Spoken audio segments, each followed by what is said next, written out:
want more. Crying babies looking for food, starvation, the recipe, people subdued. When the people you trust got it in for you. Deceit is the word of the day in every crew. Don't let it go, it's from the days of old. Time is up, but some still do not know. Can I make up my mind? Is it worth the dime? Do I have to take a minute just to make it mine? Life's never fair, but don't listen to the TV. Go out and take a listen to the streets with the people in the slums and the homeless bums with degrees and degrees sitting under a tree. It's not easy in the world for the poor man, the one that brought you to reality. See, they don't want you to know about the black sheep. Even 7 roads to the 12 families all around the globe with an ancient code. Is it really asking a lot to say a death old? Cause we sitting on the earth looking back at extinct, and I'm standing on some ground that's about to sink. I ain't scared for a minute, I ain't about to blink, but I documented for the world what I see and think. Feel we on the call and I feel we on the break. All Congress gonna do is waste paper and ink. Vote or die, you voted and you'll die. You can have it both ways, can't say it's a lie. You can march all you want, but they playing you wrong. They only understand war, it's the same old song. They want war, all they really want is a war. Diversionary tactic to make the big score. The diamonds in the morning, you know they want more, but they wanna keep you low, so they manifest the war.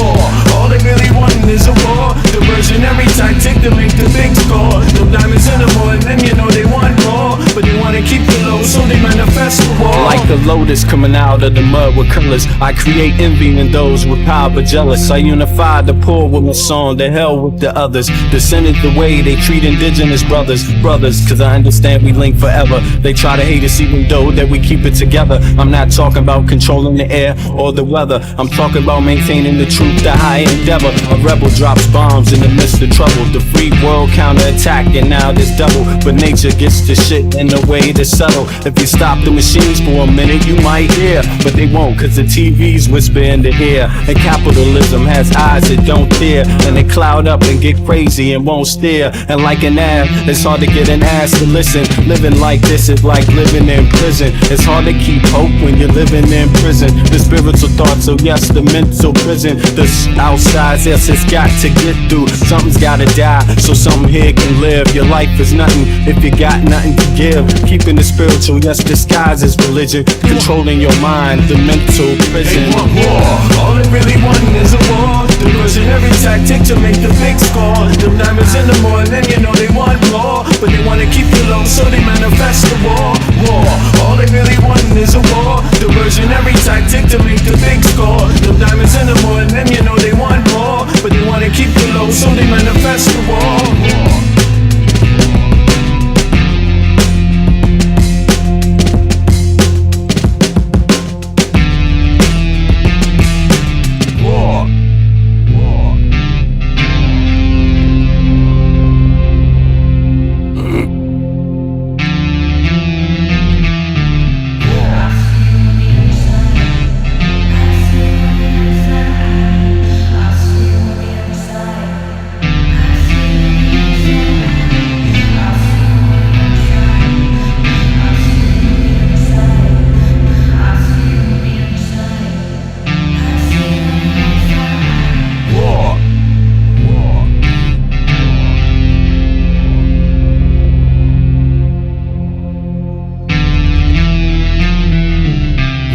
Check 1 2, check 1 2. What's up, everybody? Here we go again. It is 8:50 Central European Time. That makes it 2:50 in the morning Eastern Standard Time, USA. What's up? And that makes it, I mean, by the way, that makes it like, what time is it? Let's go. It's got to be in the Middle East. It's like 11, something like that. 11, 12, coming close to the noon, right? And it's the after. How far is it? I mean, actually, I need to do something about that. I've been saying that for a minute, but I hope everybody's doing well. Yeah, but listen. By the way, I have to give myself a little pat on the back because I went to check out my streams yesterday, and I got a lot of streams, and I'm not talking about the show streams from the show, but I'm talking about people that come in contact with my music from the show or from maybe some other avenue, maybe through other people, you know. And Yo, my streams are actually up, man. Especially my streams are strong in Europe right now. My streams, they're getting strong in Europe. They were strong in the U.S. They've been there for a little bit, but Europe is taking over right now, and then also Asia, yo. Asia, big up to Asia, the people that's been listening to my music out there. If I haven't said hello to you, I appreciate you. And yo, I'm following the news, and as we know, how this news heats up, it could very well be that Asia is taking up all the attention because of this numbskull Trump. Well, let's hope that it doesn't get to that. But big up to Asia, everybody out there that is pulling for democracy, yo, pulling for fairness, pulling for standards, pulling for civil rights, pulling for human rights. You know what I'm saying? Also in Africa, I gotta, yo, Africa, where y'all at, man? Come on, help a brother out. Listen, last month, I think I only got 2 streams in Africa. I know I got more streams than that before. But for some reason, only 2 or 3 or 4. I don't know. Maybe it was more. No, it's not 2 places. I don't know how many, I forget, but 2 different places in Africa. So I think one was South Africa. So big up to South Africa. And then another place, I'm not sure where the other place was. It was, it was in the lower area of my streaming. So I just focused on the top 20. You know what I'm saying? The top 20. But big up to Europe, everybody in the EU. Big up. Thank you for streaming my music. And I hope you enjoy it. Big up to some of y'all that's been writing me too on Facebook, for under my music page. It's folks that actually write me there, and then Instagram also. So big up. And those of you that don't know what I'm talking about, here, let me throw this up on here. Maybe this will help out a little bit. Let me see. Can I get this? Where is this at? Here we go. Now, do I have a cover? Yeah, let me get this cover up here. Here we go. You see that? That's the cover to my first LP, to my first album. Yeah, and it's 11 songs strong, and you should pick it up if you like hip hop, if you like golden age hip hop, if you like true school, but also if you like how can I say this? Just an updated version of updated version of the golden era or the 90s. I updated. I don't want to say my age. I don't want to spill my age, yo. But it is what it is. I'm 56 years old, and but I got to tell you. Live, I actually still have it. I still got it, and I still got it like I had it. I've been had it, man. And I should have had some music out a long time ago, and I'm not going to say anything about that. But big up to my homeboys that did kind of lead me in the music direction. I mean, not lead me in the direction, but gave me the opportunity. Big up to Giant Storm from Washington, D.C., out of Palace Records, New York. At that time, Palace was like the biggest independent label in the United States of America. And if you was doing music in New York City, if you were doing music in the United States, then you know what Palace Records was. You know how many artists they had, and I met a lot of cats up there like Rozelle. I don't know if y'all know Rozelle from The Roots. Rozelle came up there. A lot of artists came through there shopping their music. You know what I'm saying? A lot went through there. So it's 11:50. Oh yeah. Oh, I see you, Rafika. What's up? Yeah. And the Fiend. What's up? I see you. Yeah.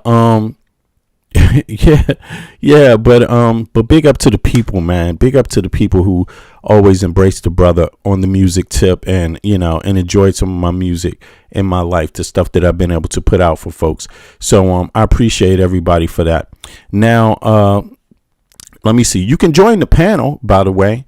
The panel is in the link. Anybody that's trying to join, that means no matter where you are in the world, you can actually hop up on this panel and you can talk to me. You don't have to stay in the chat. You can actually call. You can let me know how people are feeling, and wherever you are, wherever you're located. It doesn't matter what part of the world it is. Doesn't matter where it is.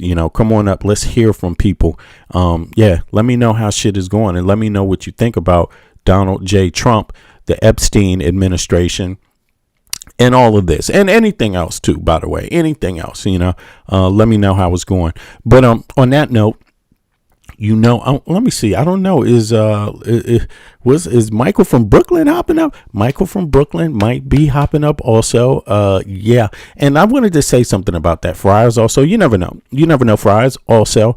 And I wanted to explain something to people about Michael from Brooklyn and Friars. Friars is down in Texas, by the way. Listen, they both have a massive amount of knowledge about politics, the elections, political parties, democracy. I'm talking about real data. They follow up on that. And as you've heard, any of you that's been following my show, you've heard how they break shit down. And anytime I have to sit back and listen and not talk is a time that means somebody else is really laying some shit down, some heavy information. So I just want you to know that. And the difference, there is a reason why they're here, right? Particularly. And that is because, I don't know if you know this, on the left, there's a center left and there's a more left, you could say, right? You could say there's a center left, there's a left, and then there's a left. You know what I'm saying? Let's put it to you like that in the United States of America. And I would say they're representing the left maybe and the center left, somewhere around there. Not too far left, not left now, because they'd be fucking around and fucking promoting Kanye West and shit. Boo! I'm sorry, man, but Kanye, you fucked up with Donald J. Trump, boy. Let me tell you, man. Your music might be dope. I respect the artistry, but with your politics, brother, man, you fucked up. Okay, and please don't do it again. And also, some of the other shit you say, just your politics, brother, politics, and your personal life, man. Just keep it out of the news, bro. Just go back to making music, man. In any case, but I love you. I'm only saying it out of love because this world is cruel and people don't give a damn. Okay? People don't give a damn. People don't want to hear about you and your wife and your fucking kids, bro. Like, no, I don't. I want to hear your music.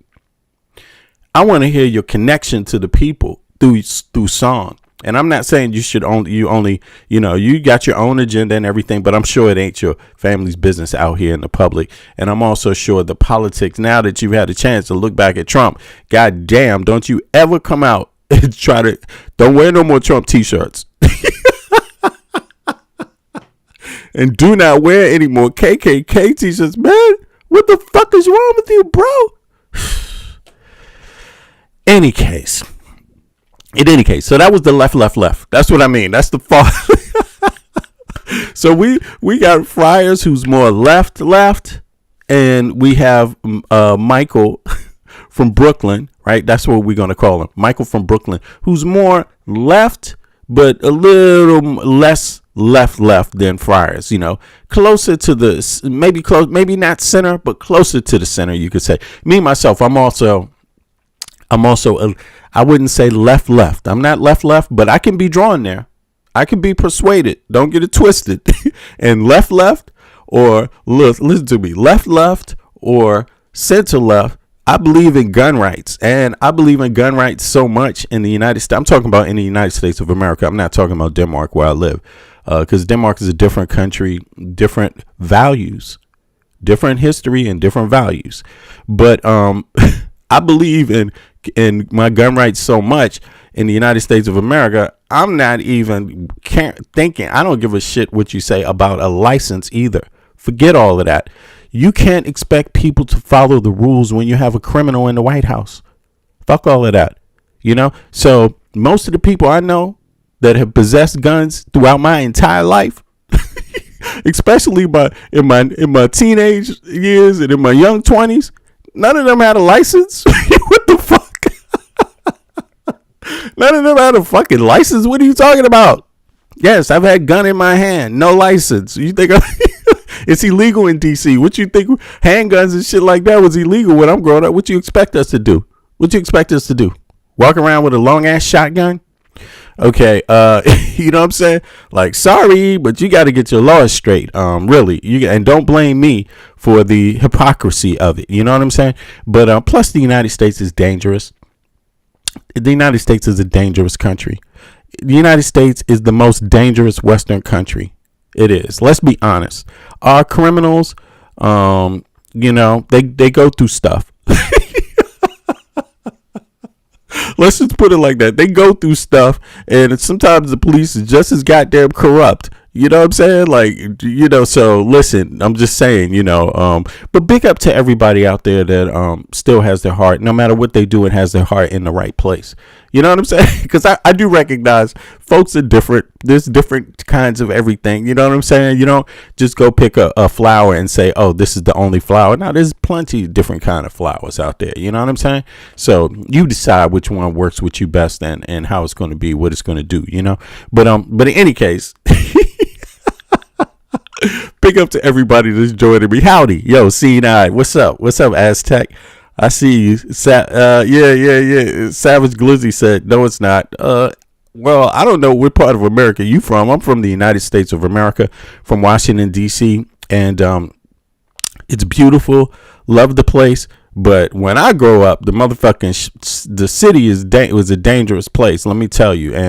And if you didn't notice, good for you. I'm happy for you. But I'm not saying there's not plenty of good people and plenty of good times. I loved my upbringing, but I'm just a smart ass motherfucker. You know what I'm saying? So I know how to avoid this kind of trouble. But definitely when I was growing up in DC, there was definitely trouble to be at, and it's very dangerous. You know what I mean? It could be very dangerous, even if you don't realize it, because people in DC kind of special. They're kind of different. You know what I mean? They're not down with the Crips and the Bloods, and they don't wear bandanas, and they don't wear any of that crazy shit. You know what I'm saying?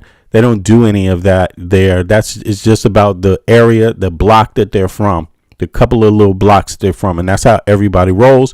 And people roll across the city. It's an old city place, Cats from uptown. If you're from DC and you're from uptown, you probably get down with some cats from southeast. You probably get down with some cats from northeast too. You know what I'm saying? Southwest also. DC is very district in that kind of sense. Very different. You know what I mean? And because people got family members on all different parts of the city, you know what I mean? I'm talking about when I was growing up, you know what I mean? DC's changed a lot, but you could take a brother out of DC, but you can't take the DC out of a brother. So I'm DC and I love it. And also a lot of people like our mentality.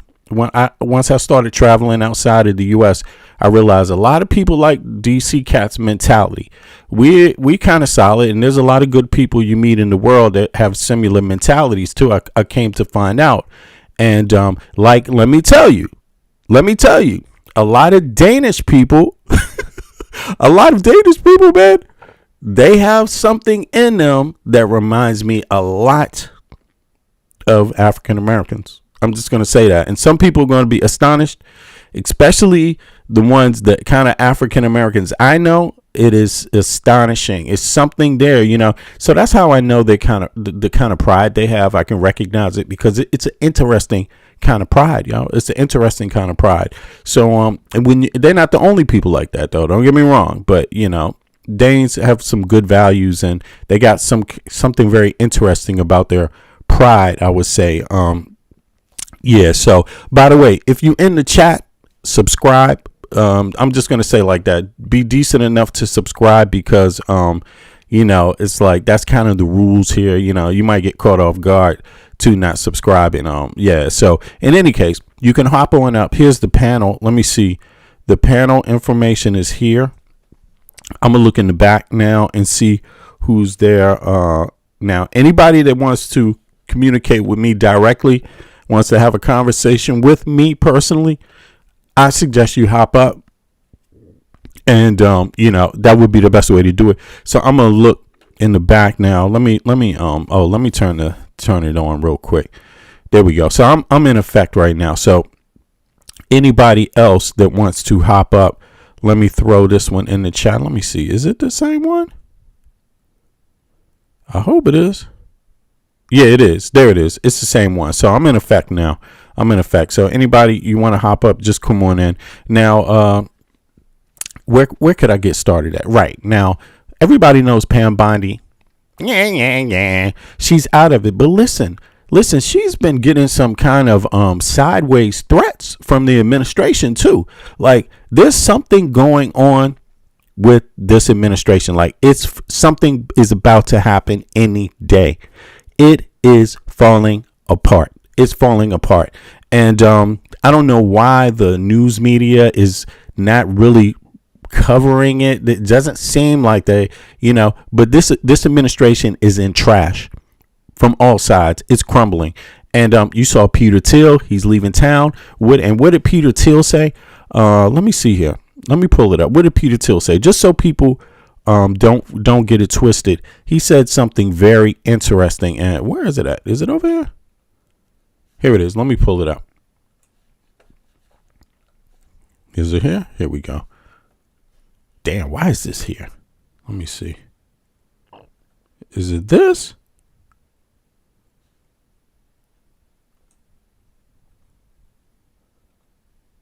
Okay, is this? Here we go. I should have done this actually before I started the stream. Let me see. Is it this one? Right. Now, peep this. As a matter of fact, why is this one like that too? I got to take that off. We don't need that. We need this. Right. So peep it. This is a sign of the administration. We had a discussion yesterday about what was going on with the administration regarding this. And that's when we had Friars and we had Michael from Brooklyn up here. Right. But this is the gist of it. And I forgot to run this. This is the gist of it in terms of my view. Peter Thiel living, and I think someone else mentioned this. Peter Thiel moving, it's a sign of something bad happening in the administration. It's falling apart. So listen up.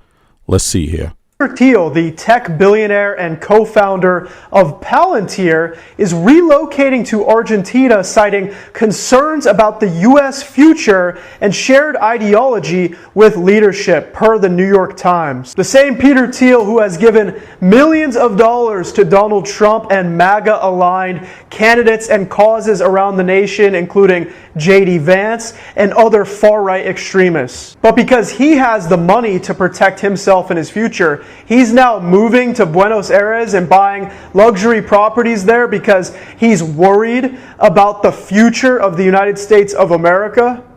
Right. So hear that again. Peter Thiel is leaving, and he is stating why.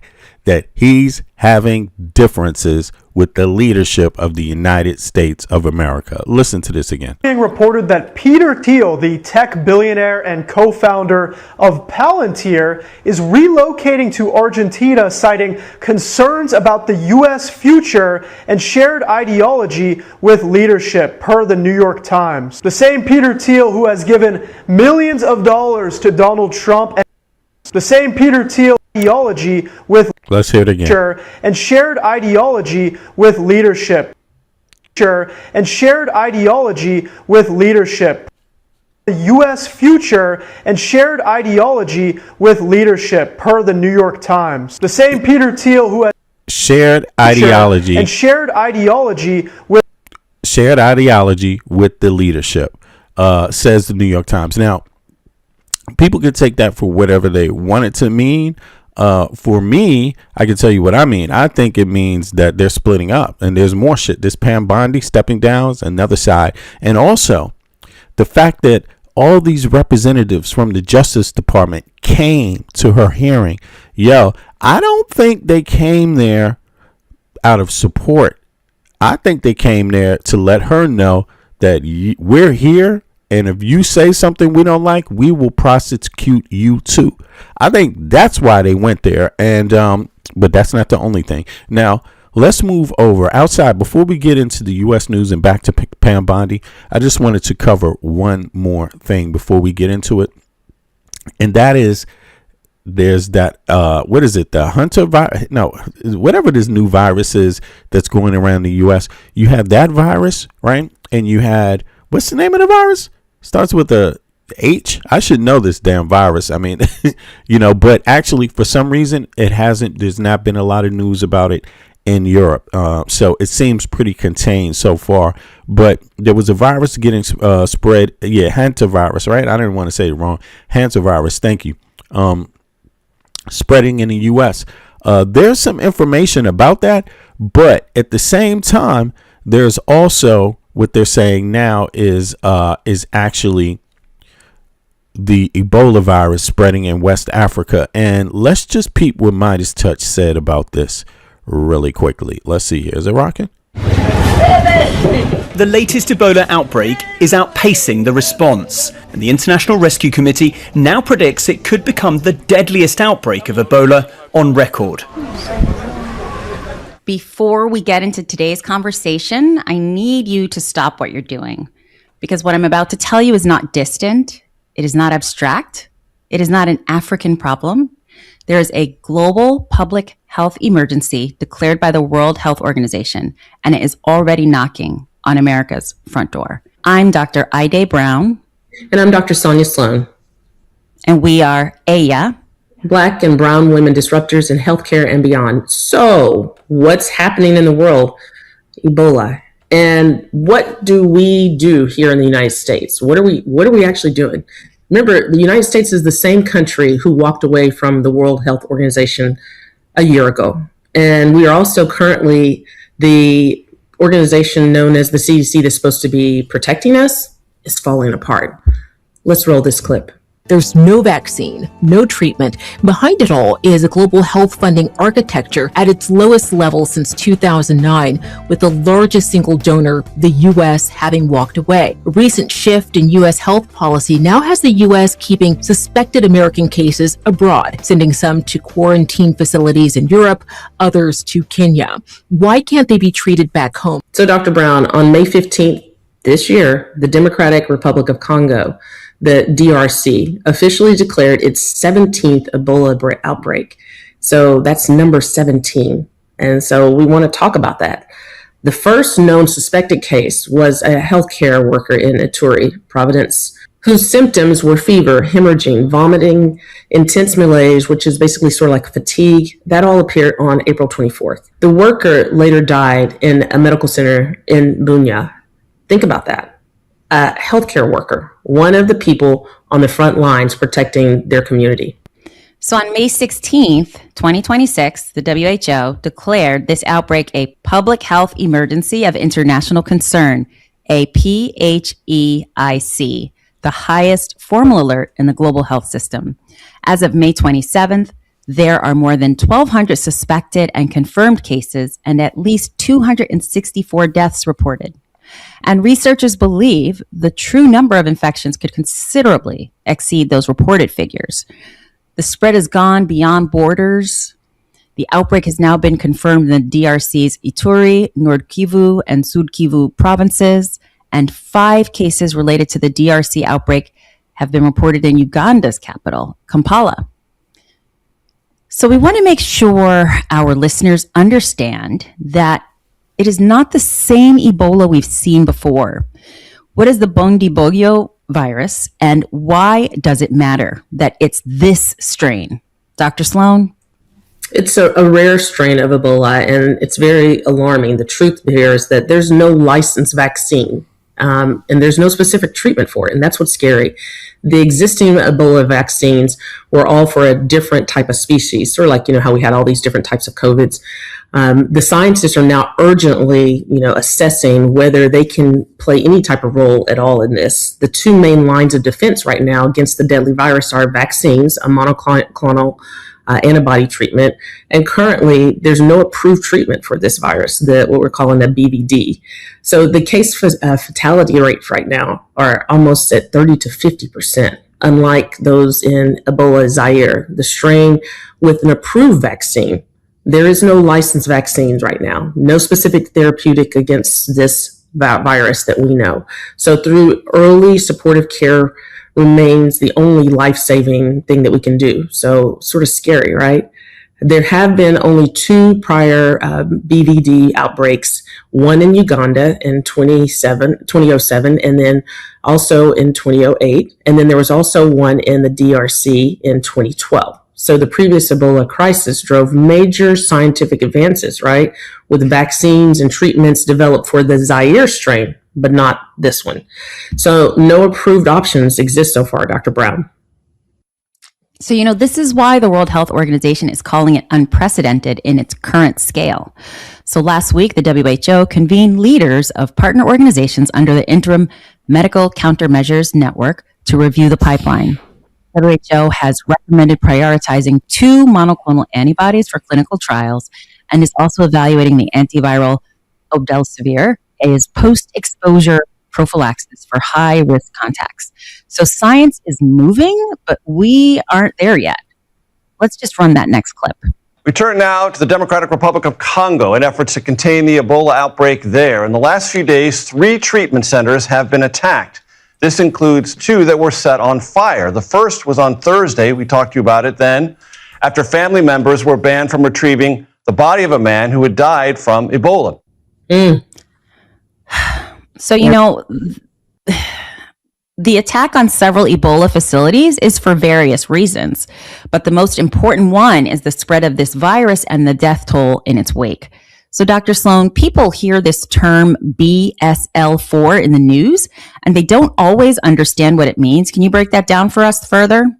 I believe we really are just now starting to hear about it, right? So BSL stands for biosafety level, and there's 4 different tiers. And this chart here sort of explains the basic ones, right? So 1, 2, and 3, you guys have heard about some of these, but once we get to the level 4, that's the highest level of contaminant. Employees wear positive pressure encapsulating suits, breathe filtered air as they work, a combination of rigorous training, meticulous procedures, security measures, carefully designated structures, and elaborate redundant operating systems in place to protect the laboratory workers and other people in the facility, right? So this is serious. It's problematic, right? Because heat, pressure, and chemical systems housed in the labs process and decontaminate all solid and liquid wastes. Damn. And air passes through high efficiency particulate filters before leaving the facility. Ebola, all strains of Ebola, including Bundibugyo, is a BSL-4 pathogen.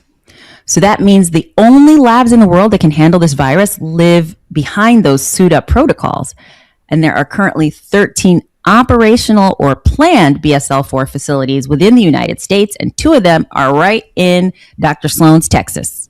Wow. In fact, I don't even think I knew this. I went to medical school at one, the Galveston National Laboratory, which is at the medical school, UTMB, University of Texas Medical Branch, is one of those 13 to 15 BSL-4 facilities in the United States.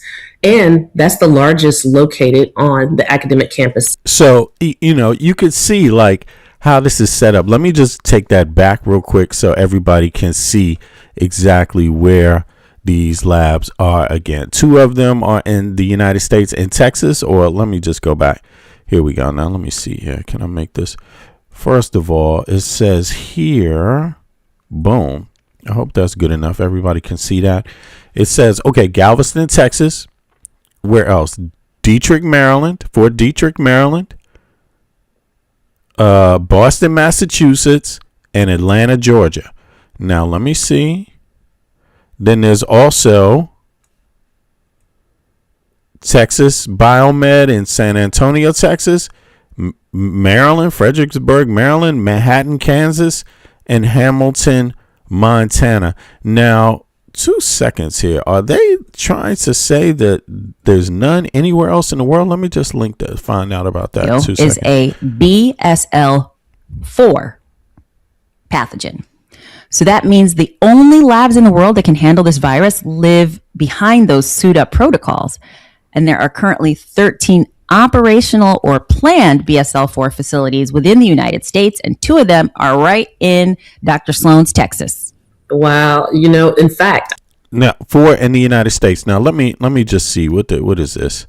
Let me pull this up on the Gemini here real quick and get some background info on this. I want to find out if there's some more labs that can help. Let me see here. Let me see. Girl, come on.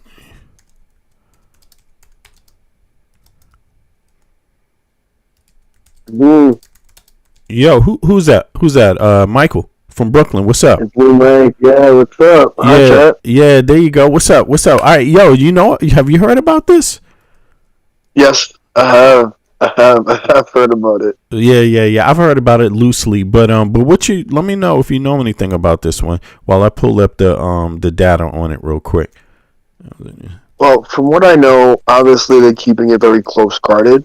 But we can just circle back to the weakening. I mean, we can circle back to this current administration again, like everything else in current contemporary politics, and how they legitimately pushed anti-COVID, anti-vaccine rhetoric. Look who we have in RFK, and in fact, they've defunded a lot of the funding to, virus research because of this whole anti-COVID rhetoric, right?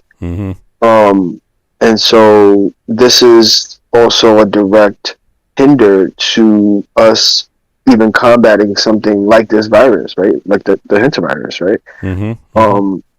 And so this is just another example of this current administration hindering us without publicly announcing it. I mean, they actually have publicly announced it, which is funny, and a lot of the people in current times, they just have, again, this is, my whole argument with COVID is I have people who were close to me who personally passed. So I don't take for granted what COVID was. In fact, anytime I get a chance to, read further in depth about COVID, I've taken my time too. And so I'm not a virologist, but, I've read studies that I barely understand due to the verbiage, right? The medical verbiage contained in them. And it's something that will plague us for years to come. I think people don't understand how every single year on a global scale, we push out vaccines just for the common flu, right? And the bird flu, the avian flu. Every year, right? This is a virus that's ever changing.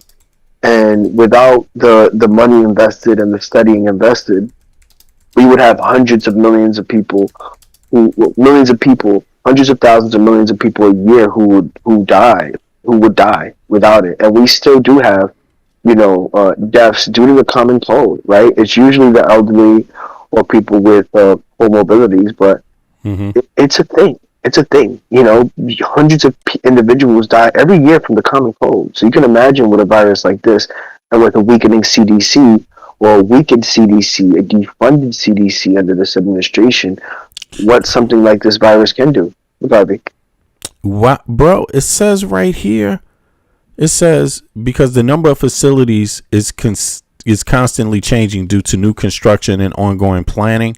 The exact figure fluctuates. That's regarding the biolabs initiatives and the BSL-4 laboratories, right?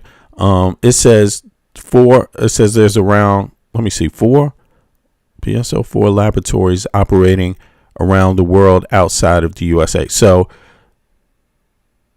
there's no reports, but it says because the number of the facilities is constantly changing due to new construction and ongoing planning, the exact figure fluctuates. Recent data says, okay, the global total, there are approximately 51 BSL-4 laboratories currently in operation globally, when including those under construction and planned. Okay, we don't need to know that. Geographic distribution, these laboratories are spread across roughly 27 countries. Okay, so let me see.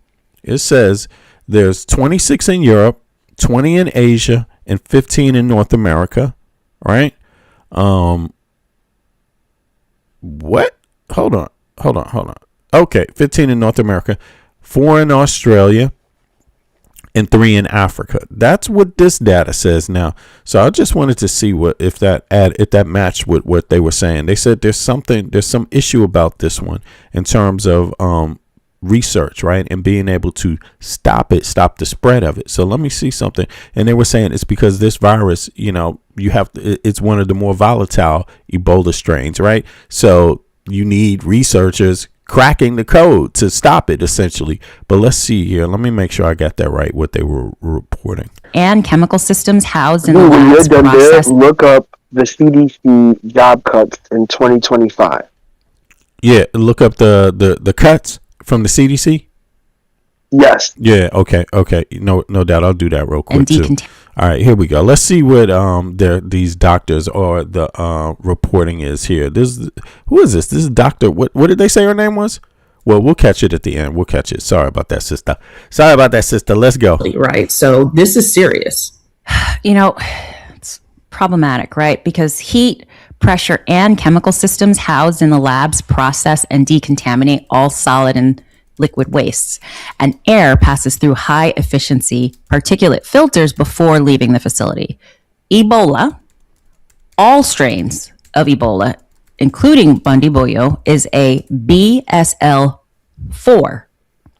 pathogen. So that means the only labs in the world that can handle this virus live behind those suit-up protocols.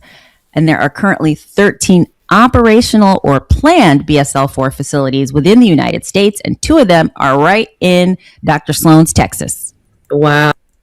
Hold on. And there are currently 13 operational or planned BSL-4 facilities within the United States, and 2 of them are right in Dr. Sloan's Texas. Okay. Wow. In fact, I don't even think I knew this. I went to medical school at one. The Galveston National Laboratory, which is at the medical school, UTMB, University of Texas Medical Branch, is one of those 13 to 15 BSL-4 facilities in the United States. And that's the largest located on the academic campus in the world. What? So Texas Biomed Research Institute, there's another one in San Antonio, in Texas, that also houses the nation's only privately owned. I wonder why they need to have a privately owned BSL-4 maximum containment. The fact that she's saying this, did you hear what she just said? Yeah, I think. Let me look at the chat. Did y'all hear what she just said? That's a private one, and look at her. She's saying she doesn't know why someone would have a private one. Just think about this. This is, and I'm not saying anything about the fact that this is spreading, but the fact that she would say this, I have to listen closely, and because I've never, to me, when someone says it this way, they're saying that they're trying to tell people that even if that's not connected with this, forget about even if it's connected with this. The fact that someone has a private one could be an ethical issue. You see what I mean? A lab, like who's monitoring the lab? That's, you see what I mean? If it's not the government, who is it? It's private. Who's operating it? It's almost like she's giving us a clue, saying let's research it. So let me pull that up too, real quick. Let's listen to her. Let's let her say it one more time. Galveston National Laboratory, which is at the medical school, UTMB, University of Texas Medical Branch, is one of those 13 to 15 BSL-4 facilities in the United States. And that's the largest located on the academic campus in the world. What? So Texas Biomed Research Institute, there's another one in San Antonio in Texas that also. There it is. So it's right there. Texas. So let me pull that one out. That one's privately owned. San Antonio, Texas. Texas Biomed Research Institute. Okay. Let me see. Who owns... let me see here. And I did look up that information about the CDC. 2 seconds. Who owns the Biomed Research Institution in Texas, Antonio? Right? Let me see. Let me do that. See what it comes up with. It says, also, by the way, it does say that as far as the CDC, it says in the last 18 months, the USA Centers for Disease Control and Prevention have undergone significant structural, budgetary, and personnel changes characterized by severe funding reductions and organizational restructuring. But we all knew that because that's what they said that loud and clear. We closing this shit. We're just going to close it, y'all. No more disease. Don't worry about disease. Your worrying is why you catch diseases. Okay, so stop worrying and they will go away. research funding, and workforce reductions. Since 2025, the CDC has faced a period of intense contraction driven by proposed federal budget cuts and international reorganizations. Budget cuts. The proposed fiscal year for 2026 budget cuts for the CDC represent a substantial decrease, estimated to be roughly 42 to 53% lower than the agency's 2024 operational budget. So, and you know where that's gone. That's gone in Trump's pocket. That's gone in Peter Thiel's pocket. That's gone in Elon Musk's pocket. That's gone in what's this, Howard Lutnick's pocket. That has gone in Israel's pocket, right? That has gone in Iran's pocket too, because we're about to give them billions of dollars. I mean, we're giving them billions of dollars. We're giving them money. We gave goddamn Argentina money. This is, I think, whatever's going on it's all about to be let on the table. It's starting to, why are these points adding up? There's starting to be some triangulation going on here. Yo, Michael, what's up, man? You there? Yo, let me know. No, I mean, it goes to show, right? Like, it really does go to show, and it's, I think the irony about this is the fact that a person like Trump almost lost his life to COVID, right? They almost medically almost induced him in order for him to be able to survive. I'm actually glad. I'm glad he survived, because if he died then, there would already be another one.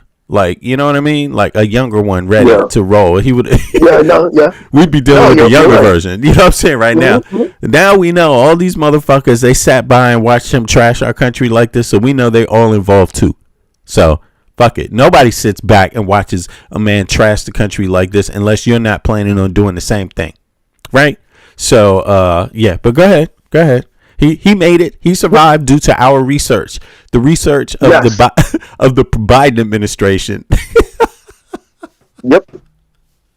Not even the Obama administration. The Obama administration. Sorry. Preceded him, right? And the Obama Biden administration, right? There we go. There we go. But Obama, I know what you mean. We got to rub it in their face. Yeah. Laugh at that. No, we have to. Go laugh at that. You got some Obama vaccine that saved your ass. Look at you. Look at you. You goddamn supremacist. You used the Obama virus, the Obama vaccine. Do you know that has some Negro shit in there? Anyway, let's go. I'm sorry, man. If you took the Obama vaccine, you have some Negro in you now. Just to let you know. Okay? Now go ahead. Who you calling Negro? Yeah. All right. Now let's go. Come on.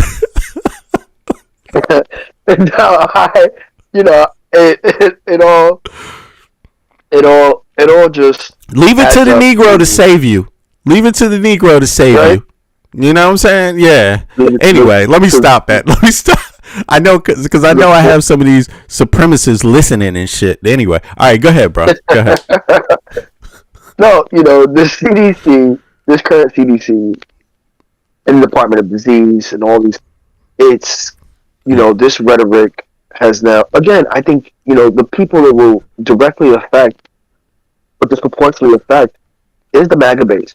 Unfortunately, since these are the individuals from smaller towns with smaller population that didn't get affected by COVID as on a large scale per capita after the vaccine, yes, they did. They experienced the most deaths because of this anti-vaccination movement. And study, the studies are there, right? Like, we have that information in the form of COVID deaths after the vaccine was released, right? Per capita. So even if they did have a smaller population, their population was disproportionately affected by these anti-vaccine rhetorics. Right. And true. This is just a microcosm of, now unfortunately will be affected as a country, right? I think, we're ignoring it as best as possible, I think with the hantavirus, if I'm not mistaken, we already know the Yeah. Hunter virus is going to hit. It's going to run through the United States. Everyone else learned from COVID, so they have their technique down, how you deal with this. But we have someone who doesn't even give a fuck, wants another COVID. You know what I mean? Like laughed at the first COVID and is making it known. Like, I'm laughing at this Hunter virus too. Ha ha ha! If you weren't so lazy, maybe you wouldn't catch it, Mr. President. Right? Isn't that what we have? It's so shameful. It's so shameful. He's gonna tell people drink Clorox. Stand in the light a little. Yeah.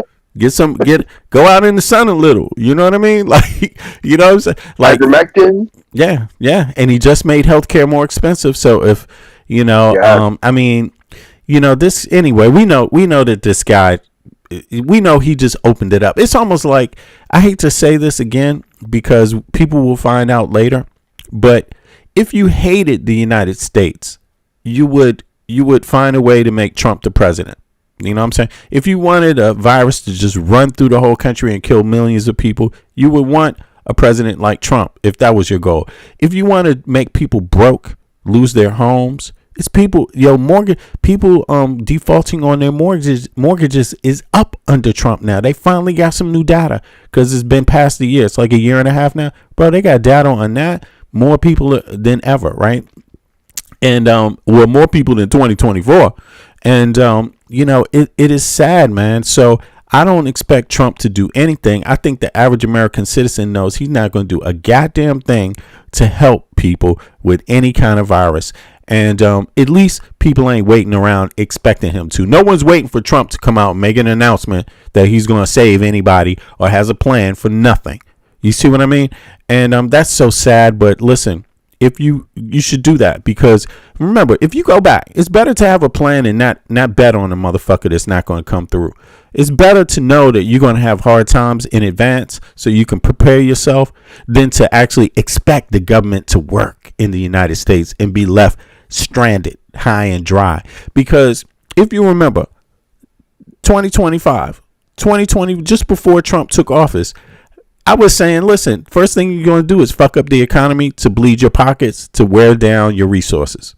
That's the first thing that they would do, is wear all of that out, because then you're in a position to defend yourself, like straight up.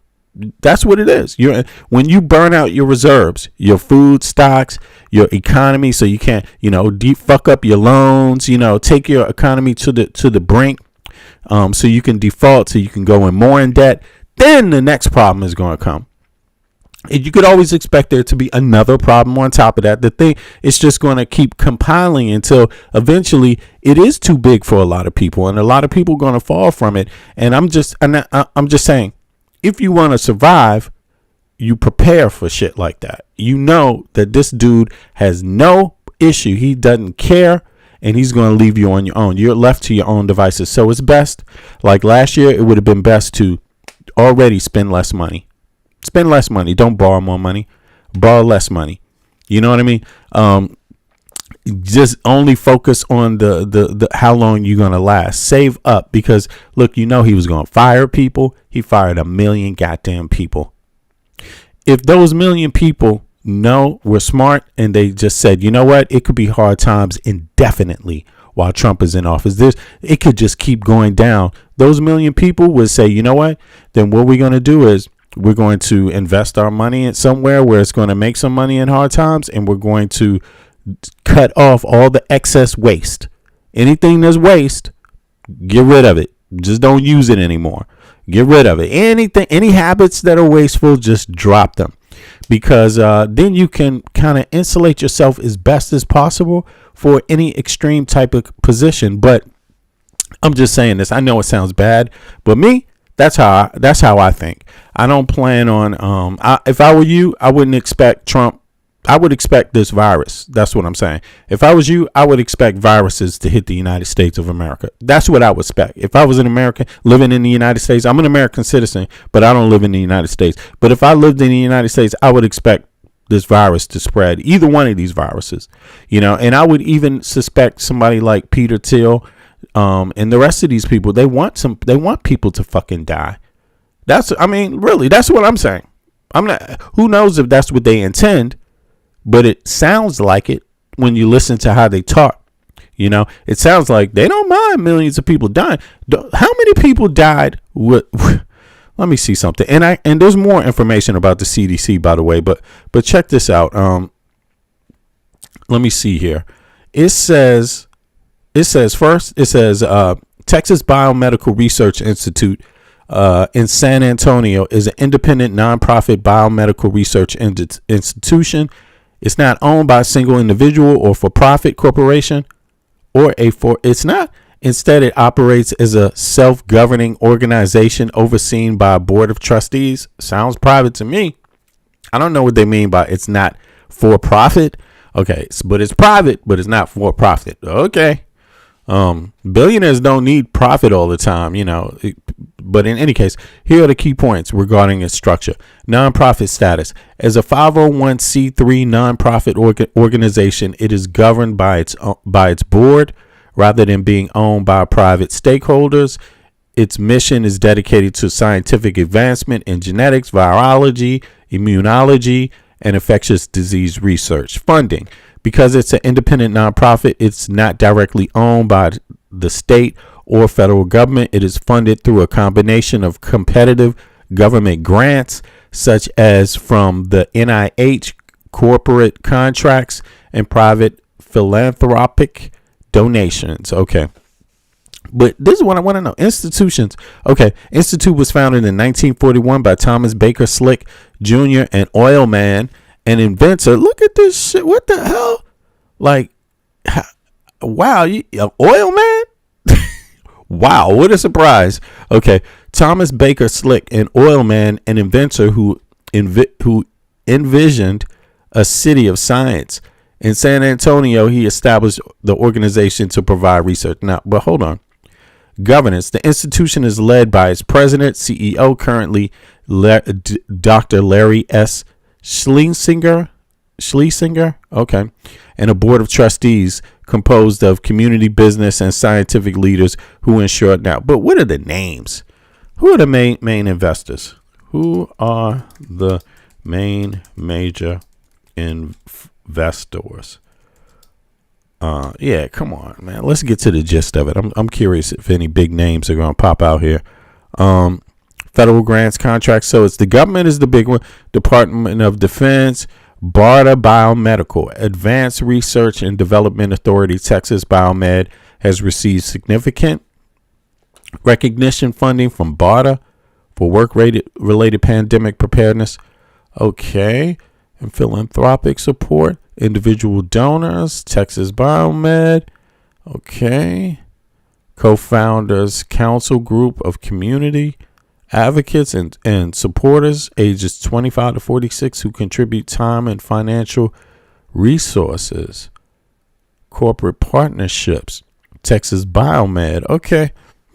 Well, in any case, I wonder why she said that. Well, let's just go back a little and let her also houses speak. The nation's only privately owned. I wonder why they need to have a privately owned BSL-4, maximum containment laboratory, where scientists are advancing vaccines supposedly against these Ebola virus. So yeah, this work is happening. Bro, that sounds like she is making a shot on perfect. Maybe I'm missing something. Yeah, I haven't gone deep and try to find any names, but just listen to how she said that. Only privately owned. I wonder why they need to have a privately owned BSL-4, maximum containment laboratory, where scientists are advancing vaccines supposedly against these Ebola virus. So yeah, this work is supposedly. I mean, is she trying to say they might be making a virus? Let me look and spreading that shit. I mean, why did she say it that way? Why do you? Yeah, her face said it all. What is the deal with this? Let me pull that up on the screen real quick, and because I'm really curious about that. That's very, very odd. Let me see here. Let's matter of fact, let me slow it down to a little bit. Playback speed, boom. Let's slow it down a little. Institute. There's another one in San Antonio in Texas, that also houses the nation's only privately owned. I wonder why they need to have a privately owned BSL-4, maximum containment laboratory, where scientists are advancing vaccines supposedly against these Ebola virus. So yeah, this work is happening right here in the state of Texas, and I guess I should. Is she trying to say that this virus was made in the United States of America? Anyway, that's going to sound very conspiratorial, but I'm just a basic person. I only ask questions. I don't know. I'm asking because what the fuck do I know? I don't know the answer. Go ahead. Yeah. I don't know myself, but from what I can infer is that, well, because my understanding just from like obviously your research and me in the background kind of looking it up. Mm-hmm. It's a private, but it's a nonprofit org, right? So that kind of decentralizes its dependency on funding from the government, right? Which it does receive, obviously, grants. It receives it anyway, right? Yes, but it's not solely driven by that, right? So you can have, for example, right, we see how, and the best example I could give in contemporary politics would be, PAC money, right? We can see the people who would hold interest in keeping, the virology studies alive, funding a private organization, right? So when something like the hantavirus does hit with these cuts to the current CDC, they can still have advancements, in the vaccine part of the virus, right? Right. So these individuals would probably go there first or look to, that institute for some sort of medical care, anything like that, as opposed to going to something that isn't as well funded in today's climate, right?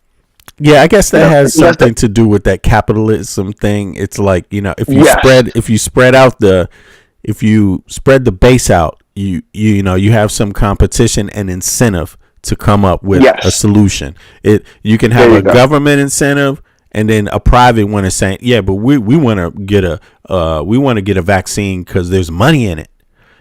So you have both sides of that: the government responsibility, and then the people that only do shit for money. Yes, that's kind of my the people that are driven from like my the people that are driven by money. Maybe I said that wrong, right? But no, you're right. But then it's mixed in because some people work there for free because they want an opportunity to work in a place where they can be a part of solutions, and it just happens to be funded, by folks who. In any case, it's funded by the private folk. All right, so there you go. Yeah, but all right, so let's hear some more, bro. Let's hear some more. This sounds pretty. When I looked at the map. Let me see. I can pull up the map too. When I looked at the map, just so people see, of course, a lot of times people think that if it's not on the continent that you live in, that it's likely not going to get there, right? That's kind of how people usually go about stuff, right? But it's never really that way. And I find it really, really strange myself that it seems like we're not taking it so serious. I don't know why that is. Myself, what the hell is going on here? Oh, okay, here we go. I don't know why that is myself because look at the other virus. The other virus was in North America. I mean, it was in South America. I'm sorry. The other virus came out of Argentina, right? Which is also suspicious as hell. That is just suspicious, man. Like, what is going on with that shit? And then, I just find that so suspicious. But yeah, we have that virus to think about.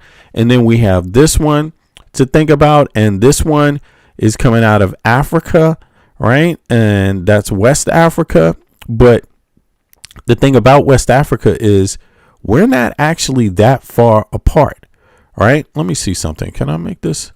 Let me make this a little smaller. I can see this a little too big for people to see. Africa is not really that far away from the U.S. and it's just across the water. Whatever you think is just across the water. And that means I guess folks think that even though this Hunter virus came to the United States by boat, right? It came by boat. So that means, what about the boats, right? What about the boats? Can the Ebola virus show up in the U.S. by boat? I don't know. To me, I think the answer is yes. And it doesn't seem like is there screening for this? It just seems like the Hunter virus, there was more talk about it. And now it seems like this Ebola virus, this has been going on for months now, right? And it doesn't seem like a lot of talk. It doesn't seem like it's something we're worried about. I haven't seen legacy media, for example, cover it really. Not like it's an emergency, right? So, or not like it's a concern. But to me, it seems like there's two different viruses just you could pretty much expect to land in the United States of America. Like, yeah, I don't know. Am I sounding too pessimistic? Let me look at the chat. Greetings. No, I don't think you are. You could look at the chat, and you could actually drop the Discord link just in case anyone who has opposing views or just mixed views can follow up as well, right? Right. Yeah. Let me know what y'all think. Anybody want to have any ideas or theories or information about this? I don't know much about, infectious diseases, right? And viruses in this. I mean, but the only thing I know is I haven't been seeing it in the media. I haven't been seeing this one be talked about like it's a concern that it could spread to the U.S. So that's kind of where I pick up on it. But in any case, we know that the U.S., we were one of the main people funding the fighting for Ebola, right? And that's one of the things Trump said, like, we don't need to be doing that. Let's pull out of that. But that was part of our soft power, right? That we use helping people with different issues that they can't figure out. So they work with us doing other things. We work with you on this. We help you with this. You help us with that. That was kind of one of the things we did in the United States. And now that we don't do it, there's a huge outbreak, right? And so the question is, who's going to step in there? Do you think China is going to step in there? Let me see how much China. Well, China has a very strong virology funding, right? And the reason is because the avian flu comes out of China almost every year. We have swine flus as well that come out of China every year, which is the reason why they're the pioneers when it comes to PPP protection, right? You see them always with masks, right? You see them always with gloves, right?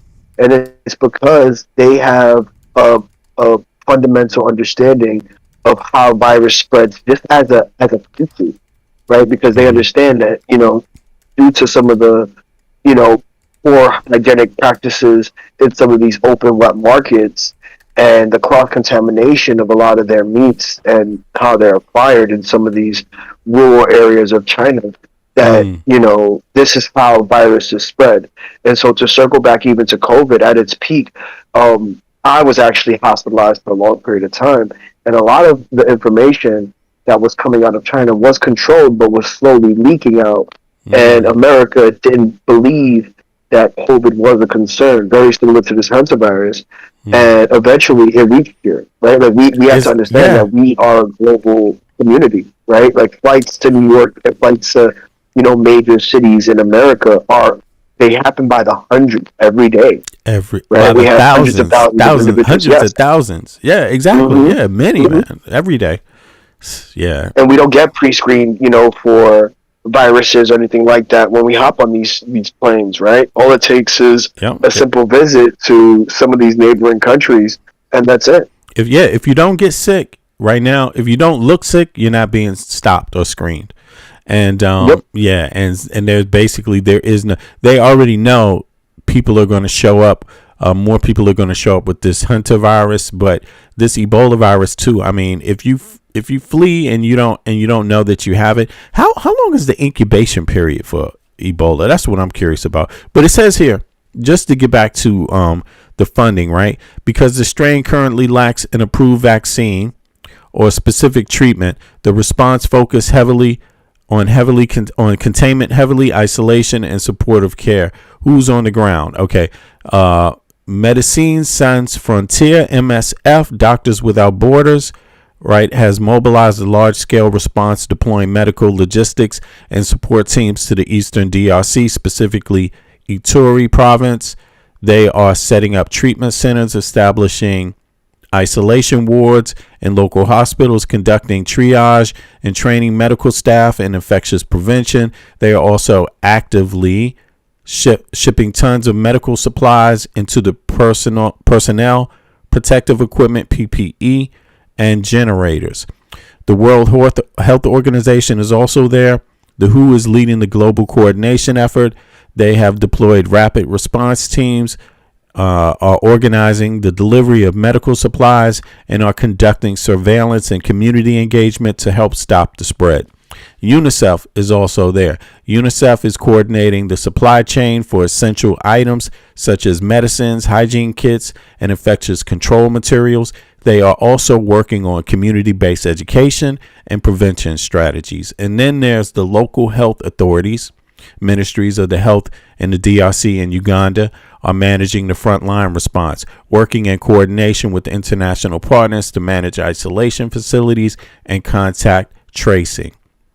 Then there's the last one is the Red Cross. The Red Cross is involved in critical areas such as contacting tracing staff, burials, and community level sanitation and hygiene. Yeah, so those are the places there. Now it says who's leading the funding for all of that right now? United Kingdom, allocation up to 20 million. United States, 23 million. That's pounds for the UK, right? The United States is 23 million. Canada is 8 million. Let me see here. United Nations is 5.7 million. Right. And then, and that's generally what the news is on that. Now, let me just peep a little bit more, make sure I don't miss anything from this doctor real quick. Let's see. Should be a little bit more concerned, Dr. Brown. Let's bring it even closer to home because this is not just happening in the DRC, right? This is also happening at airports in our country, including one in Houston, Texas. Please roll the clip. We now turn our attention to Bush Airport, which became one of several airports across the country to screen U.S. passengers for Ebola overnight. This comes after the deadly outbreak in Central Africa and the travel ban for non-U.S. citizens at the center of the outbreak. The Congo, Uganda, and South Sudan. This is a sigh moment, Dr. Brown. So Erica is actually one of my friend reporters here in Houston. And yeah, that's right. Right here in Houston, my hometown, George Bush Intercontinental Airport is one of the 3 United States designated to screen airline passengers traveling from Africa countries affected by the Ebola outbreak. So this comes, you guys, 2 weeks before FIFA, and the DRC their soccer team is going to be playing here in Houston. What? You guys, this is supposed to be the largest anticipated gathering Houston has ever seen. And we've done Super Bowls, right? So Washington Dulles International Airport is the other, and Hartsfield-Jackson Atlanta Airport is also one, which is one of the busiest airports in the country. And all of them are going to be screening the passengers from DRC, the South Sudan, and Uganda. The Department of Homeland Security posted a federal register, right, to notice outlining the redirection of affected travelers to Washington Dulles beginning, that was May 20th, just like a week ago or so, for enhanced public health screenings. So what does that include? So the travelers will, those that are coming from the DRC, Uganda, and South Sudan will, in the past 21 days, if they've been in flight and they're scheduled to travel, they're going to be contacted and they're going to have to rebook to a different designated airport. But if they're coming through now, in the past 2 to 3 weeks, they're going to be asked to fill out a questionnaire, a brief questionnaire, about their travel history, their symptoms, and their contact information, according to the CDC. And after completing that form, the CDC people will basically screen the travelers for signs of fever and chills and whatever else, sort of like what they did with COVID, right? But those without symptoms can continue to their destination in the United States. But they're supposed to monitor their health, right? But then there's some travelers that may have symptoms are going to be further evaluated by the CDC public health officers, and the CDC will coordinate the state and local health agencies to ensure appropriate care if needed. The same CDC that's broken right now, Dr. Brown. Right, the same CDC that's lost a large percentage of its workforce, right? So the CDC has invoked Title 42 to restrict entry for non-citizens who visited one of the countries within the previous 21 days, along with screening and monitoring of all people arriving from these countries. An American who tested positive for Ebola on May 17th is amongst those being moved for care outside the DRC, with the CDC working with other U.S. governmental agencies and international partners on those efforts. So to date, no suspected, probable, or confirmed cases of Ebola have been reported in the United States, and the risk of Ebola domestically is considered very low. But speaking as a physician, low risk does not mean no risk. In our communities, right? Our communities, the ones in Houston, Atlanta, and the DC metro area, we are in cities where these screening protocols are active. So we need to be informed, not afraid, not scared, not some, crazy reaction. We need to be informed, right, Dr. Sloan? I totally agree. So when an Ebola outbreak erupts and the media begins talking about, quote, travelers from Africa, end quote, we need to be precise and we need to be vigilant, because the framing historically leads to stigma, right? Not safety. It leads to fear. In 2014, during the West African outbreak, there was documented fear, discrimination, and racial targeting of African immigrants and Black Americans across the country. So we do not need to repeat that chapter. Our job as Black and brown women disruptors is to lead with science and facts, to be the trusted voices in our communities and in our families. Because when our friend or family member shares a post on Facebook that says this was manufactured, or when your neighbor asks if Black people are more susceptible, we need to be prepared to answer with facts, with grace, and with authority. So practically speaking, what do you need to know? What do they do? And so here's our action list. Number 1, if you or someone you know has traveled to the DRC, Uganda, or South Sudan in the last 21 days and is experiencing fever, severe body aches, vomiting, or any bleeding, do not wait. Do not go to a walk-in clinic. Call your healthcare provider first. Call the CDC hotline. Alert them before you arrive anywhere, right? This is a standard protocol for any hemorrhagic fever exposure. Right. And then number 2, Ebola is a disease that spreads through direct contact of bodily fluids. So a person becomes infected if they have a broken skin or mucous membranes like their eyes, nose, or mouth comes in contact with an infected person's blood, urine, saliva, or other bodily fluids that are contaminated, objects such as surgical instruments. It's not airborne virus like COVID, you guys. You cannot get it from being on the same flight as someone just sharing a building space or room, right? Understanding the transmission is very key to fighting the misinformation, you guys. And then number 3, trust the BSL-4 system. And we have 2 of those here in Texas, and there's approximately 13 others around the United States. The scientists in those facilities. Damn, what's going on here? Yeah, that's good news. The fact that it's only transmitted through direct contact. Essentially, you got to come in contact with someone's bodily fluids directly. Essentially, that's how you get or indirectly too. I guess it could be. Yeah. If you have an open sore, maybe, and it's around someone's saliva or something like that. Yep. Yeah. But it's good to know that it's not just in the air, right? But nonetheless, there's still this other one. It's like 2 viruses. 2 viruses people have to think about. And then along with the cold. Now, there was one thing that was incorrect. They are screening, so they do have some kind of screening program set up, but it's up to you whether you think that's accurate. But you do have to remember there are individuals who will go asymptomatic, right? They will be carrying this virus. It just will be asymptomatic, correct? Yeah, exactly. That's true. There are individuals that will be asymptomatic, so you won't notice it. They could still spread, but yeah.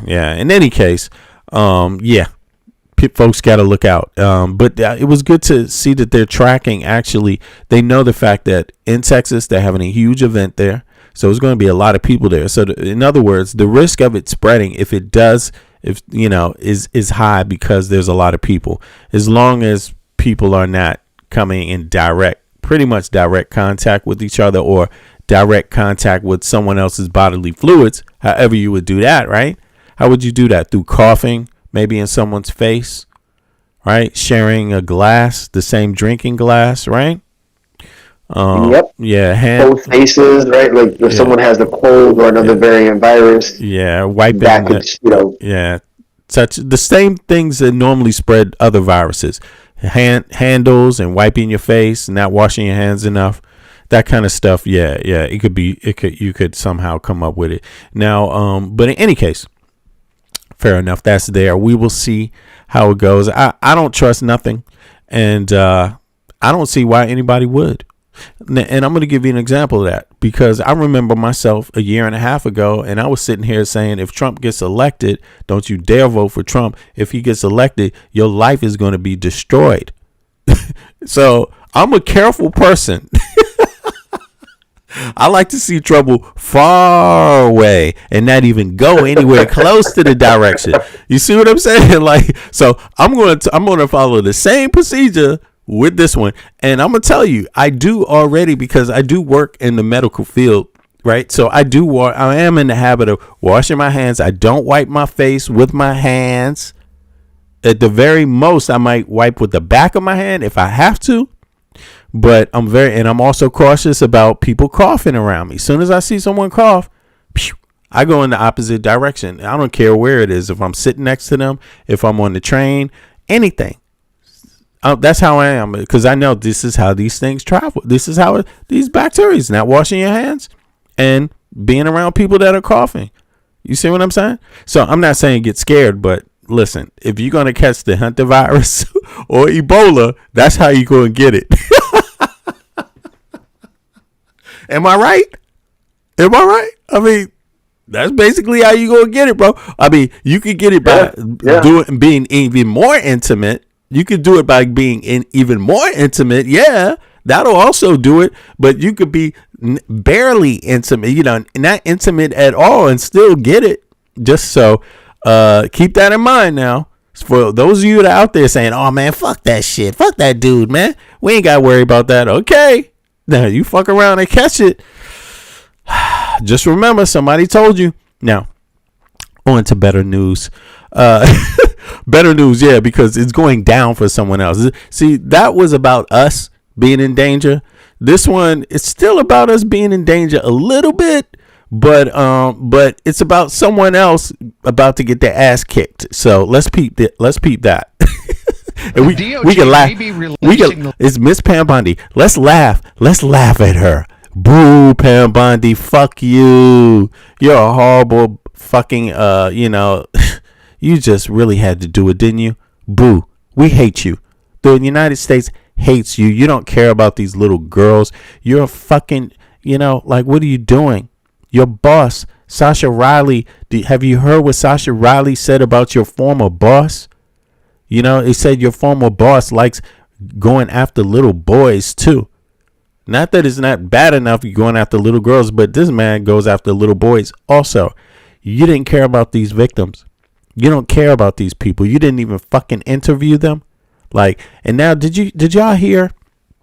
She's trying to say, oh, you can't do that when the Department of Justice is having investigations. Well, who are they investigating? They said that there are no people to prosecute. So what's the investigation about? I thought they came to an end.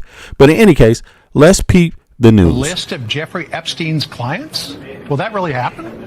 It's sitting on my desk right now. No, it wasn't. That is one of those moments that lives on in this Epstein saga. Pam Bondi making claims she could not support, later ousted as Attorney General. Let's hear that one more time. This is so funny. Is one of those. This is so hilarious what he just said.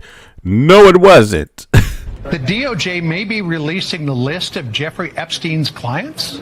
Will that really happen? It's sitting on my desk right now.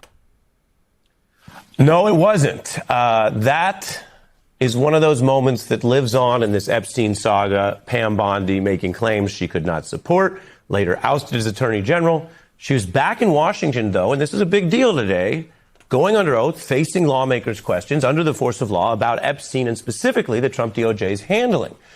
Now, there was the effort to have this as a more public on-camera hearing, but then she was fired. House Republicans changed the terms. Still, though, useful to get her talking to Congress at all. Here, though, Bondi wouldn't have to answer the questions technically under oath, and the proceedings would not be videotaped, although it's similar to under oath when you speak to Congress because there are consequences if you lie and the DOJ wants to do anything about it. They released her opening statement where she said the DOJ did blunder on redactions, that there were errors. Now, you might be thinking, wait a minute. Is she outing herself? Is Pam Bondi saying she made the errors? No. This is Washington. This predates the Trump era where officials, if they're ever saying something bad happened, they're probably following it up with who's to blame. In her case, she blames her replacement, acting AG Todd Blanche. I delegated oversight over the process to him, she says. And so today was useful in some ways, although House Democrats said that had... So she set up Todd Blanche, you see, and I love it. I love it.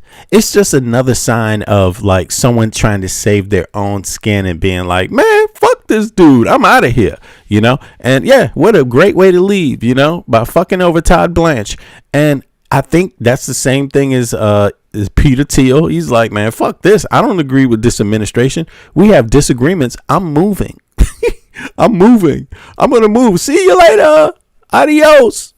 I'm going to say it just so you don't think it's something funny about all my assets leaving and all this money being transferred and then my quote unquote family and all of that shit being dropping out of school, canceling subscriptions and shit.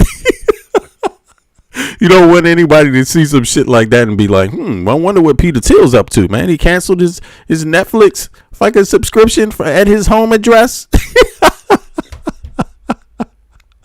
But people are fucking leaving. And you know what?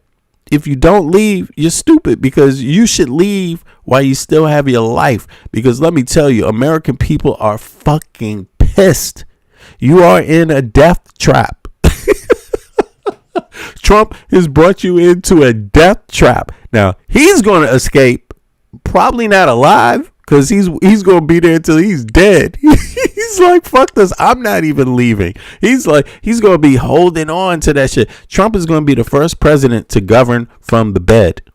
Straight up. He's going to be the first one to govern from the bed. Straight up. Like, it's coming. The rest of you run. You better run now. Run now. True cooperation and transparency, it could have been far more useful. A disservice to the American people that this interview is not being recorded, videotaped, and then released to the American public. She said, and I quote, "Acting AG Blanche was managing the entire investigation." Pam Bondi confirmed that they had 6 million files in their possession and have only released 3 million. It's disgusting.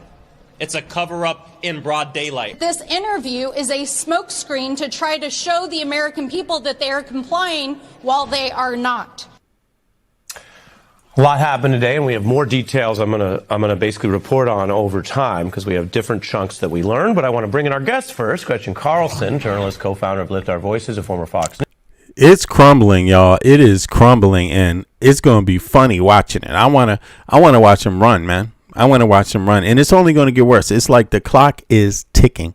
The clock is ticking, and we're going to get to see them scatter like the goddamn cockroaches they are. Like, lights on, everybody. News anchor who has reported on this story with us before, and Josh Marshall, founder and editor of Talking Points Memo.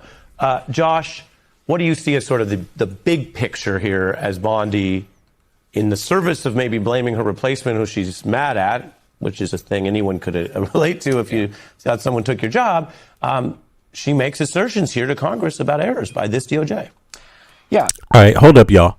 Do me a favor. Click the like button. If you haven't clicked the like button, please click the like button. Yo, that's part of the program. The chat is open. The program's free. It's part of the program. Do me a favor. Click the like button. Share the video so we can get more people in the conversation. Come on, let's go. Let's go.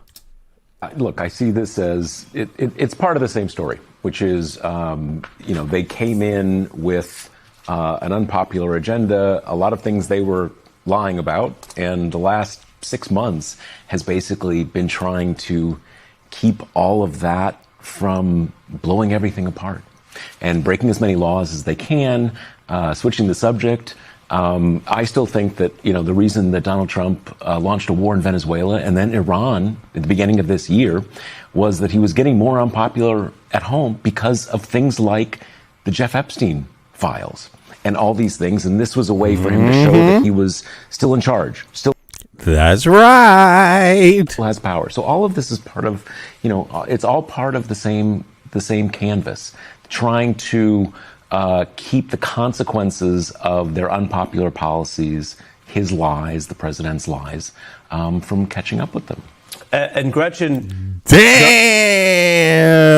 he said, trying to keep the lies from catching up to it's a game. He's just running, but you can't run away from yourself. Can't run away from yourself. You know that Bob Marley song? Damn, that shit is deep. You're running and you're running and you're running away. You're running and you're running and you're running away. You're running and you're running and you're running away. You're running and you're running, but you can't run away from yourself. Can't run away from yourself. That's that Rasta, that Roots Rasta reggae, man. That shit'll get you. That's on some spiritual shit. And yeah, you should run, man. They coming for you. The spirits are coming for you, man. Keep the consequences of their unpopular policies, his lies, the president's lies, from catching up with them. And Gretchen, damn, there are times where officials blame each other, and it's just a big debate. Here, we can report that before Bondi was out, Blanche was running point on this. He was signing the documents about the releases. He was. Damn, they convicting his ass right here. This is like a court. Blanche was running point for him. For her. Listen to that. They're saying they're taking him to court because he's going to be in court saying this. And no, Your Honor, look, Blanche has been doing this the whole time. He's not innocent. That's not Bondi just blaming him. He's been there doing it the whole time. We can't. He didn't have to take that. Remember who Todd Blanche is, right? This is Trump's former attorney. Yes, exactly. This is the same individual. So there's the Associated Press clip on this where they obviously have the various senators who were able to see this information or be there for her testimony. And they go on to further highlight that and the fact that, he was the person who brokered the deal for Ghislaine Maxwell going to a lower security prison. I like Pam Bondi. She got gangster, yo. She's got gangster because she let this fool go out there and do it. She knew she was smart. She knew this day was coming, bro. She knew. Well, remember, he would be criminally charged, right? She would be forced to be criminally charged. Yeah. And this is by the time that trial will take place, Trump is going to be out of office, right? So there is no pardon. Yeah. He's going to be out of office in a bed. You won't see Trump ever again. You will see Trump. You will see Trump, but only in a limousine or only on a gold chair. But outside of that, he won't be hitting the court. He's going to be too sick. You might see him with his helpers and shit. He's going to do the gangster, the Italian mafia shit. Go down the road, walking out of the hotel with an IV on his arm and shit. That's how you going to see Trump, man. Trump is like, sorry. I'm too old. You know what I'm saying? I'm too old and sickly. Remember that? Remember that old sleepy Trump? Remember that sleepy Trump joke? Yeah. Now I got you. But the rest of them can go to jail. The rest of them, none of them were presidents, so none of that Supreme Court shit have nothing to do with them. There's no law that protects any subordinate of Trump from crimes, from criminal fucking prosecution, bro. You're right. What I think is scary, V, is that what they're not haven't done is at least Biden saw the writing on the walls with Trump being enacted, and he was able to pardon people like Fauci, his son, right, just so that way it would stop any Biden is criminal. He's very conservative and quiet. He's not a loud guy. He's not a loud mouth. He just did what he did, and it was very conservative. Because there's a lot of people that would say, "How come you didn't do more?" But I think he has some kind of wisdom. He has something understanding about what was going on and how it's going to end. I'm pretty sure, I hope so. In any case, because shit is bad right now. Yeah, shit is bad. And I'm surprised Trump before he, or as he continues to lose his faculties, that he hasn't pardoned the majority of the people he has now in place, the majority of his family from prosecution. I'm surprised he hasn't preemptively done pardons for them. Yeah. Because a person like Pam Bondi, again, the reason why she's being or telling half truths or even part of the truth at all is because she understands that if she lies, that would only further an investigation. Yep. Or potentially force them to put up a vote to criminally pursue her, right, in Congress, right? I think that's what she's avoiding, right? That's why she's not going to be fully honest, but she has to be honest to an extent because she understands that if she does implicate herself in any way, shape, or form in terms of crimes, that the next thing they're going to do after this meeting is essentially force a bill or something to formally charge her, right? True. I think eventually she's going to sell Trump out, and I think they know that something's coming. And I think Trump, Trump isn't going to pardon people because if he pardons anyone, it's going to be his last day in office. Until then, he's going to make everybody do what he want them to do. He's the guy that makes you that holds fear over your head, that holds things over your head. So he has that over their head. But the thing about it is that he could pardon her in advance, but it doesn't matter because the thing about it is that he's not going to pardon everybody. And what can you be pardoned of? You know what I'm saying? Like people are going to be held responsible, whether you call it a criminal activity, whether you call it something else. Because what is he going to do? He's going to pardon them from conspiracy against the United States of America. Is that what it is? Yeah, that's definitely a possibility, right? Let me see here. Let me see. Yeah, let me see something. Can the president pardon people from conspiracy? I'm sure he can from conspiracy, but I just want to see for sure against the USA. I'm curious. I just want to make sure I'm not. Yeah, it says he can do that, right? Again, I mean, that's the oddest thing because conspiracy is just like a crime. It doesn't mean anything, it's a term for many different things, right? So offenses against the United States. But let me see something. Okay, let me see. How can Bondi be in jeopardy? Even with a president. Let's get to it. Even with a presidential pardon, how can she be in jeopardy? Okay, the presidential pardon provides a high level of protection against federal criminal prosecution, but it does not make a person immune to all forms of legal jeopardy. When discussing someone like Pam Bondi, who has served as a U.S. Attorney General in the current administration, or any individual involved in a high level federal affairs, it is important to distinguish between different types of legal risk. Here's why the pardon may not eliminate every potential problem. State level crimes remain. Yeah, DC also, man. Yeah. Okay, let me see here. State level crimes, the most in every other state. Virginia. Okay. The most significant limitation of a presidential pardon is that it only applies to federal offenses. So state offenses, you got to go to jail for.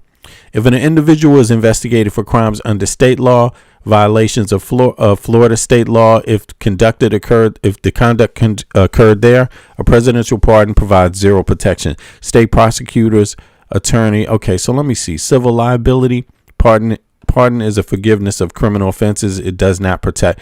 Okay, so she could still be sued. I remember one time they were talking about 10,000. I think she might have stepped down because of that. They said they could hold her liable $10,000 a day civilly for not releasing the Epstein files. Now let me see here. Congressional investigations testimony. A pardon does not necessarily shield someone from investigative powers of Congress. Loss of Fifth Amendment protection. As legal scholars often point out, once a person is pardoned for a specific crime, they can no longer claim the Fifth Amendment privilege. Wow. So she would still have to testify. She would still have to speak. And incrimination regarding the offense because they can no longer be prosecuted for it, right? So she would have to still speak. Compelled testimony. This can actually create more jeopardy in other ways because they cannot refuse to answer questions based on fear of self-incrimination. They could be compelled to testify before Congress or in other legal proceedings about their actions. Their testimony could then reveal information that incriminates other people, or it could potentially lead to perjury charges if they are found. Right. So she's still in legal jeopardy that way. Professional reputational. Well, I heard they're trying to disbar her. So, yeah. Okay. Well, let's go on, man. Let's see what else is going on here with Bondi. Boom. The DOJ may be releasing the list of Jeffrey Epstein's clients. Will that really happen? It's sitting on my desk. It's sitting on my desk. Yes. Did I say that? Yeah, this lady, man. That's going to be a meme forever, in Former in Attorney video. General Pam Bondi testifies on Capitol Hill over the Epstein files. Ain't it great to see folks come out of retirement to do what they do best? Like lie. This is just another day. Damn, that shit is funny. To lie. Pam Bondi's on Capitol Hill to be interviewed by the House Oversight Committee. Bondi's expected to face questions about failing to fulfill her promise to publicly release the DOJ's Epstein files. That's right, she's back. Pam Bondi, a.k.a. the woman who never met an Epstein co-conspirator whose name she didn't want to redact, a.k.a. America's favorite subject changer. The Dow is over 50,000 right now. Was back on Capitol Hill today to answer questions from the House Oversight Committee. And if I may just take a second here, I'd like to give a special shout out to the chairman of that committee, Mr. James Comer, who from the very beginning has made his mission vis-a-vis the Epstein files abundantly clear. As chairman of the House Oversight Committee, I've always believed Dude, we have someone who joined the chat. Oh, really? Let me see. All right, let me see. Who's that? Yo, Sterling, what's up, man? You there? Hey, what's up? Can you hear me? Yeah. What's going on, Sterling? What's on your mind, bro? You hearing this shit? Yeah, give me just a minute. I'm trying to adjust my audio. Okay, no worries. All right, let's peep some more of this real quick. See what Brian's talking about.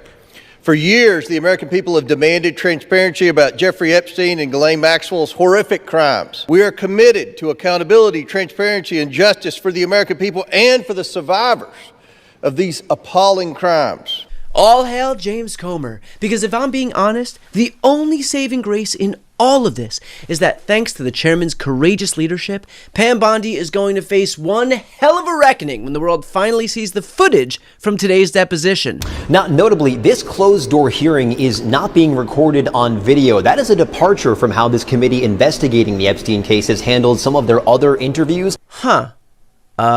I guess sunshine wasn't the best disinfectant on this particular stain on our nation's justice system. I was about to say, damn, did they record it? I thought they weren't recording it. Okay, but they weren't, so. Makes sense. I mean, why would James Comer want a visual record of the one person closest to the Epstein files when there are so many more important things for him to document for the American people?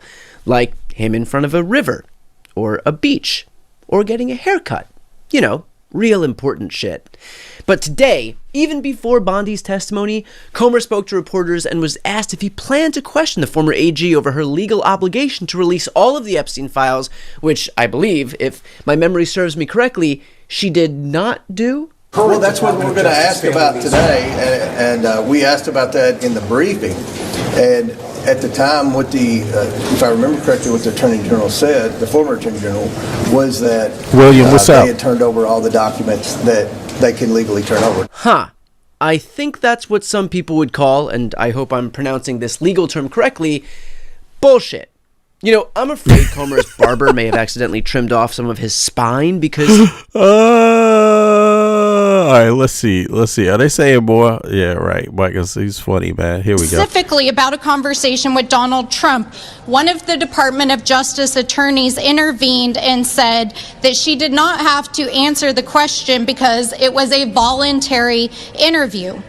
And said, in fact, quote, "We don't even have to assert privilege because of that," and said, quote, "We refuse to provide answers." Wow, that really flies in the face of what this other woman said not that long ago. No one in this country is above the law. Just wait until today's Pam Bondi meets 2 months ago Pam Bondi. There's going to be hell to pay. But before you go thinking that this former Attorney General completely stonewalled members of Congress today, she did in fact have some words of her own. I also personally asked the former AG 5 times and 5 different questions about her conversations with President Trump, whether he directed her at any given time on the Epstein files, what he knew, what he asked her to redact or not, and she refused to answer any questions about President Trump. In fact, Pam Bondi said, "I'm not too familiar with who this Mr. Trump guy is. I mean, I know you keep showing me all these photos of us together, but I meet so many people who partied with pedophiles, it's honestly hard to keep track." Huh. So in her brief time off, Bondi has clearly been... Did she say that? Did she say that? Wait a second. He asked her to redact or not, and she refused to answer any questions about President Trump. In fact, Pam Bondi said, "I'm not too familiar with who this Mr. Trump guy is. I mean, I know you keep showing me all these photos of us together, but I meet so many people who partied with..." Yeah, I'm gonna have to see if that transcript it hasn't been released yet. It hasn't been released. All right, Sterling. Yeah, I can hear you. What's up, bro? How's everything? Oh, everything's good. Thanks for having me. I apologize. I am having some audio issues. Like I can only hear you. Oh, really? I couldn't hear whatever you were. Yeah, I couldn't hear what you were playing. I don't know. I don't know if that's an issue. It's some. Maybe I got to figure what that is. At one time, I think you could. Right? Couldn't you hear that at one time? What I was playing? It seems like, and also like my earphones weren't working either. Like even though they were plugged in, like they weren't working. I'm gonna check in on that. But go ahead. I think it's because. Is it because are we in the right place? It says the waiting room. Yeah, this is the right place. Yeah, maybe it's the waiting room. Maybe it's this waiting room that does it differently. Thanks for saying that. Go ahead. I'm gonna check it out now. Go ahead. Yeah, because I usually call in a different way. I'm gonna try the different way and see if it works. No. Don't worry about it. Just go ahead. Let me know what you're thinking. I'm gonna see if it's on my side first. But go ahead. Can you? Oh, you can't hear me. Yeah, I can hear you now. Yeah, so where to begin? With the Peter Thiel thing, real quickly. Mm-hmm. I think that was a lot to do with taxes. Mm-hmm. So like, he got chased out of California because of that, wealth tax. Mm-hmm. And I think he moved most things to Florida, Miami. Mm-hmm. And then I think the Argentina thing was a mixture of the taxes, but also, and I think he just bought a $12 million mansion down there. Okay. And I think it's also interesting that it's one of the farthest countries, and like it's pretty far away. Like it's all the way at the bottom of South America, right? True. Yeah. And I think the distance of it has something to do with why he did it. Oh, really? Why you say that? The distance. Why do you say that? Go ahead. I'm following. I'm listening, but go ahead. Let me hear your theory. Well, I've heard him, kind of like fearmonger, so to speak, or for lack of a better term, he'll do like the whole doomsday thing. Mm-hmm. Like he's one of, like from what I understand, like he's one of these prepper types, right? Mm-hmm. Mm-hmm. And so I'm wondering if he knows something that we don't know about nuclear fallout. Because I've heard. Okay. Yeah, because I've heard. Damn, bro, that's deep, man. I've heard him talk about nuclear weapons many, many times. Okay. And now you have AI getting into the military-industrial complex. Mm-hmm. Mm-hmm. For example, For example, Peter Thiel.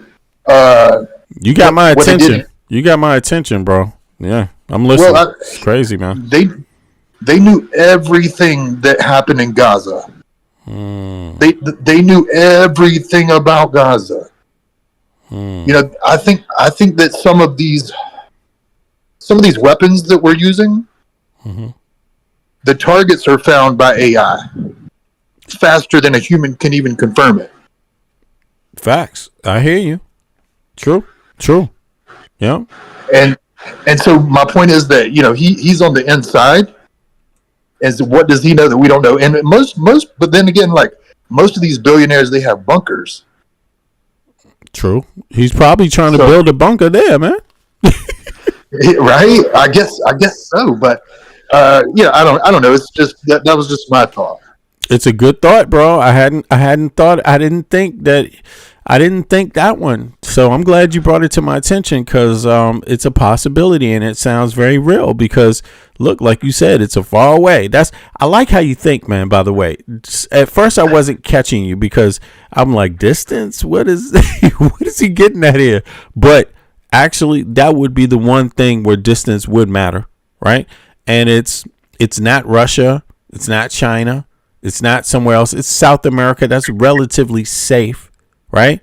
He could have is distant. He's definitely got a private little army, right? Protecting him, right? That he's going to have down there. So, cause he's got money. Who knows who else he plans on inviting, right?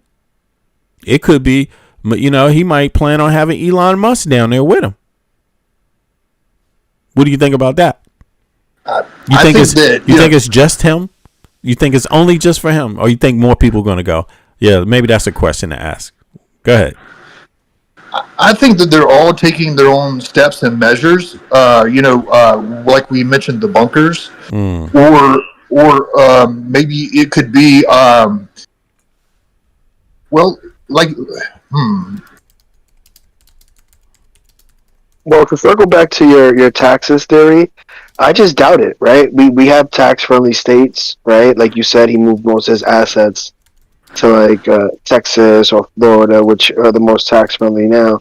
And they have they're worth so much money that they can have access to the best accountants who will find the loopholes necessary to overcome something as trivial as taxes, right? Like taxes are more important to your average worker. When it comes to that billionaire millionaire class, that the amount of wealth that they have is so inconceivable that taxes become arbitrary to them. Yeah, facts, bro. Sense. Yeah, it makes sense. And check this out. Not only that, but to your question, the prevalence apocalypse. Oh my God, there are no official registry of census of billionaire bunkers, so it's impossible to give an exact number. However, reports from within the tech and ultra wealthy communities suggest the practice is more common than many may expect. The prevalence of apocalypse insurance. While exact figures remain speculative, high-profile figures with Silicon Valley have indicated that bunker ownership and remote bug-out properties are widespread among the ultra-wealthy. Estimate proportions. Reid Hoffman, founder of LinkedIn and prominent ventures capitalist, has famously stated that he believes at least 50% of tech billionaires have acquired some form of apocalypse insurance, which often includes remote properties and underground shelters. Why the uncertainty is there? Most of these projects are kept under strict non-disclosure agreements, NDAs, and the construction, equipment, installation, and maintenance are often handled by specialized firms that require employees to maintain complete secrecy, which makes verification difficult for journalists and the public. Damn, bro. So, there you have it. So, apparently half of them have these bunkers. I wonder if Elon Musk has one. Let me just go ahead. But continue. Of course he does, and he also has these $1 billion yachts that he can hide on. The same yachts where they doxed the location of his yachts on X, the free speech capital of all social media, and he made sure that those accounts got banned and it got taken down. So they're all like I said, taking their own measures, and I'm not exactly sure what Peter Thiel's up to. And yes, these very rich, they can hire accountants, and they make sure that they don't pay taxes. It's not like they're so rich they don't care about paying them. Oh no, they care. They absolutely care, but they go out of their way to make sure it doesn't happen. True, they go out of their way. I understand you. Oh, okay. So you thinking more about Michael's comment, Michael from Brooklyn. Yeah, but hey, it's a toss up. What you got something to say about that, Michael? Hello, can you hear me? Yeah. Oh yeah. No, taxes become arbitrary when it comes to that, right? Like they can open up, they have various ways that you can open LLC and tax friendly states, run those taxes through these LLCs or C corps or S corps, right? And the taxation wherever they live it just becomes arbitrary because they set up so many shelves that run through this money runs through that you'll never really find a true estimate of their net worth, right? How much they pay in taxes. It takes a extreme high level of, investigative journalism to track all these companies that are affiliated or loosely tied with some of these billionaires. And yes, they care about taxes, but it becomes just a part of their overall wealth management, right? Like they already have LLCs and other ways that are in these tax friendly states, right? But chances are they live primarily in, high tax states or high tax cities such as New York City, such as Los Angeles, San Francisco, because they prefer the lifestyle, right? They prefer that liberal lifestyle, right? But yeah, not to say that he's wrong, but I think it's a whole lot more intricate, and it is a part of the billionaire class on how they handle their taxes, right? Well, it says here, I think, it's interesting because both of you guys have two different views on that. But it says here that it is actually, Peter Thiel has not publicly stated that he is leaving the U.S. Recent reports, most notably the New York Times, in a late May 2026, indicate that he has temporarily relocated with his family to Buenos Aires, right? Argentina, purchased a home there. Here's the context regarding his situation. Strategic optionality. Reports describe this move as part of a broader trend among ultra-wealthy individuals who are not necessarily immigrating, but rather seeking optionality by establishing bases in other countries like New Zealand and now Argentina. They are creating hedges against political, fiscal, and existential risk in the United States rather than abandoning their primary ties to the U.S. Financial and political factors analysts note that this move comes amid a proposed wealth tax on billionaires in California. Additionally, Thiel has found a significant ideological partner in Argentina's President Javier Milei, whose views on libertarianism, anti-socialism, and reducing government regulation align closely with Thiel's own. Maintaining time. Okay, so it's kind of, again, obviously he's not telling people everything, but apparently people are suggesting that it's because of taxes, right? That's what folks are saying. And then I guess others like Sterling are saying, nah, what about a nuclear bomb in the AI? And let me see something. But what does it mean when they say existential? What does it mean? Human level crisis. Yeah. What'd you say? Sorry about that. I missed that. The human level crisis. The human level crisis essentially is what the meaning of the loose term of existential meaning. Yeah, when something is described as an existential threat, it means that if that threat were to manifest, the thing being threatened would likely be destroyed, extinguished, or permanently and irreversibly changed. So it's not putting any of these reasons. It could be that, it could be a nuclear bomb, or it could be taxes. You know, they just leaving it up in the air, man. They're saying you decide. I always believe that, when they bring up taxes, it's more of a deflection because we have tax-friendly states. Florida's not going anywhere. Yeah. Texas isn't going anywhere, and they're not changing their tax policies. A billionaire tax in California is genuine to California. We still have 50 states. Right. And we have several states, again, to circle back to, Texas and Florida, that just have tax-friendly abatements that have always exist, right? Mm-hmm. They've always existed, right?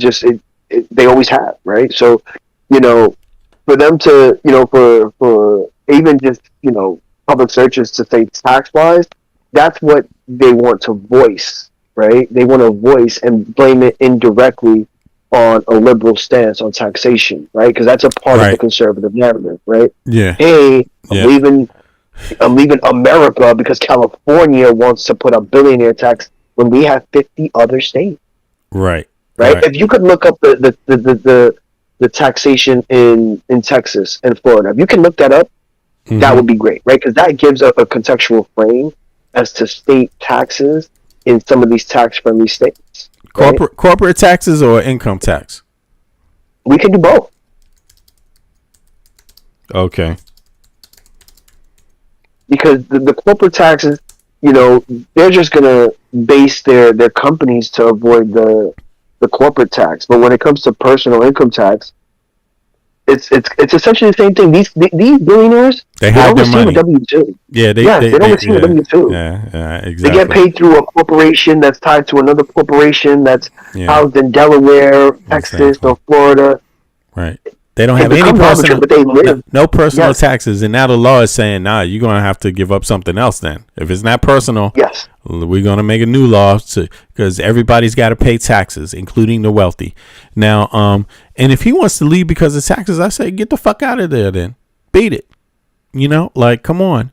Let your true colors be shown. Well, he can see how developed Argentina is when it comes to their government, when it comes to their infrastructure, when it comes to these countries aren't there's a reason why America's still America, right? We have over 100 years of development in infrastructure, of lifestyle, of influence. We got a lot of infrastructure. We do. We're still the primary influence on the world, regardless of whatever's happening here.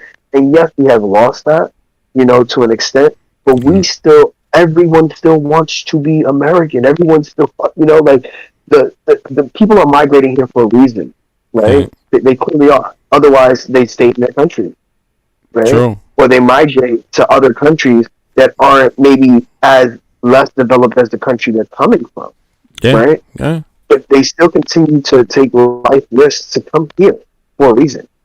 Yeah, for some reason. It's true, bro. And it must be because they think things are a little better. Now, here it says the corporate income tax state level. Florida imposes 5.5% corporate income tax rate on corporations operating within the state. Calculation: this tax is generally applied to a corporation's adjusted federal income, which is then apportioned to Florida's base based on specific factors. But you can do your taxes so it makes it look like you don't make any money. All the money you make, you're investing. So but Florida levels corporations in Florida are also subject to the standard federal corporate income tax rates. I think that goes that. What does that affect? That's income tax still. So, okay. I mean, I already know big corporations, they have loopholes about this income tax, individual income tax 0, corporate income tax 5.5, state sales tax 6.0. So that's what it is in Florida. Does that help you? You there, Mike? Oh, okay. Yeah, I guess he had to listen. Yeah. You had to listen. But anyway, and then to further that, Mm-hmm. I want you to look up the terms buy, borrow, die. This is how the billionaire buy, B-U-Y, borrow, die. Okay. This is how the multimillionaires and billionaires move, like Elon Musk. That's how he was able to acquire Twitter. But go ahead. Okay. Yeah. Buy, borrow, die is a legal tax planning strategy often used by the ultra high net worth individuals to accumulate wealth and transfer it to the next generation while minimizing or even eliminating capital gains taxes. The strategy relies on the fact that under current tax laws, you only owe capital gains tax when you sell an asset for a profit, not when the value of that asset simply increases. Okay. 3 phases. Buy. The individual acquires appreciating assets such as stocks, real estate, or private business equity. These assets are held for long term because the owner does not sell them. The growth in value, unrealized gains, is not subject to income or capital gains. Borrow. Instead of selling these assets to generate cash for living expenses or other investments, which would trigger a taxable event, the owner takes out a loan using their assets as collateral, e.g., the securities-backed line of credit, because the IRS does not consider loan proceeds as income. Yeah, this cash is received tax-free. Die. When the original owner passes away, their heirs inherit the assets. Due to tax provisions known as the step-up in basis, the cost basis of these assets is reset to their current market value at the time of death. This effectively wipes out the tax liability on capital gains accumulated over the owner's lifetime. The heirs can then sell the assets to pay off any remaining loans and keep the proceeds without ever paying capital gains tax on original growth. Goddamn. Yo, so that means Sterling's right. Basically, right? Peter Thiel can't be moving for taxes. That's not why he's moving, right? Well, that's what I'm saying. Huh? Yeah. Yeah, go ahead, Sterling.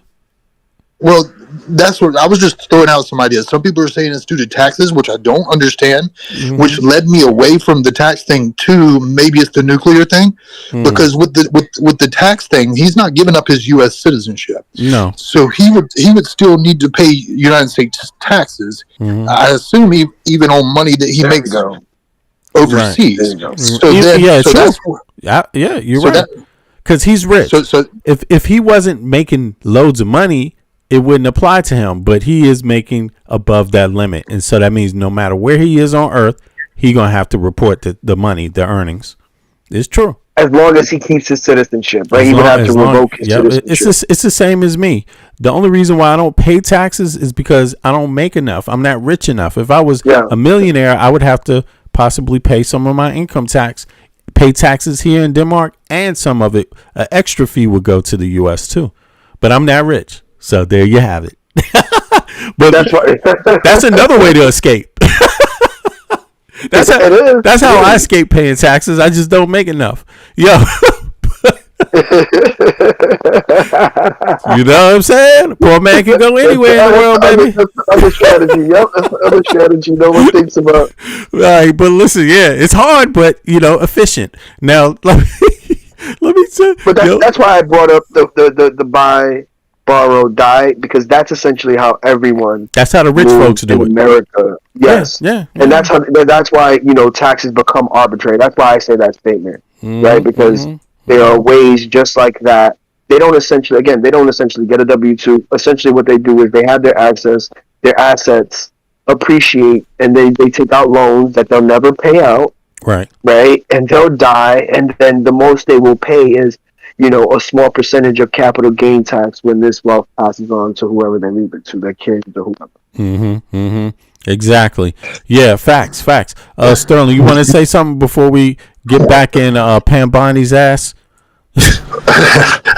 I'd like to get back up in there, but what I would say is that I'm still not sure he doesn't like evade some taxes by doing this. Like, for example, like with that $12 million property that I just read he bought. Like, I bet he didn't pay property tax on that. Yeah.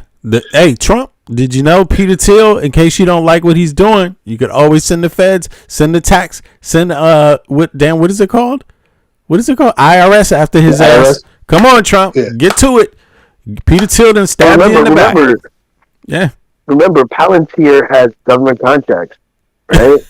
you go after Peter Thiel, those contracts might be compromised, right?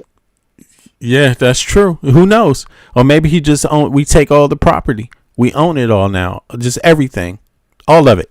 Okay. Someone claim that's socialist, right? You know, this shit ours now. Okay. You have no patent on it anymore. We don't recognize any patent. You know, you want to turn our country into China. Okay, motherfucker. Or Russia. That's what you wanted to do to us? Now all that shit is ours. Okay. Yeah. Fuck it. You want to make it authoritarian? All right. Just remember. Just remember. You know. All right. So, Sterling, you want to say something about that, or should we go back to Pam Bondi? Yeah. Well, before we get into this Pam Bondi, what I would like to say is, I'd like to ask you both: have y'all ever heard of Poly Market? Poly Market? No, not me. Not all. Yeah. I've heard of Poly Market. I think the closest legal thing in contemporary time is Cow Sheet, right? And Poly Market too, right? When it comes to that, it becomes more of a state issue, right? Because depending on what the state laws are against gambling, that dictates the growth of those individual markets, even though they've gotten a ton of leeway under this current administration. But it still is up to mostly state level. But yeah, go ahead, Phil. You talking about some investment, some gambling investments or something like betting on gambling platforms? Gambling platforms. So yeah. Okay. Yeah, and polymarket.com, which I tried to access it from here in South America, and I couldn't. So if you have a VPN and you change it to the US, then you'll be able to see it. Okay. Polymarket.com, I believe it is. And yeah, but like what's interesting about it is you can bet on things that aren't like sports related. You know, like you can bet on politics, current events, music. Man. Yeah. You can, it's all kinds of things. Oh, wow. And so, like, for example, will Pam Bondi testify? I'm pretty sure is on there. Oh. And there's usually a date involved. You can bet on the weather. Yeah. Really? Is that right? Okay. Yeah. You can bet on the weather if you want to. Well, let me put that in the chat because I'm interested in that. I want to check that out, man. Thank you for that. Go ahead. Continue. Well, the last thing was about that Ghislaine Maxwell, right? That one's on there. That one's on there. Will she be pardoned by such and such date? Oh, really? Yeah. I believe the date is December 31st. Because and it's like 6-1 odds against her being pardoned before December 31st. I think I found a new sponsor, bro. Thank you. Right? Yeah, straight up. You know how I heard about this, V? Tell me. Go ahead. Tell us. Tell us all about Poly Market. I had heard like whispers of it and didn't really know what it was, but then I dug into it when I heard about the Venezuela thing. Like when we went and kidnapped Maduro. Yeah, go ahead. Right? Yeah. Apparently that there was something to do, like will the United States kidnap Maduro, or will they invade bring Maduro back to the US? I don't know how it was worded, right? But there was a guy who's like a Navy SEAL or maybe a Green Beret, like special forces, and he got the word that tomorrow he'd be one of the guys going to storm Maduro's compound. Oh, he got the word. Kidnap him. Okay. He knew he was going to be one of them, so he bet on himself. What? And he won? Are they suing his ass? Is it? It turns out he's getting faced with like some sort of crime. I think I heard. They charged him. Bro, I heard of that. Yeah. That was just in the news, right? That was. Yeah. Maybe a couple days ago. Wow, man, and it was just pure luck. It was just luck, and now they want to, Well, it wasn't exactly luck that he won because he knew he was going in there. Oh, he knew already. So he broke the law. Yes. I don't know exactly what law. Who has was. it, right? In this administration. Yeah. I don't think he knew. Yeah, that's true. He was. I don't think he knew he was breaking the law because he could have got somebody else to place the bet for him. Yeah, you're right. And but he did. And to your point, Michael. True, and like also, but everybody else is breaking the law in this administration. What the fuck? Yeah, it becomes commonplace, right? I had to rethink that because I'm like, wait a second, man. Nah, bro. Leave the man alone, leave the man alone, because this regime is so criminal right now, man. And they sending you somewhere. Listen, I'm just saying it like this. My view is like this regime is not following the law. They're not following the Constitution. They're not following international law. And yeah, it is fucked up to send our troops to things that are against international law, also against our own Constitution. Everybody knows the far great majority of public want this regime gone. Period. It doesn't matter who's on top of it. People are tired of it. So why would you want to go fight for something when you see someone breaking the law like Trump gets away with doing? The Supreme Court bending the rules, when you see the Congress is effectively corrupt, inactive, not even on duty, why would you want to go fight? So go make your money, brother. Go make your money. Power to the people. That's got charged, and so a lot of these states are essentially a lot of these companies are circumventing state laws by having a token system. Yeah. So instead of putting actual money, they're placing tokens. You buy tokens and then you place your bets. So it kind of overcomes the gambling rule, right? Even if in a state like I'm in New York, has stringent gambling laws against it, you can circumvent it by going through companies like Cowsheep. I'm not sure if Polymarket does it, but essentially the token system that allows for you to buy tokens and then bet on these events and then win in tokens, and you would have to cash that out essentially to get your money. Okay. Well, it looks exciting, man. I'm into it. And yeah, let me go see if I can get a new sponsor. That's what I'm going to do. I appreciate that. Yeah, go ahead. And you know who's one of the number one sponsors of Polymarket? Who? Peter Thiel's foundation. Mm-hmm. Yeah. Well, man. It's funny because it's a sponsor, right? It's a sponsor. Yeah. Go ahead. Oh yeah, definitely sponsors. A lot of these sports. So a lot of the sports betting is surrounded by Cowsheep.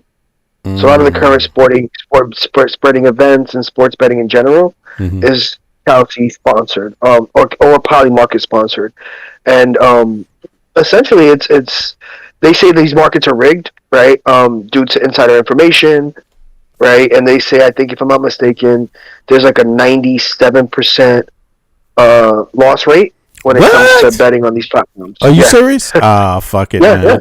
Hold on, but is it because they're rigged, or is it because people just don't know politics? Inside information, right? Because remember, just like Sterling had said earlier, they have these dates, right? And so these dates are heavily skewed by information. The information that's acquired, like the closer I am to the president or, someone Wait a second. Power, I see what you mean. So this is all about every time they ask, they say the date. They want you. So you're betting on the date.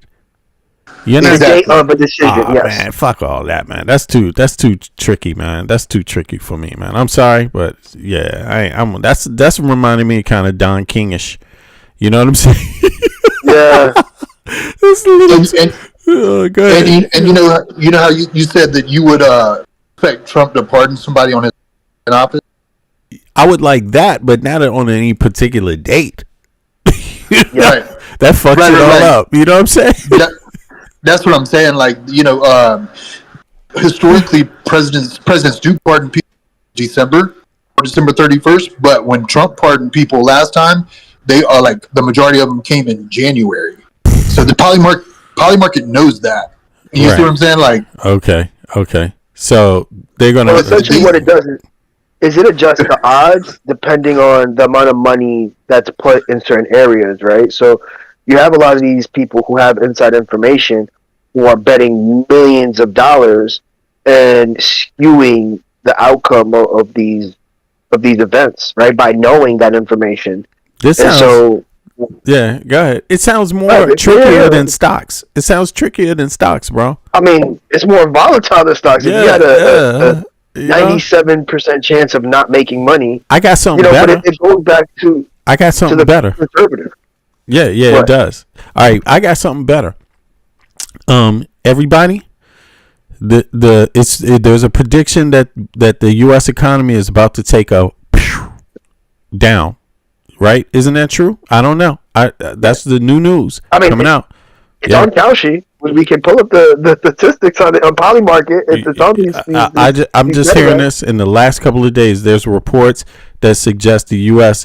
is about to, it's about to take another hit. It's about to have a contraction. It becomes complicated, V, because the economics of every day have become more loosely tied with the market. So the market isn't necessarily a reflection of the economy. Right. Right now they're saying that obviously the everyday individual in this economy is suffering, but stock markets have just hit an all-time high. Right. Yeah, maybe. So is that what they're saying? It's becoming more and more disconnected. It's at an all-time high, but I'm hearing something about let me see. Let me see. I heard some reports just in the last couple of days. Yeah, but you said about people defaulting on their home loans. It's defaulting on the home loans, exactly, and I think that was part of the story. I think, but let me see. Is that what they're talking about? It says here, higher defaults on loans, higher defaults on higher credit limits, credit usage limits. Yeah, like you said, I'm seeing something that says it's kind of holding strong. GDP growth is generally projected to be modest, around 2%. Is projected. Economic risk headwinds. Inflation remains stubbornly high, frequently cited as the major concern. It's keeping costs consumer businesses elevated, which affects affordability. Labor markets cooling. Right. While not collapsing, the labor market is softening. Unemployment has drifted upwards, hovering in the mid 4% range, and wage growth is slowing for many segments of the population. Fiscal policy pressures, high federal deficits, ongoing trade uncertainties, including the impact of tariffs, the higher than desired interest rates on long-term loans like mortgages are all putting a drag on the economy. Geopolitical instability, global conflicts such as the current war involving Iran have contributed volatility in energy prices and supply chains, which directly impacts inflation and growth forecasts. Okay, so apparently it says recession probability. Major financial institutions like JP Morgan have estimated the probability of recession in 2026 approximately 30 to 35%. While this indicates the risk is significant, it also suggests that majority of forecasters believe the economy will avoid a formal recession. You know what? Drag inflation light.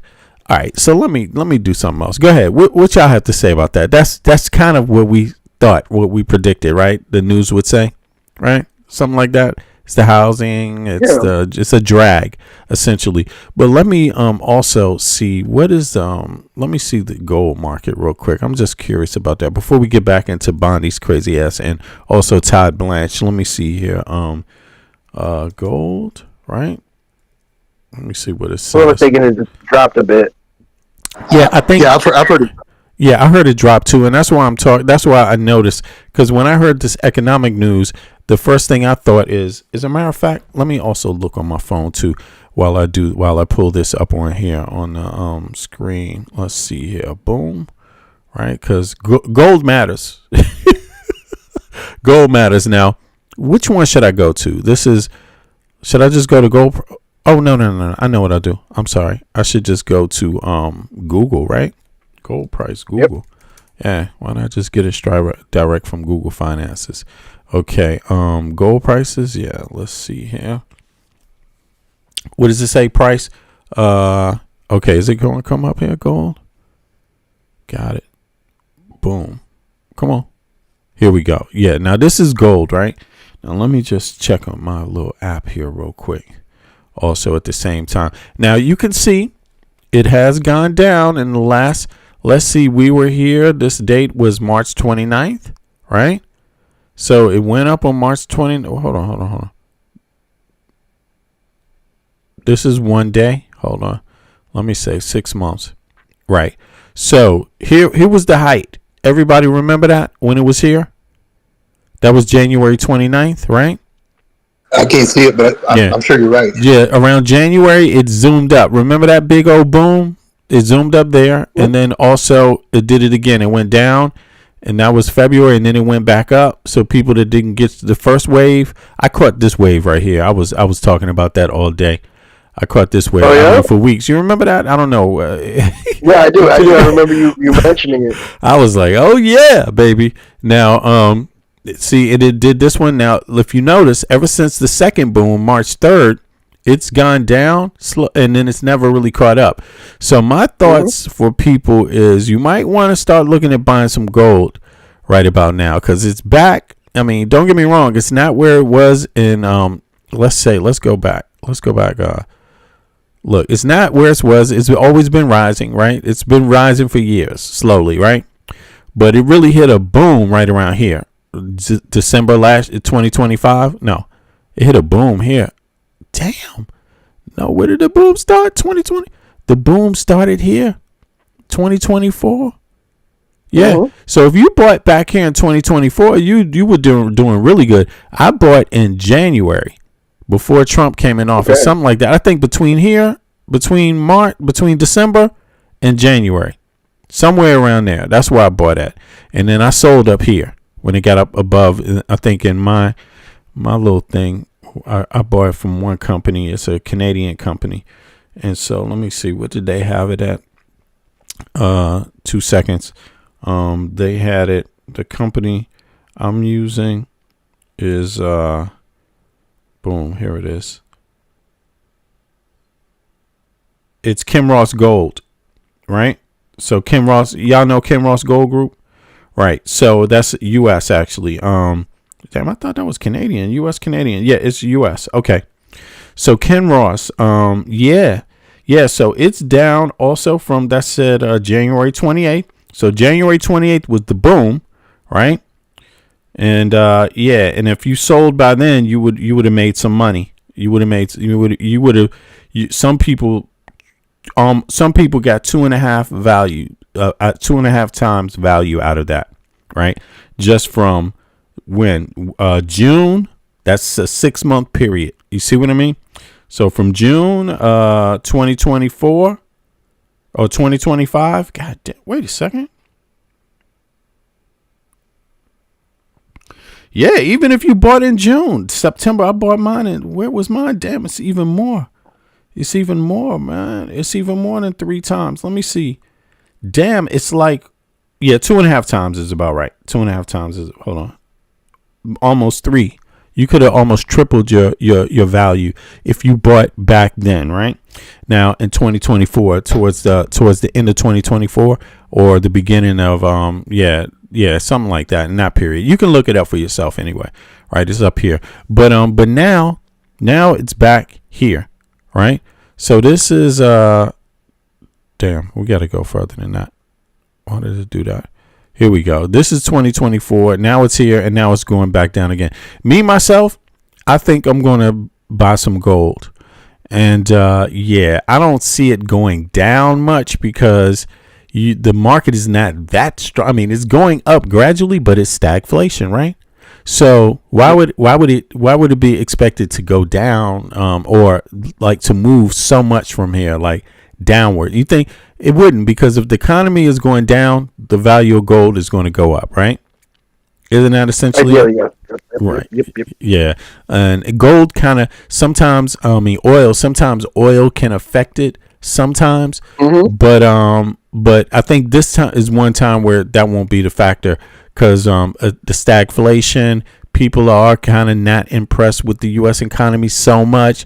They don't expect it to boom under Donald J. Trump. And yeah, I don't know. So I'm thinking about doing this, especially when I heard that data about the mortgages. You know, that's usually not a good sign of the economy, man. That's usually where it dips. It starts dipping, right? To be honest with you, it might be good to just plainly invest in like S&P, like in the S&P. It is. Look at the S&P gains. You can look at the S&P gains and see how much they've gained over the past. Yeah, exactly. I feel you. S&P. Let's go. Is it coming up? Here we go. Exactly. Oil. Right? Let's see what else is here. Let me go over to the Wall Street and see what it says. Is it coming up here? More data, Ember shares. Okay. Damn. So this is the okay. Yeah. Let me go back. Hold on. Oh, there it is. Okay. Let me see. Oh, wow. That's Scandinavia also. I need to check that out. Scandinavian market. Okay. Let's see here. There's oil. Right. Boom. I mean, what do you think? What do you think particularly in the S&P? Who are you thinking about? Well, the S&P 500 as an index, right? Like the overall index growth. You can just look that up and see how much it's gained. Can I actually look it up here? Where is it at, man? Hold yeah, on. You should be able to. Why doesn't it say index? SN. Let me see. There we go. It's because I typed it in instead of typing it in the browser, I think. You'll see here. Oh, matter of fact, let me just get it over here, man.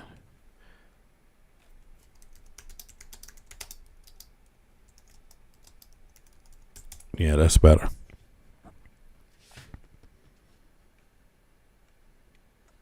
Here we go. Okay. Let me open this one up. Markets F. Okay, that's better.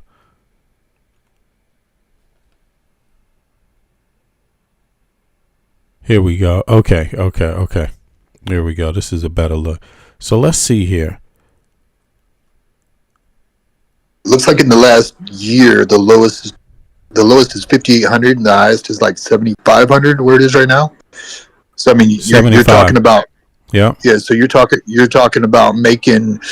Oh gosh, math in my head is hard. I'm thinking like 20% gain as opposed to making 3 times as much off of gold. It's 20%. Yeah, that's greater. That's a lot better. You're right, bro. Yeah. And let me see how much you got to buy in. You got to open. It's costing what? 6. It opens at 6.8. Basically, that's there. And what is it now? It's 7.5 now. Damn. And it's expected to just continue.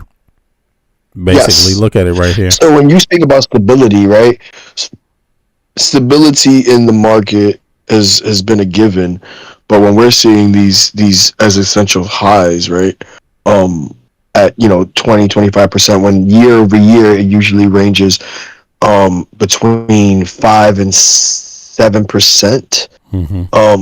It's a great stable investment. Gold is obviously a bit more volatile, right? I think gold is one of those one of those assets that you buy on the way down, right, hoping that it continues to reach new highs, where the S&P will almost exclusively continue to reach highs because there's a little bit more fundamental when it comes to things like 401ks, and a lot of things are just tied to the market. So the government in itself always regulates that to try to make sure the economy, that the dollar higher and higher. Yeah, they need to make sure the dollar stays strong. There you go. They will try to protect it as much as they can. All right. Yeah. So even if they do what's called quantitative easing, which essentially is buying stocks en masse to stable the market, right? I mean, to look at this stabilize the shit, market, bro. so there's not large swings. It was I'm sorry? it was 4.7 in April 1st, and look where it is now, 7.5. Yeah, it was 4.7 April the stock 1st, market has been amazing. and then back in this is 2020, but this is 2025 April, right? March 1st, yeah, 2025. So 1 year exactly. This is 1 year ago, right here. So 1 year you would have. That's what 2%. No, you said that's not 20. Is that 20%? From 5,800 to 7,500 would be roughly 20%. Yeah, in my head. That's 20%. Yeah, 40, you're right. Yeah, 2.0. Yeah, 47, 25%. Yep. Yeah, 4,700 to 7,500 is slightly better, maybe like 30-35%. That's 35. Okay. Again, you're not 2x and 3x and 4x and 5x. And a better way to look at it, V, would be type in S&P 500 percentage gains year over year, and you'll see the chart that dictates year by year how much it's steadily gained.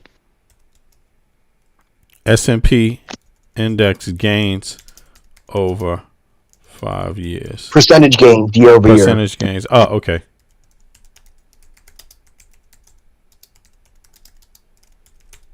Let's see here. I think it knows them. It must know that. Okay. It says approximately 91.4% total return in 5 years. Right? So let me see here. Look at that percentage, right? In 5 years, if you invested $100, you'd have $190. Yeah. Right? And let's not forget compounding interest, right? Because that's the biggest factor when we're talking about investing. So when it comes to investing, that's kind of S&P 500. That's kind of a no-brainer in today's market. That's the only thing I can say. That's why when you see, to circle it back to the Pam Bondis of the world, why do you think you mentioned the Dow, right? The Dow is they do that, right? That's her thing, right? That's what they all say. Look at the Dow, look at the Dow. But if you don't have $100, you ain't gonna do it. But gold, you don't need $100, do you? No, you need what? $5, well, $10. At this point, you can buy fractionals of anything. Yeah, you can buy fractions of anything. Exactly. But the S&P, can you get fractions of S&P, or do you need a straight up 100? Yeah, you can buy fractions of index through places like Robinhood and other investment. Yeah, that's true. You could do that through. Yeah, they have those also, right? Robinhood. Yeah, that's true. That is true. Yeah. If when you're worried about your day-to-day livelihood, while everything in terms of cost of goods goes up, the last thing you're thinking about is investing. I think the only time it really benefits your average American is when you see your potential gains through your 401k. That's really what kind of helps out in the economy, because you're like, oh, my 401k, my retirement plan is essentially gaining, right? Let me see. I just want to see what I can get out of 20,000 for 5 years. What that would look like. It says here that 20,000 would be 38,000. It would be 38,000 over 5 years. Yeah. What are you using? They have an interest calculator that I've used in the past. That's really good. It says the CAGR. Right? Ooh, I'm not familiar with that. Compound annual growth rate. Used, according to the compound annual growth rate of 13.9 observed over the past 5 years. Okay. Right? And you said, yeah, exactly. Now but before you said that was what, 99%? Something like that? Okay. Total return over 5 years. Yeah, over 5 years. So yeah, total return over 91.4%. Compound annual growth rate 13.9%. Right. So what I use NerdWallet's compound interest calculator. Mm-hmm. And you can put in if you could pull that one up, it's called NerdWallet interest calculator or compound calculator, and you'll get a better balance of what you would see. Okay, let me see. Let me go to NerdWallet then. Let me just open that up real quick. And you said they have a calculator, right? Let me see before. A compound interest calculator. So you can type in Google compound interest calculator NerdWallet. Let me see. Do you see it here? Let me double check here for you. I can send you a link through the chat if you need. Yeah, do that. I'm actually inside of it now. It says credit cards, insurance. Let me see calculator. Let me go over to here to the left. Banking, loans, insurance, personal finance, investing. Damn, it must be in here somewhere. Matter of fact, maybe I should just go back. Calculator.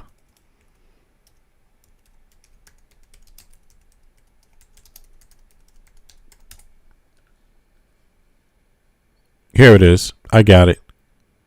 Okay. Yeah, so here, let me pull this up. I just sent it through the chat too if you needed. Okay. This is it, right? Initial yep, deposit. Yeah, so let's say 20,000, right? 5 years growth, estimate rate of return. What should I say? 0? So essentially you can plug it in. So you can do right now they had historic gains. You can do let's do something conservative like even 12%. All right. 12% estimated, and then over 5 years, and do whatever initial deposit, and then do the compound and your contribution either monthly or annually to see what that looks like. Okay, but hold on. It says initial deposit. Okay, and contribution monthly or annually. So this is on top of what your initial deposit. Yes. Monthly. So you could put 0. You could keep it at 0 and just put 0. A flat amount for your initial deposit with that estimated rate of return, and it'll give you an idea. Let's say this one. So yeah, it came out the same. Let me see here. 33. It came out to 38. The one that I used came out to 38, but this one's coming out to 36. But that's that's enough to want to pay attention and know exactly how what company you're using, right? Because the rates could be different that they give you, right? Essentially, they could be slightly different. But yeah, bro, that's it's interesting enough. 5 years, that's $16,000. That's good money, right? There you go. 5 years that you didn't have to do anything for. You didn't even have to manage it. You just watch it. Right. Yeah. Exactly. And yeah, that's interesting. So good information, bro. Good information. Sterling, you wanted to say something? Real quick, and then we can get back to Pam Bondi or wherever you want to take it. Yeah. I'm no economist. I'm not good with this sort of investment stuff, but I do recall that during the housing crisis of like 07 to 09, the S&P plummeted by like 50%. Okay, so like I'm not sure if you were in fear of another housing bubble or crisis. That would be yeah, me too. I'm not sure.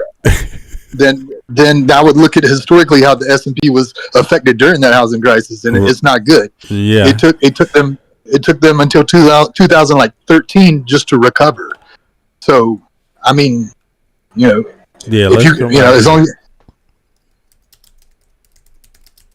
okay, you mean the dip in the that was the dip in the housing market, right? Or the housing crisis. Crisis.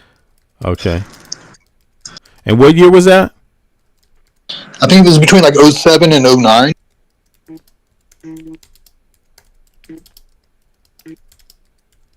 Okay. Here we go. 07207. Right. Oops. Right.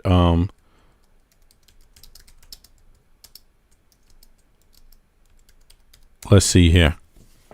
Yeah, let's check that out. Good. I'm glad you're bringing this up, man, because I'm not either. Look at that. You're right, though. It says, see? Exactly. For those of you, I hope nobody turned the shit off and went over to their computer and started buying it. Always continue. Don't just get... That's fun. They're busy on Polymarket. Yeah, they're busy on Polymarket. Don't go to that one. Nah, you go to it at your own risk. How about that? Yes, S&P experienced a massive drop during the 2007 and 2009. So in other words, Pam Bondi, you can't always rely on her. That's another little trick, right? Isn't that another little trick? Because you buy in, it's just going to increase the money she invested 10 years ago, 20 years ago, right? And then, but what if she knows it's going to hit? What if she knows it's going to sink all of a sudden because of impending crisis? The only thing I have to say about that, V, is those were through mortgage-backed, tied in to the market, which is it's not necessarily tied into the market the way it once was. True. They restructured they restructured that, right? Yeah, that's true. Yeah, you're right. That was a big political scandal. Actually, I'm not aware of this. How is it restructured? Go ahead. Well, the way the bonds are set up, and the way the loans are given out. So the way the loans were given out, you had very little asset checking. So they didn't necessarily check whether people, like the type of jobs in correlation to the price of the mortgage was in order. You're talking about subprime mortgages. Yes, subprime mortgages essentially what led to the crumbling of the S&P and the stock market in general. Yeah, which they no longer do in that manner. If that makes any sense. Yeah, it does. It does. It's this the Dodd-Frank Wall Street Reform Consumer Protection Act. Yeah, that's what came out of it. There was a big legal scandal on Capitol Hill, and this was a big deal. And the president talked about that. Who was president back then? 2010, 2008. You had it was between Bush and Obama. Between Bush and Obama, right? Exactly.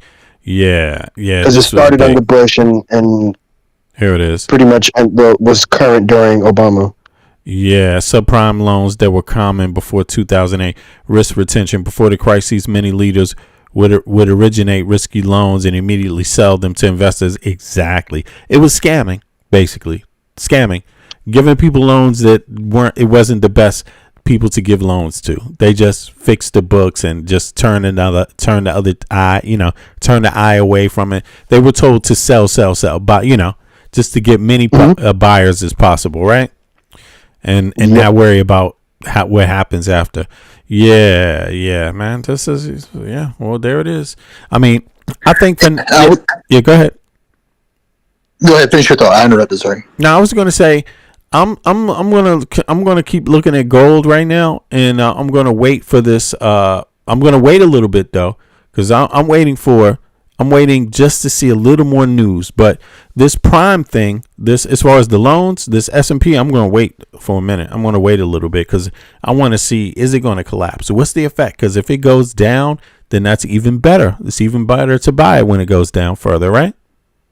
Yes, it is. Yeah. So if there's some shock in the market expected to come in the S&P, then I'd rather wait and see what it looks like and then buy in. But the gold, I'm thinking pretty soon I might want to buy in, because once soon as something like the S&P takes a hit, then the gold's going to go up, right? Yes, so that's a direct correlation. Yeah, they would be crisscrossing each other. Like one would be going up while the other one goes down and shit. But that's why it's good. So a great investment strategy would be to purchase gold and have investments in the S&P, and as one drops, you continue to buy on the way down, and as one goes up, you have an appreciating asset that's in contrast to right the other. Yeah, you can buy as it drops too. You can buy as it drops. Yeah, because it will bounce back up the S&P. That's true. Yeah. Historically, it always has. I mean, again, you have to remember 401ks and retirements. Like we have large pension pools that are tied to the market, right? Like while that essentially they won't let fail. They will not. They're going to work their best. It will just be another bailout. Yeah, it would be a political scandal. So yeah. Well, and I feel like it's a minority of people who have a 401k. True. So it's around 40% of America. 45. I think it's probably, and that's stupid of us, right? I think it's because there should be more. I think it's probably more like 20%. I think it's about 60 or 70 million. But that tells you that tells you out of 400. Yes. And that tells you so much about us. it's a high number of individuals who are tied into who have a 401k who are tied. That's all 401ks are tied back into the market, right? Yeah, but when you think But, about but it, should be more, man. The majority of Americans have a 401k. no, the majority of Americans don't have a 401k. Like only 70 million people in the U.S. have a 401k out of 4 million. So I'm not sure. Well, last time I checked, it was between 45 and 50% of individuals who have a 401k. Oh, really? I think it's because you have to think anyone with a valid job has a 401k option. That no, right? It's more your independent individuals, your truck drivers, those individuals. And if you work for yourself, you're less likely to have a 401k because the appeal to a 401k is having your company match it. It says 43% of the U.S. working population has a 401k. Around 40 to 50%. Yeah, last time I checked. Yeah. Of the U.S. working population. Right. Of the U.S. working population. Right. Yeah. So to say that 40% of Americans have a 401k is not the case. No. It's about 70 million. Population. We're not including children. We're not including elderly who are already retired. That's why it's working population. Yeah. Otherwise, they'd be under their parents' purview or a social program like Social Security for the elderly, because you already are retired, right? So you're not in the working pool that's contributing to 401k because you're no longer being affected by the ups and downs of a 401k, if that makes any sense. Yeah. It does.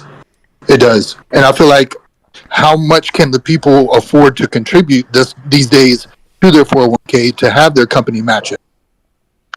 Well, it's funny you bring that up because a lot of companies now are, because of more recent changes to our administration, they're choosing to not match. It's funny. A lot of companies are opting out of the matching portion of 401ks currently.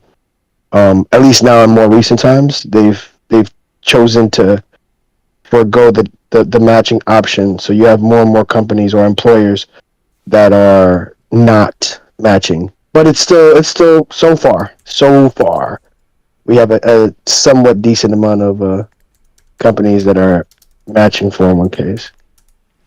I mean, that's over half of the population though that doesn't have it, and it's kind of interesting, that's like a good thing. When we think of the U.S., we're like, wow, that's great, 43%.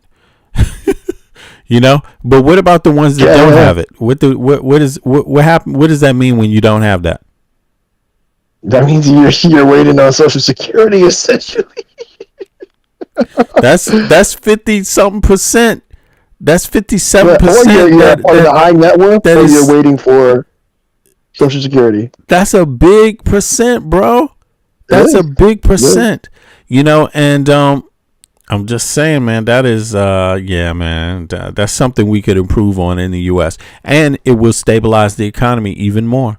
I mean, why not have more? Why not find ways to get more people enrolled in this program? Because it's only going to, boost up the economy, make the economy stronger. More people participating in it that way. You're putting money away. It's savings. It generates interest. It builds up. But when you don't, when you have a job that only doesn't allow you to pay into anything. Yeah. Is that good for the economy? Is that good? It's not. Like what's essentially propping up the economy in the interest of, the U.S. government to continue to really bail out companies is the fact that it's tied into 401ks. Yeah. Maybe that's what they say, right? That's the excuse, right? They make it sound bad. They make it sound bad. Like you could fix the problem by just ending it, right? Just get rid of that, man. Then the economy will boom, except you won't have a part in the economy. It's just, yeah, man. But in any case, let's get back on track to Pam Bondi, because we need to have some joy. And that number 43 didn't bring it to me, bro. Like, it's still kind of, it's dragging a little. It's dragging. I'm trying to give people hope, man. What the fuck? Anyway, let's go. Let's get back to Pam Bondi. Boo, Pam Bondi. Boo, Pam Bondi. Go to hell, Pam Bondi. Jesus doesn't love you. Me and former U.S. Attorney and MS Now legal analyst Joy Get Vance, her, also punish here her. in the studio. Ken, I'm just going to start where we ended this conversation last hour with Congressman Subramaniam, who told me so far Bondi has only faced softball questions at that point from Republicans, but he was also ready to expand on who Bondi was really spending time talking about. I want to play for you just part of that interview.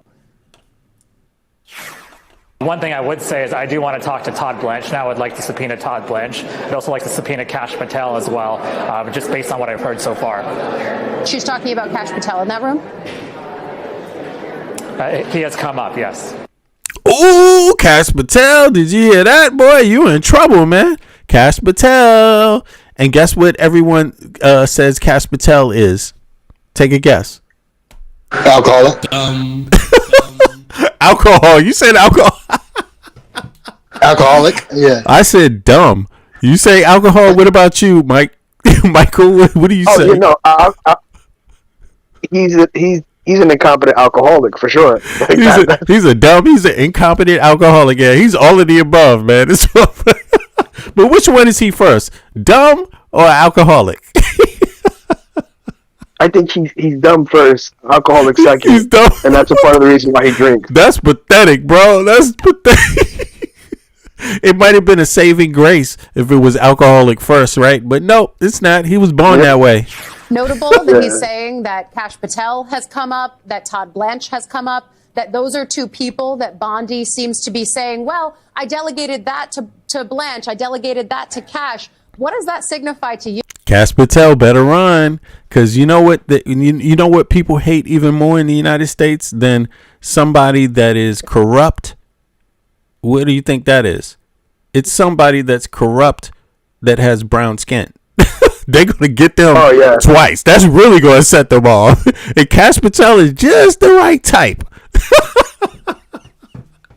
They're going to be all over Kash Patel. Good. He's going to be the They'll example. Find out really quick what conservative values. Yeah, he's the one that's going to go down to pay the price for everybody else. He's going to be the sacrificial lamb for treason, right? I don't know. Let's see. I'll be one of them. Pam Bondi's the first, right? I mean, Pam Bondi, she's already said she delegated that to Kash Patel. She delegated to her work. She delegated her work. You know, to Todd Blanche. She's all out of it. Tom Blanche, and Kash Patel, to Tom Blanche and Kash Patel. So now we got two men. So let's go over to let's go right now to our app, to our Polymarket app, and place a bet. No, who of you think the two? I'm so serious. Go look it up. You can look it up and see. Like, this is real. You're connecting the dots properly, B. Like, that's exactly how it goes. Who's going down first? Kash Patel or Todd Blanche? And what date? Let me see. Who's going? That's literally how it works. We've gamified our politics and our overall market. Like, we gamified it into gambling. Yeah, man. Yeah. They had a study that shows that, if I'm not mistaken, close to 40% of individuals believe that, gambling is the new way to acquire wealth in America, as opposed to a retirement plan. Yo, it's a sign of the times, bro. It is a sign of the times, man. That gambling is the way people. But look, man, it was like that in the old days too. In the turn of when they what was it? It was 1940s, 30s and 40s after the Depression, right? Something like that. Yeah. The penny market, man. You could gamble. You could have a penny. Everybody had a chance to get rich, right? If nothing else, they had that little penny gambling shit, and it's like, yeah. Go ahead. Well, before that, right? Like, I think what we don't understand is this is a global market now. We're playing with global money. Yeah, that's true. Right? Yeah. Like, before you had to go to, penny stocks is a bit different, right? Like, you had to go invest through someone, right? You had to call a broker and say, hey, look, how much penny stocks I want. Where now it's at the click of a mouse. Right? Yeah. A click of a mouse. Now it's a click of a mouse, yeah. And the numbers are bigger. There we go. Much bigger. Yeah. Right? Yeah, much bigger. You just got to hit. you got a one and a what? Hold on, let me see here. Let me find out what that is. That every gambler. Yeah. What are your chances of hitting the number? Hitting the number. They know what that is. Here's one about Cash Patel. Okay. On Polymarket. The first one I see, it says Cash Patel out by ... question mark. Ooh, damn. Let me check that one out. Cash Patel. One option is June 30th. Yeah. The other option. You're right, bro. The other option is December 31st. Yeah, and then there was one that said who will leave Trump administration before 2027. Then there was who will be arrested before 2027. Then there was who will Trump announce as next director of national intelligence. Damn, who will Trump publicly praise by May 31st. Kishiwa Raisel versus Kenya. I don't know why Cash Patel's name is there, but in any case, Cash Patel has 5 different places you can bet on him at. If you're into that kind of shit. Here it is right here, and you feel free to place your bet at any time. Let me move my camera real quick off of this so people can see for themselves. And place your bets, y'all. Here we go. Cash Patel out by whenever. There it is. He's out by that time. Who will Trump announce as the next? Okay, yeah, damn. You see your odds right there. May 31st. I might look at this. I mean, can you bet a penny? Can you bet a penny? I mean, can you bet $1? Yeah, you can definitely bet a dollars. I'm not sure about probably pennies too. I'm not sure. All right, I might go in there and just bet $1 on just $1 on both sides, all the way through the whole thing, and see what happens. Like, that's a safe bet right there. Yeah, just to see. Yeah, just to see how it turns out, how it works. Right. All right, but let's see here. Now they're getting outed. This is good, y'all. I think people should celebrate this. They should celebrate this. This is like this is good news. We want to hear Pam Bondi selling out Cash Patel, Todd Blanche. We want to hear two stupid fools. We want to hear two stupid fools capping for Trump. Keep capping for Trump. Keep capping for Trump. You foolish ass. That Todd Blanche has come up. That those are two people that Bondi seems to be saying, well, I delegated that to Blanche. I delegated that to Cash. What does that signify to you? It signifies the monkey. The signifying monkey. That's what that is. Yeah, good morning, Allie. Look, those of us in Washington may have heard the sound of a large bus driving over a large object about an hour ago, and that was Pam Bondi throwing her former deputy Todd Blanche, now the acting attorney general, under that bus, proverbially. Let me just read the statement that damn! In Washington may have heard the sound of a large bus driving over a large object about an hour ago, and that was Pam Bondi throwing her former deputy Todd Blanche, now the acting attorney general, under that bus, proverbially. Let me just read the statement that came from her in her opening remarks. She said, as the head of a large department with broad responsibilities, I did not lead every aspect of this effort or conduct that document review myself. I delegated oversight of this process to Deputy Attorney General Todd Blanche. And that's actually been pretty clear for some time. I've been wondering myself why this committee wasn't trying to talk to Todd Blanche instead of Pam Bondi, who in many ways was a figurehead attorney general. Todd Blanche ran a lot of the DOJ while Pam Bondi was the attorney general. But nonetheless, there are some important questions for Pam Bondi.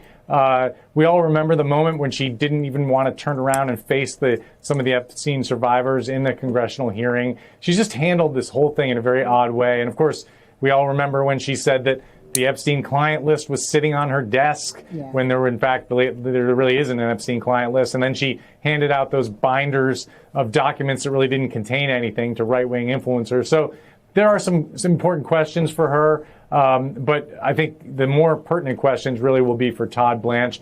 And the biggest questions about the DOJ rollout, this DOJ, it's not really fair to ask why they didn't prosecute particular figures in the Epstein matter. Yeah. Those questions are really better put to Alex Acosta and people who handled this 10 years ago. But you can fairly ask about how they handled the rollout. Look, stop. The information of victims was exposed. Hammer time. Hold on, look at this. Peep this shit out right here. This is embarrassing. Didn't I tell y'all that something's really wrong when you have these people color dressing? They color coordinated, bro. What kind of bullshit is this? I'm talking about Cash Patel and Pam Bondi. Yep. This is phony as hell, man. And this is not the first time they did this. They've been doing this. Goddamn, what do you call that? They've been preparing their outfits, man. He's been asking her. Wardrobe matching. Yeah, every time she goes live, he's going to be with her. He calls her and says, "What are you wearing? What color? What color are you wearing?" And he puts on a tie.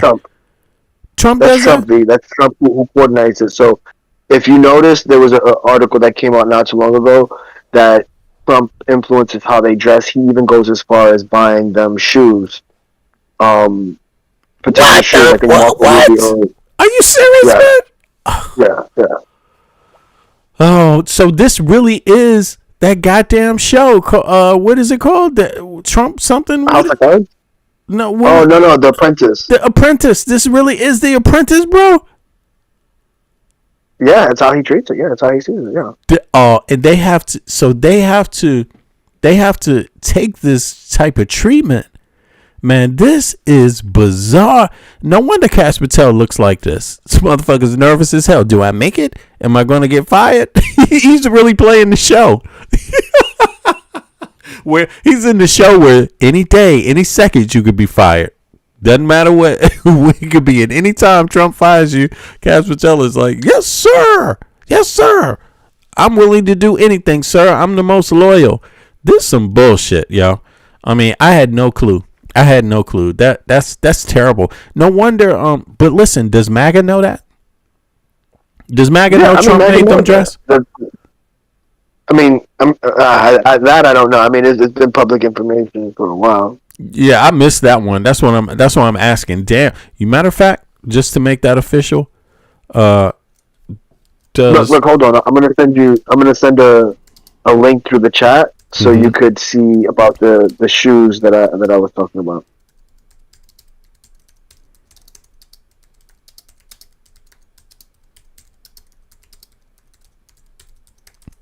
Let me see about this. This has got to be the most bizarre shit. Sorry, my audio was messed up. What did I miss? It sounds like I missed something big. Yeah, the color coordination here between Cash Patel and Pam Bondi. And why? This is like every time he's going out with Pam Bondi, he's wearing a tie that has the colors she's wearing. It's the bizarrest thing. And I was like, why? I was like, this is strange that they're color dressing. Like, this is it's insane. It's insane. Who bothers to do that? This is government work. Why are you color coding? And they are color coding, man. This man must be informed about what color she is planning on wearing, and he throws on a tie that's the same colors as whatever she's wearing. It's not once. It's almost every goddamn time. As a matter of fact, let me just put this in Google just to illustrate this, because or maybe it's just me. Let me see. Cash Patel and Pam Bondi together. Let me see these pictures. I'm almost sure you're going to see the same color tie coordinating going on with them. Look at this bullshit. This is the weirdest shit, y'all. I mean, really, this is what's going on in the White House. This is what the White House got. Look at this. Hold on. Am I on the right one? Boom, boom. Look at this. Look at this right here. Check this out. Y'all can see this, right? Look at this. She has a gray tie, outfit. He has a gray tie. She has a brown, whatever, edges on her outfit. He's got a brown tie. I don't know. I can't. This is the same thing. This is just the back of it, right? The back of it. Now look, she's got gray. Okay, he's got a light gray one. Okay, we can't have the same ones though. Hold on. Let's see. Are there different pictures? Let's go over here to the right. I know this sounds so petty, but I've seen this so many times, and I just thought, look at this. You see this? Look, gray. You see that, right? Gray right there. Look, red, burgundy. He's got on a red tie here. Red. Look at this bullshit. That's what I'm saying. I'm not making this shit up. I am not crazy. This is what's really going on. Look, blue jacket. Look at this bullshit. Blue jacket, blue tie, man. Is this insane? This is fucking insane. This is just embarrassing, y'all. This is just utter ridiculousness, man. This is clownish.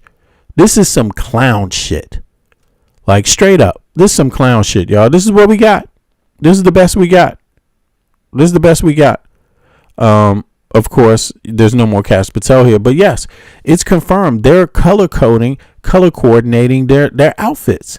You know, he's finding out what she's gonna wear, and then he's wearing the tie that matches. He's a matching tie guy. It's like they're married or some shit. What kind of bullshit is this?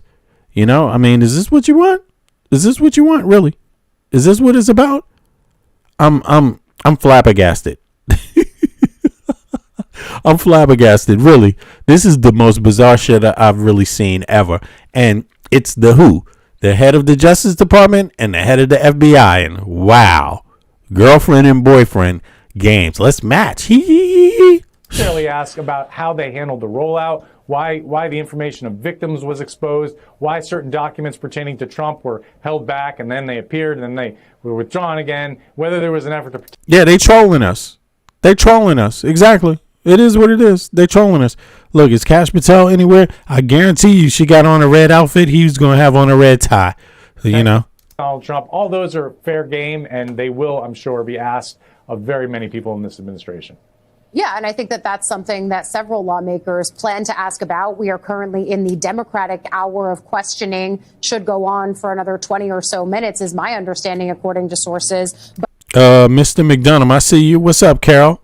See you. But Anthony, I think the big question too is Lauren Hill says they're probably sleeping together.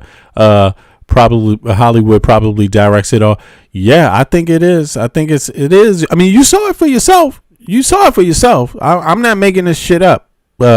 Listen, did you know you could do the job just wearing some jeans and tennis shoes and a nice shirt, button-up shirt? Did you know you could go to work like that too? I mean, it doesn't have to be all about your clothes. Is it frozen right now? Is the stream frozen? Can y'all hear me? I can hear you. Okay. My stream, I could see it got frozen a little. Yeah, I mean, there are government officials that just wear regular, that don't really, it's not about how you dress. There's a lot of countries like that where all this overdressing is not really what it's really about, to be honest, especially on that level. You see what I mean? Now, yeah, but in any case, obviously, this is the Trump administration and this is the U.S. So we're used to doing that we're used to making it all about the clothes. It's not really civil servants anymore, right? Now it's, you got to dress the part too. Right? I mean, yeah, okay. You talk about Bondi, I love the way that Ken says this, driving a bus over Todd Blanche, rhetorically speaking right now. It begs the question of, DOJ. Mary McCord, who was here an hour ago, knows DOJ. Yo, can you hear me now? It's not crazy that the... Yeah, I can hear you. Go ahead. Well, sometimes he does dress down. Like, when he did one of those raids where he had to have the FBI jacket. Yeah, but that's not really dressing down. That's just, he's on a raid. He can't wear a suit and a tie to a raid, right?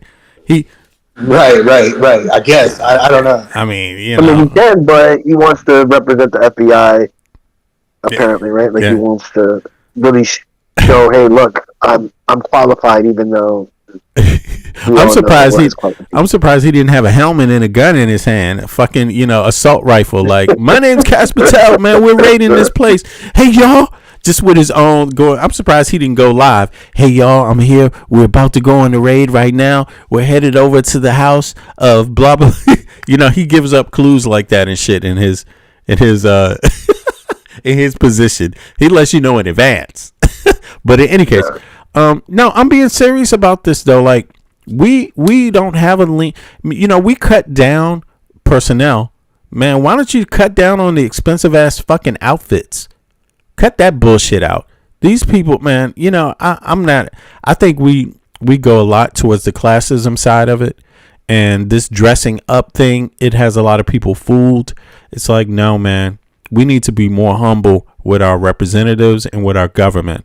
People want to see government workers work. We don't want to see you dress up. Nobody cares what your fucking hair looks like. No one cares what kind of suit you got on. Stop playing. Dress up. When you're acting for the role, you need that costume, right? Yeah, when you're acting for the role, it's all about the costume. And I just think, American people, man, we're tired of that shit. We're tired of that shit, man. It's all these things that the average American can't really have. All of this stuff that the average one can't have. And we just laughing at it, making it seem like it's acceptable. You know what I mean? I think civil servants should wear the clothes that the average American can afford. No better. Representative of America. Yeah. Take your ass to JCPenney. Yeah. Seriously. Do they still have JCPenney? Take your ass to JCPenney, man. Yeah, do they? I don't know. What's the next one? Walmart. Take your ass to Walmart. Take your ass to Best Buy. Yeah, do they have Best Buy? Oh, you can't get clothes there. I'm sorry. Inform me. You know what I mean. Go to I don't want to see. I ain't impressed. Go to Amazon. Do something. Do you think before they come out for these press conferences that they're wearing their own personal clothes, or do they grab it off a rack, in the hallway before they come out? There's some sort of stylist or wardrobe Gotta be, right? Yeah, it has to, for sure. Yeah. That's even worse. That's even worse, man. Nah, we don't want to pay for that shit, man. I don't want to pay for that shit. I think Americans should be very stingy right now towards the government, towards these types, elected officials, and now I'm not talking about state level because maybe state is not the same, right? Federal elected officials, because these people, everything is set for them. Everything, their pension. If you get once you're an elected official, do you get that pension for the rest of your life? Even if you're unelected? Even if you're unelected? No, I think it depends what position you're talking about. Let me see here. Let me find anyone in the House and Senate, you get a pension. You get a pension, and if you serve in any capacity, you get a pension. Elected federal official, right? Pension structure, I guess, or pension potential. Let me see here. Let's just see. Some people get it forever. Once you get it, let me see here. Whether an elected official receives a pension does not depend on whether they lose an election or are fired. Instead, it depends on meeting the age and service requirements established by federal law. It's about service and age, not job status. Vested period. A member of Congress must serve at least 5 years to be vested in the pension system. Yeah, it's the system. So once you invested 5 years, once you're in there 5 years, they can't kick you out of that system. They do not qualify. So if you've been so then it says retirement age. Even if a member is vested, they cannot simply collect a pension the moment they leave office unless they meet specific early retirement criteria. Right. So they still got to follow the age thing. Can you lose your pension? There's one major exception: felony convictions. A member of Congress can be denied their federal pension if they are convicted of certain felonies related to their official duties, such as bribery, perjury, racketeering, conspiracy to defraud, all of them. So the whole Trump administration and all them senators that are caught up with him, Clarence Thomas, goddamn Supreme Court justices, all of them, if they're involved in bribery, perjury, racketeering, conspiracy to defraud, perjury is lying. Just lie once, motherfucker. Why do you think Pam Bondi won't lie? Exactly. She'll just omit, right? She won't say, okay, she'll deny to comment on something because she knows if she lies, she will lose all of her benefits. She's just going to say you got shunt derangement syndrome. Are you crazy? This is hysterical. Why are you asking me this hysterical question? Yeah, that's it. And people, I mean, I'm just saying it's a farce. They just playing games with people and in people's faces. It's like, yo, take her goddamn pension, y'all. Take her goddamn pension. Get her ass up on charges. And also Kash Patel, get him on charges. Take all that shit, man. Like, really, because you paying for it. Think about that. Who pays for this shit? You know? Who loses in that deal? American people lose on that deal, you know? I think American people need to start being stingy as fuck. Like, seriously, I'm serious. Because these people have acted a fucking muck.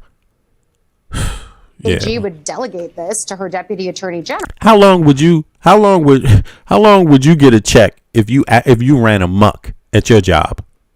How long would they keep paying you? You know what I'm saying? Like, I mean, and I'm not even saying that people would want to. It's just, hey, man, there's no room for this bullshit. You can't just run amok at work and expect you're gonna like this and expect you're gonna keep a job. Get the hell out of here. One bad mistake is fine. That's one thing. These people just have no care for the law. Period. The law, the truth, anything, money. Talk about bribery and. What about embezzlement? They need to add that shit to it too. Embezzlement, anything else? Sex trafficking? How about that? Add that to it. If you has anything, it needs to be. It needs to just. Well, it's the reason why we have government officials in the House and Senate who tend to make the majority of their money through investment trades, right? Through insider trading events. Insider trading, yep. Insider trading. Boom. Get rid of that pension. If you can. Yeah, fuck that. Get rid of that. Yeah, man, we're not good stewards. The American people, we're not good stewards of our country, bro, because we're not holding these people accountable, man. We're not holding them accountable. And they look at us like we're just fucking slaves, dude, because we don't hold them accountable for shit. People in other countries, man, they would not only be fired, they'd be up on criminal charges, man. You know, straight up. Yeah, they would. Yeah, just like the Epstein files. You see, they're going after people, firing people, and going after people, investigating people in Europe. The United States, they're letting people walk. But in any case, let's hear. Pam Body's in charge of that. But then Scott it starts Blanche, begging questions about, okay, Cash well, then Patel. who should we even be asking why the transparency was so botched in the first place? Because that defies the law that Congress passed. Right. And the buck does stop with the head of the agency, Totally. right? Let's just start there. But Pam Bondi, here's what's so interesting to me, Ali Vitale, about Pam Bondi. She was once an ally for survivors. If you go back and look at her time in Florida, I see Joyce nodding her head. She led the effort to get thousands of untested rape kits tested. Like, she got funding for that. She had this accountability brand. And so man, who the hell is this dude talking about, man? Getting rape kits, motherfucker, that's just regular. That's what you're supposed to do. That's the least you could do is get a rape kit. What the fuck? Yo, he's acting like she was doing them a favor. We're going to make sure all the women who get raped get a rape kit. No, duh. I don't understand it. What is this? Is this CNN? Who the hell? This is MS Now, bro. They doing this. You know what I mean? That's what I'm saying. Legacy media has this left and right thing. Let someone convict and the other person defend. So that's why I sent the link to Associated Press. They kind of just had whoever was attending that meeting give their own perspective, right? In Associated Press? Yeah, Associated Press, which was they were actually just on the actual rounds talking about essentially what they're covering, what legacy media is covering and commenting on. Mm-hmm. That's what Associated Press just plainly just put out, right? All right, they were in there. Let's check them out. Let's see what they're saying about this. Yeah. MS, man. This is what they're doing. This is what they're doing with all of the reporting now. Unfortunately, it's just games for TV. It's all a reality show now. And I still get surprised because sometimes I don't expect it, right? From all the networks, but it is what it is, man. That's how it's going right now. It may not be all of them, but it's far too many of them. Wait a second. Now let me see. There was some reporting. Where's the reporting here? Hold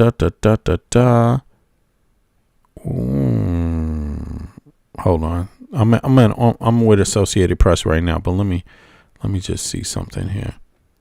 If I go here, and then yo, do me a favor, click the like button, y'all. Anybody want to hop up? The link is in the chat. Let me put the link back in there also.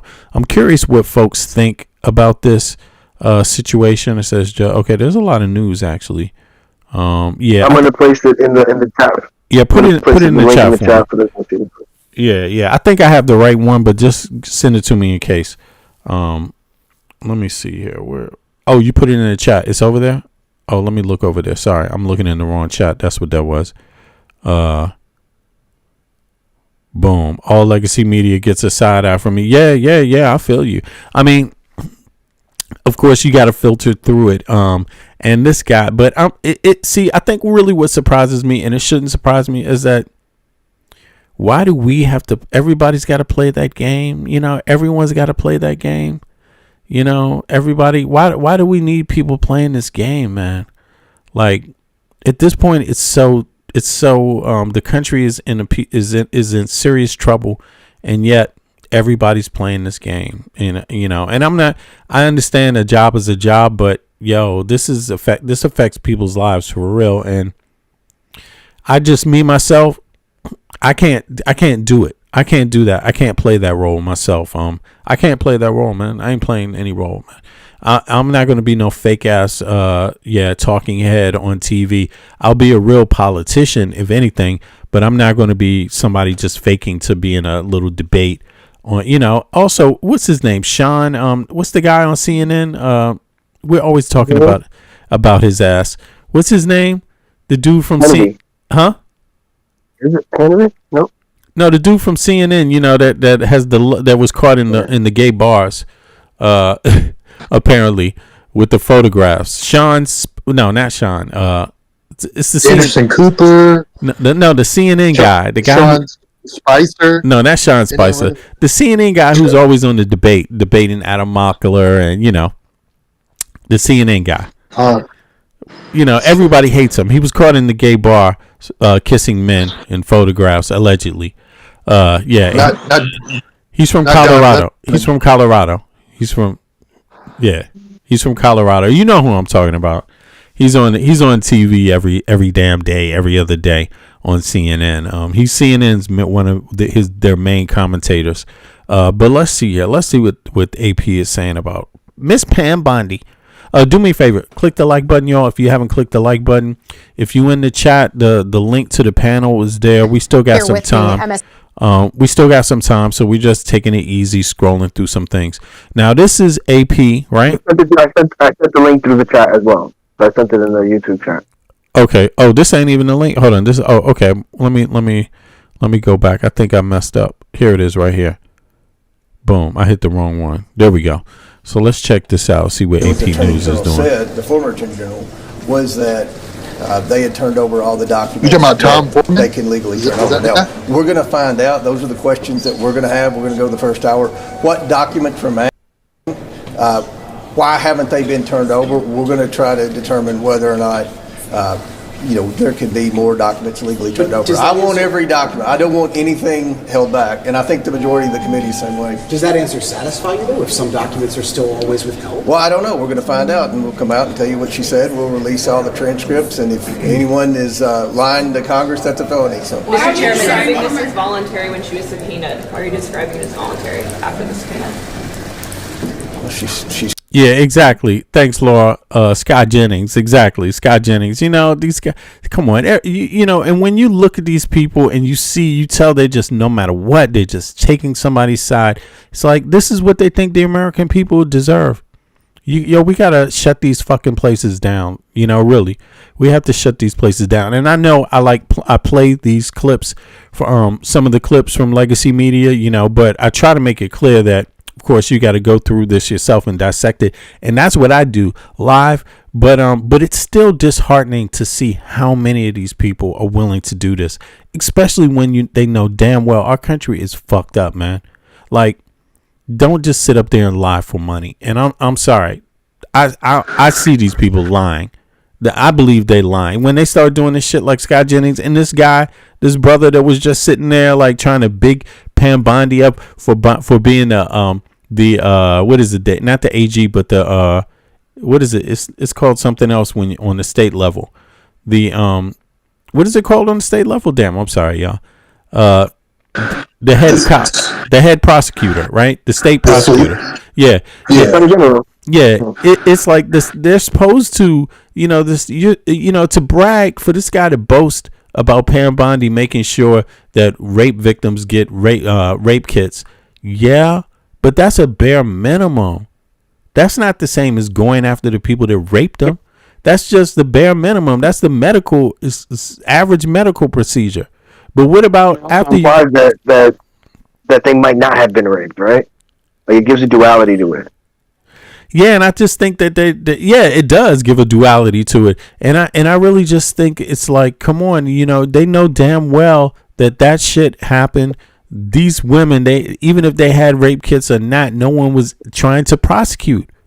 So you know what I mean? They let the man walk away, Jeffrey Epstein in Florida, and then she's still working for it. And this guy's like, she used to be a hero. I'm like, man, who you fooling, man? This lady ain't no damn hero. She wasn't known to be no hero. What the hell? She worked for Trump. She was the attorney for Trump University, right? She lost that case, right? She tried to defend him in that Trump University case. Yep. It's like, come on, and that's the legacy media, and they will get you. She was appointed. Yeah, because if you don't know the news, you might listen to it and believe it. You might believe that dude, right? I mean, that's the problem right there. There's no ethics, man. And I was going to ask you about, that what you just mentioned about legacy media. I hear talking down on it a lot, which you have every right to, of course. But then I noticed that you play a lot of it on your show, and I'm glad you mentioned that because I was going to ask you about that. And if you are playing it, to demonstrate a point or whatever, to dissect it for the audience, that's cool. My next question would be, where do you get your news from? Who do you trust? I'd be interested to know. I get a lot of the news that I watch independent news. So most of the people know that I'm watching like Midas Touch. I'm watching them. I'm watching who else? Jack Cocciarelli, Adam Mockler. I'm watching a lot of the Midas Touch network, but I'm also watching others like Keith Edwards. Who else? I'm also watching Black Media, Roland Martin. You know what I'm saying? Roland Martin is dope, but specifically if you want to get detailed about the black experience politically in the U.S. or data-wise, just in general what the black experience is. He has that, and others. It's loads of others. Right now, independent media is so big. You know what I mean? There's a lot of small networks that are also fast to break out stories. Even some on Instagram too, man, that aren't even so large. But that's the good thing about media. But it is the thing that legacy media does have, right? Outside of their commentary often being either, sometimes it's okay, it's informative, but then they will have these trash individuals in there. And a good example of when they do employ the trash is when they have try to cover two sides of the debate, where they have people arguing two different sides. I think that's where they lose at, right? For me, media is just supposed to tell the facts. Just tell the facts, right? And when they start having people like Scott Jennings defending Trump no matter what, it loses its news value. You see what I mean? This left and right shit, it loses its news value. But what they do offer is that they're there with a camera, like an event like this. They're there with a camera. They're there with a microphone. And that's where you do get to hear, everybody probably covered this, right? All of the legacy media was there. Right now, this is AP, and AP tends to be just the facts. You see what I mean?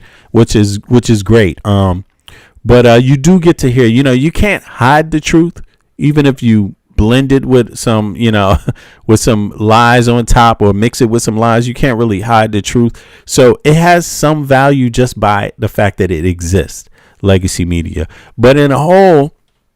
Now we got to get away from legacy media, and I mean in general, if you are consuming legacy media and that is your main source of news, you should just be on guard that when you see somebody like Scott Jennings, they're trying to play this game like there's an alternative truth that could exist. They're trying to make it seem like maybe somehow there's a way that Trump's not a criminal, or maybe somehow he's not really a rapist, or maybe somehow these girls didn't make these complaints at the FBI and mention Trump personally, or maybe he wasn't. He tries to argue how no, it could never be that what he's a part of is a conspiracy with Jeffrey Epstein. It could never be that. You have to be crazy. They're trying to cover up for the dude.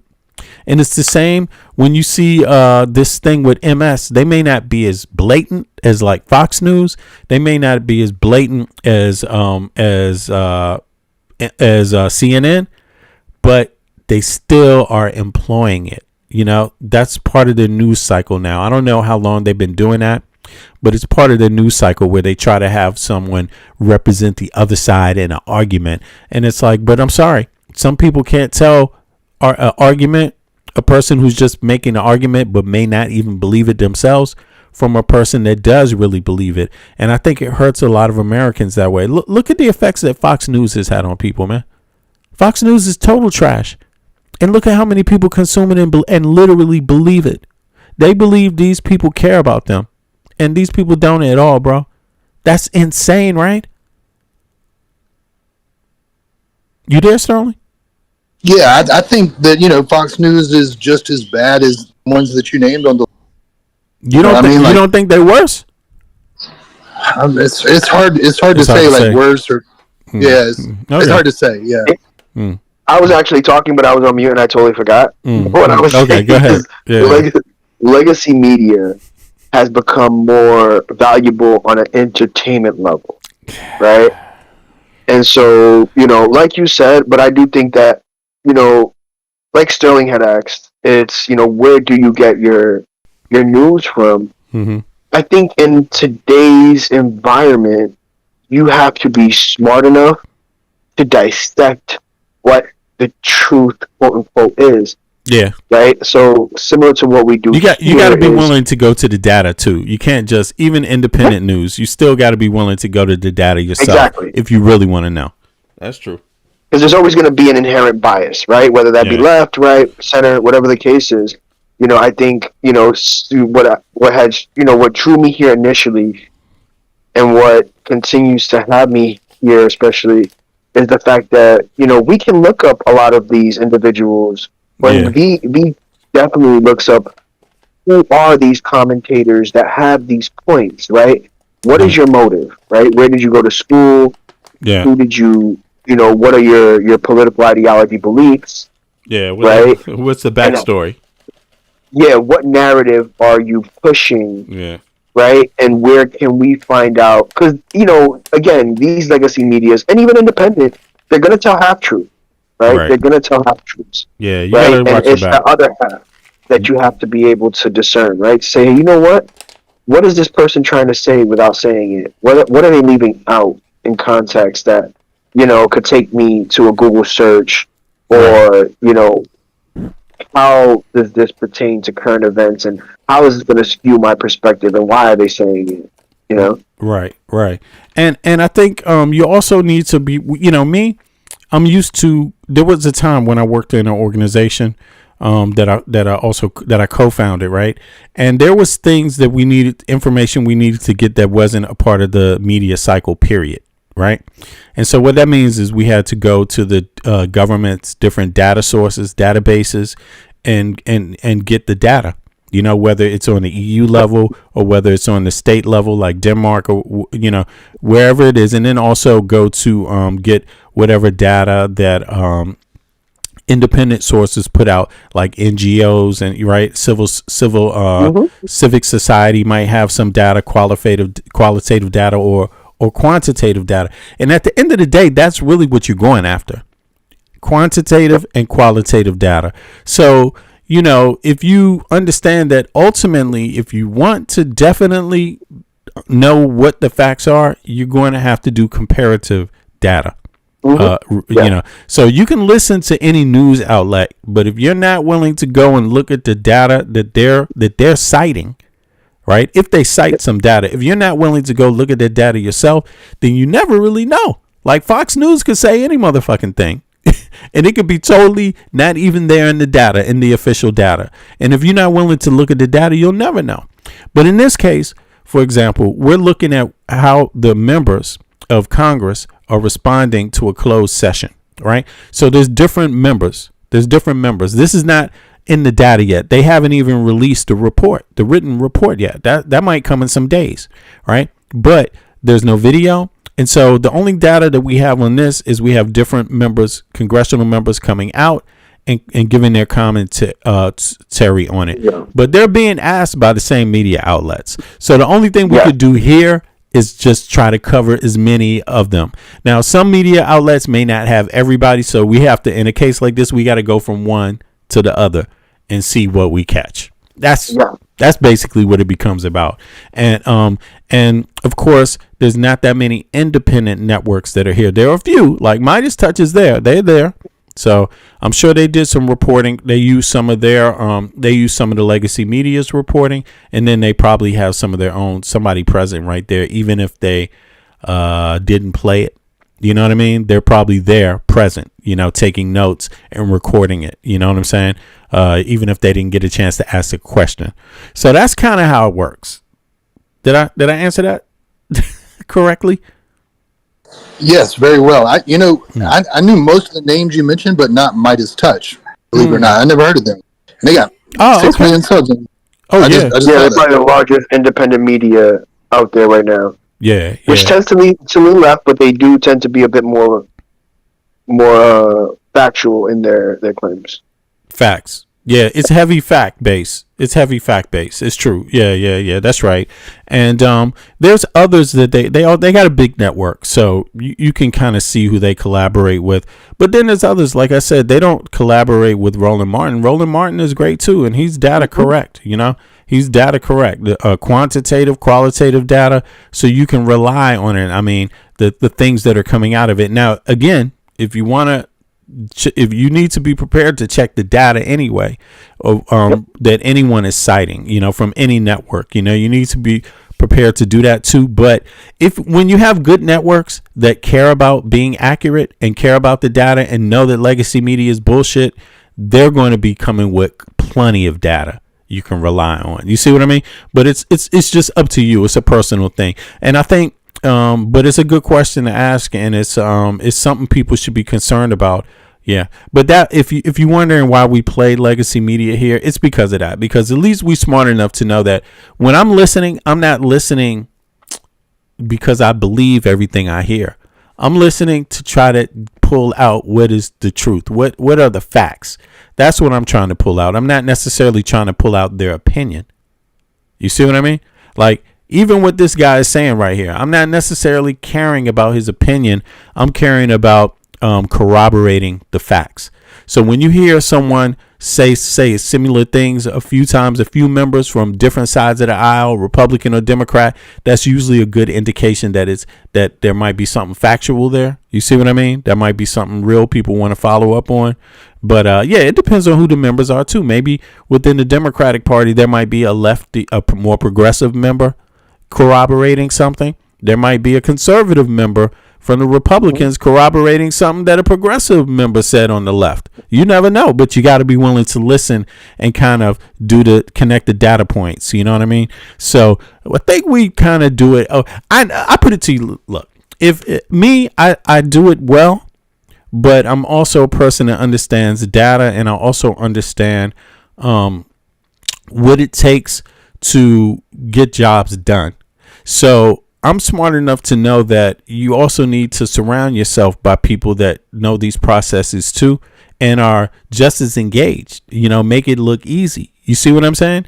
Because then that makes it even stronger. That makes it what you're doing even better, more reliable. And people want that, Listen, one thing you need to know about me is that, I do love certain types of media, and I have a respect for certain conversations, but overall, I don't want to be seen as somebody who's lazy about information.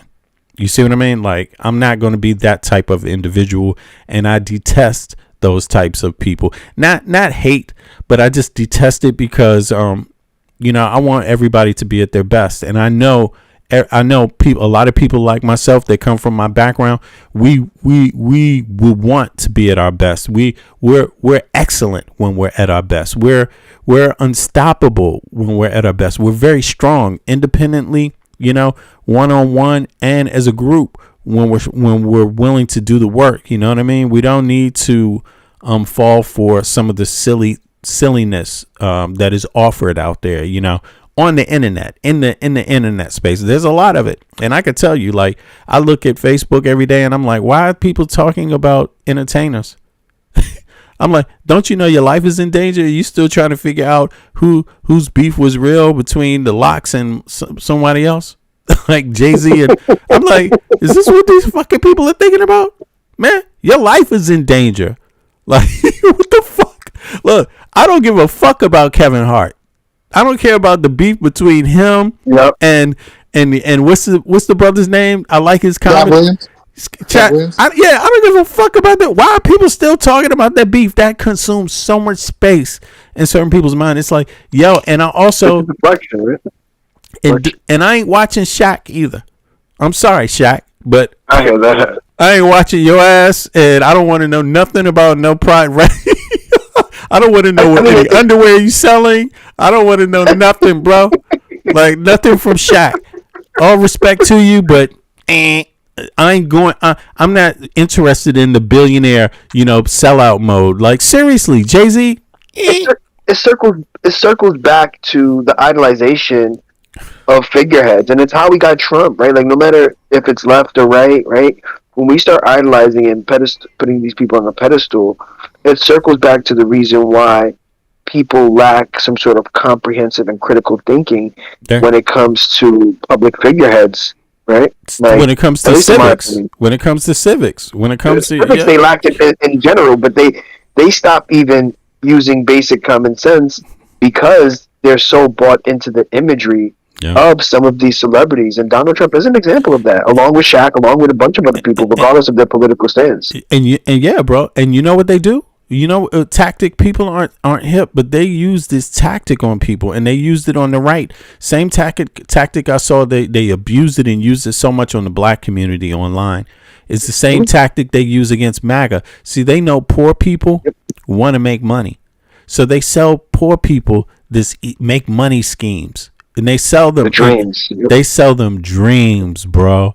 And they sell the same type. They might look and sound a little different, but at the root, they're the same type of privatized little phony ass scheme. Sign up for this, and you can get the, just do this. You can get rid, if you learn how to do this, it's like it's every fucking where. They're selling people so much scamming going on now. Scamming is almost legal, bro. Scamming is basically legal, man. And it is so sad, so that's my encouragement. But that's also why I try to do what I do, because I'm aware that I look and I sound. I might remind people of certain things, and they might tune into me, and then I can connect with them, and I can maybe help steer in a path that's useful. You see what I mean? So that's why I do it. I know I'm not the only person that can do this, and I know that there's other people that might be better than me, and I also know there's other people that can work with me and come up, and go and do their own things later. So that's why I do this. Because we need it, man. We need a lot of people willing to just have basic common sense, but also are strong when it comes to the critical thinking. Know what critical thinking is, are used to it, and won't accept anything less, and can still have fun. I have another question, if I may. Yo. To both of you, is there any, let's say, right-leaning conservative? You're cutting off. I'm sorry. Yeah, you cutting off, Sterling. Can you hear me now? Yeah. Yes. Mm-hmm. I was asking, is there any conservative or right-leaning media that you trust? I don't trust. Well, but yeah, go ahead. Yeah. No. What I was going to say is, I try to be as factual as possible with any news, may that be left or right. And I think when you watch either or, you start seeing what they want to point out to you, right? So in conservative media, it's more so, quote unquote, impeding on your rights, while pointing out, liberal policies that don't affect your everyday, and they try to make that connection, right? What I will say is, I try to focus on bipartisan news. And so one of the bipartisan news sources that I use is Breaking Points. And Breaking Points has, pretty much down the middle, they do have their leftist commentators, and they have their right-wing or conservative point of view. Is that Crystal Ball? Crystal Ball and Sager. Sager? Yeah. Yes. So, Thagard is a known conservative. He voted for Trump several times. He is close friends to JD Vance. And even then, because he's in a bipartisan news sphere, he is forced to capitulate at times. And even especially now in this contemporary political climate, he's forced to capitulate to the left, right? He's forced to capitulate to the left or the center on a lot of these issues because this current administration has just shown how extreme conservative views and what they can get you. And so he's publicly made apologies for promoting a lot of these policies and advocating for voting for Trump, and has taken a more centrist turn, right? And so when you have bipartisan news, especially in today's climate, people on the right are forced to become more censor because you can't argue with the facts, right? When you have certain facts presented to you that aren't necessarily moralistically based, because,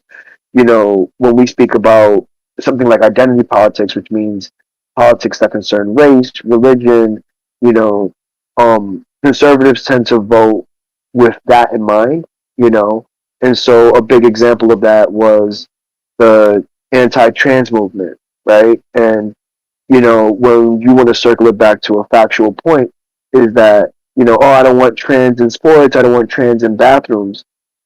On a factual note, 1% of our population in America identifies as trans. 1%. That means out of 100 people, 99 of them will be your heteronormative individual, right?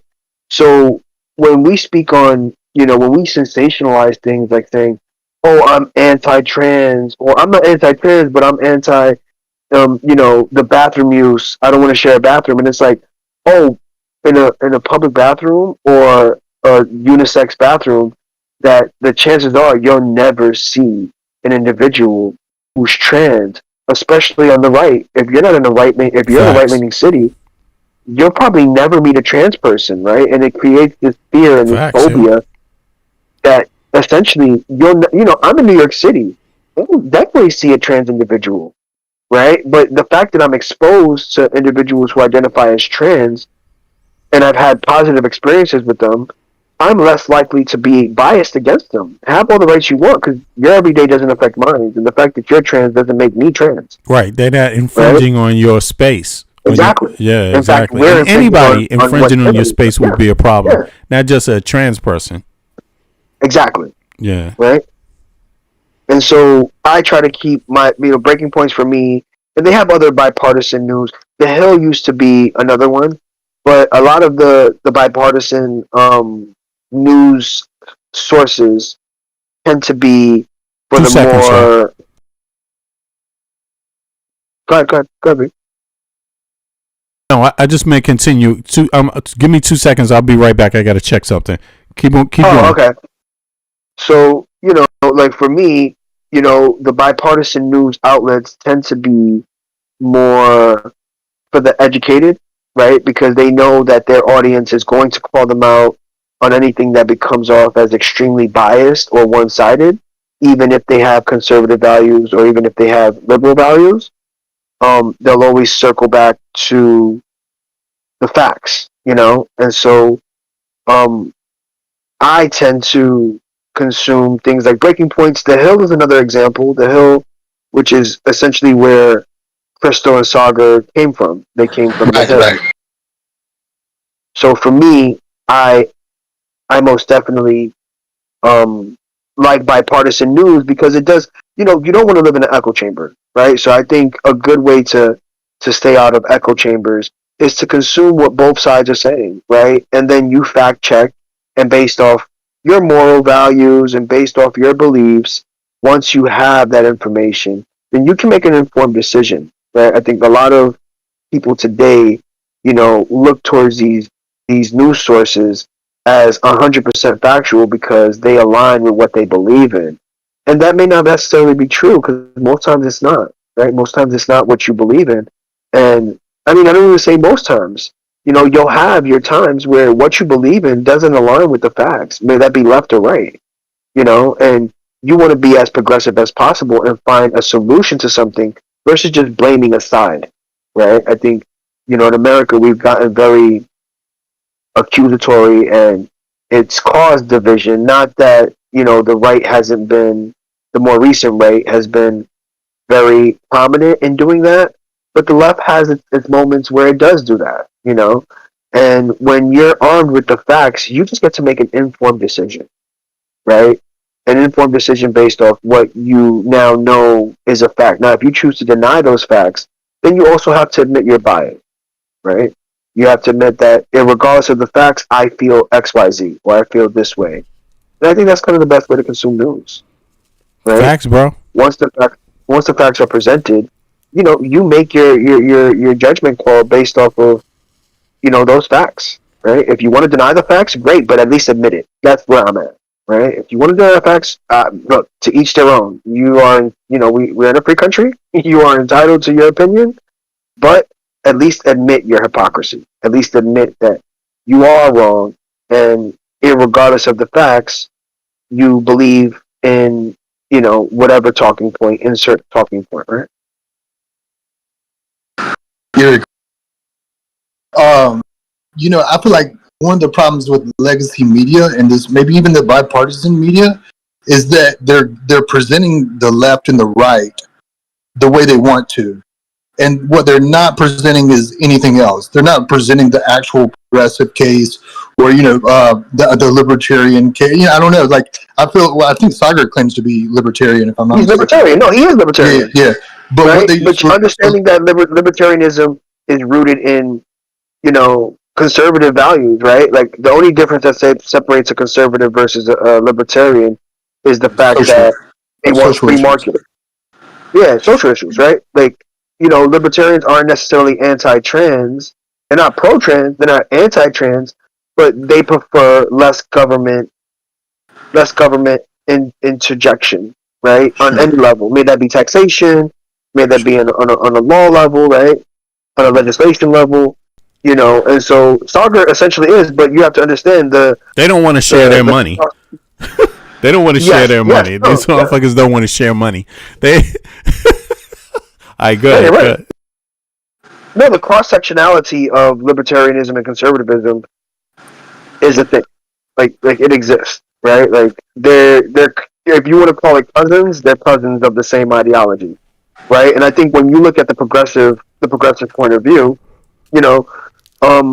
Breaking Points does have, a progressive view. Like they have their progressive commentators. They have Ryan Grimm, they have Crystal Ball, and what you'll get to see is, again, you'll get to see from a person like a Sagar, who is a self-described libertarian. You'll get to see what a libertarian thinks, right? Because if you don't, you're kind of arguing with yourself, right? Like, you want to know how conservatives or people who see things just a bit more conservative view things. You want to. Otherwise, how can you argue against something that you don't know the talking point for? Right? How can you know what you're against if you don't know what someone else is advocating for, right? Yeah, that's true. I think people get bogged down into, like you said, Democrat or Republican or sides, and that's not smart. Whenever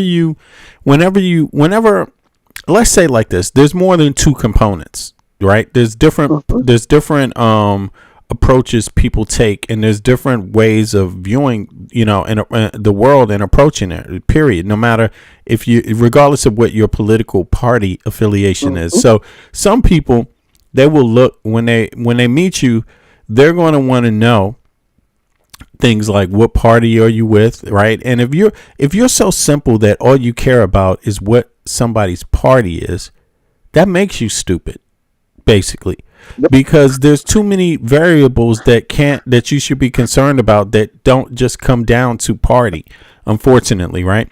Now, that's why you have people on both sides that agree on certain things, and that's why you have other things that they don't agree on, right? It's not like just unilaterally one side, the things that one side agrees with are things that the other side never agree with. No, it's not that simple. The question is often how, and what are the details in the agreement, right? So I think, ultimately speaking, people should kind of drop party talk. Talk more about issues. Talk more about what you think you should get out of your government. That's really what it should be about. The talking, the party thing, it kind of narrows it down to just blue and red and blue, left and right, up and down, big and small. It makes everything simple, too simple to really actually work with. You see what I mean? It kind of undermines, I think, conversation and undermines debate, and that's just because it becomes partisan at that point. Now there's some people that are totally, that's how they approach politics, from a partisan perspective. But me, I don't approach politics that way. So there it is. I think now I'm a Democrat myself, but I'm not a Democrat just for the hell of being a Democrat. I believe in some of the values of the Democratic Party. That's why I'm a Democrat. Healthcare. And the ones it's the most progressive, right? Yeah. Like, I think the Progressive Party, even though it's not fully progressive, it's the most progressive out of the two-party system we currently hold. Exactly. And to circle back to his progression talk, that's how you get progressive movements, right? You get the person who's not as progressive to realize that their position isn't progressive and will not benefit them in the long run. That's how you bring two sides together, right? That's how you make that cohesive conversation, right? Exactly. And I think a lot of people, to just to give an example of like what my point was, a lot of people say in the United States that they're tired of the two-party system. They always say the two-party system is to blame. Well, that's what I'm saying. Like, because if you use it as left and right, up and down, red and blue, if that's all it is for you, is something polarizing and making you not see anything else but what you're supposed, the leader tells you to look at only. If you're doing politics like that, then you're not going to get anywhere. You're not, because someone else who wants to stop you always knows you're making it easier for them to stop you, because they already know what's important to you. So I think in that kind of way, I don't think it works. I think it's better to have to not see, the way to get out of it, since we only really have two parties, is stop talking about the parties. Talk about the issues. Let's talk about healthcare. Let's talk about universal education. Let's talk about taxes. Let's talk about things, the actual things, not the parties, because in most countries, all these issues, there might be 3, 4, 5, 6, 7. There might be 4 parties that agree on healthcare, 5 different parties that agree on education, 6 different parties that agree on unions. It may not be so simple, but us Americans, we make it so goddamn simple. And is that an accident? Is that an accident? No, it's these motherfucking rich people, man. They want everything to be polarizing. They want everything to be fucking polarizing. And what do we have? We got a polarizing fucking politic. We're being played because of the polarizing politic. I mean, when people can send Jeffrey Epstein to be in your country for 30 goddamn years, sex trafficking people, man, it means you ain't good at much. It means you're not good, man. Something's wrong, bro. The day you have a president that was his best friend, you have a polarized, that something's wrong. Something's wrong. Something's not working. And look at Congress. Is Congress working? Is it working? And speaking of that, this is what we got. This is our representatives right here. You tell me. Yep. It's like, this is what you get when it's overly polarized. People aren't talking about issues. They only care about if you're Republican or not. And that's what they sold to those MAGA people. And the more simple-minded you are, the more you go for it too. But it doesn't help us to point fingers at them, because they only feel it and see it as, I have to point the finger back at you. It's like, that's why I say, let's talk about issues. You know what I mean? Stop being so loyal to your party too. For me, I'm not saying being stupid, but don't be so loyal to your party. Be loyal to the good, to the cause. Be loyal to what you want. Somebody said that to me one time. Be loyal to the cause, not the person. Be loyal to the cause, not the person. And it's the same thing. Be loyal to the cause, not the party. Yeah, but having said that, this is what we got right here. This is what we got. So let's hear a little bit more. I want to see what AP is saying though about this Pam Bondi hearing. So let's go on. Thanks for the questions though, Sterling. Good questions, bro. Good questions. She's coming in. She didn't do like the Clintons and take 7 months to come in. I mean, this is, she could have fought it. She could have fought it. Yeah, you see what that polarized politic gets? It gets this. She could have fought it. Man, everyone in there is supposed to be demanding she goes on record. It's videotaped and before the people immediately. And instead, they're trying to, gaslight people. Well, at least she came. She could have fought it. Man, she didn't have to swear. She didn't have to go on the oath. What kind of bullshit is that? You know who did? Bill Clinton and Hillary Clinton, right? Bill Clinton and Hillary Clinton and everybody else's mama.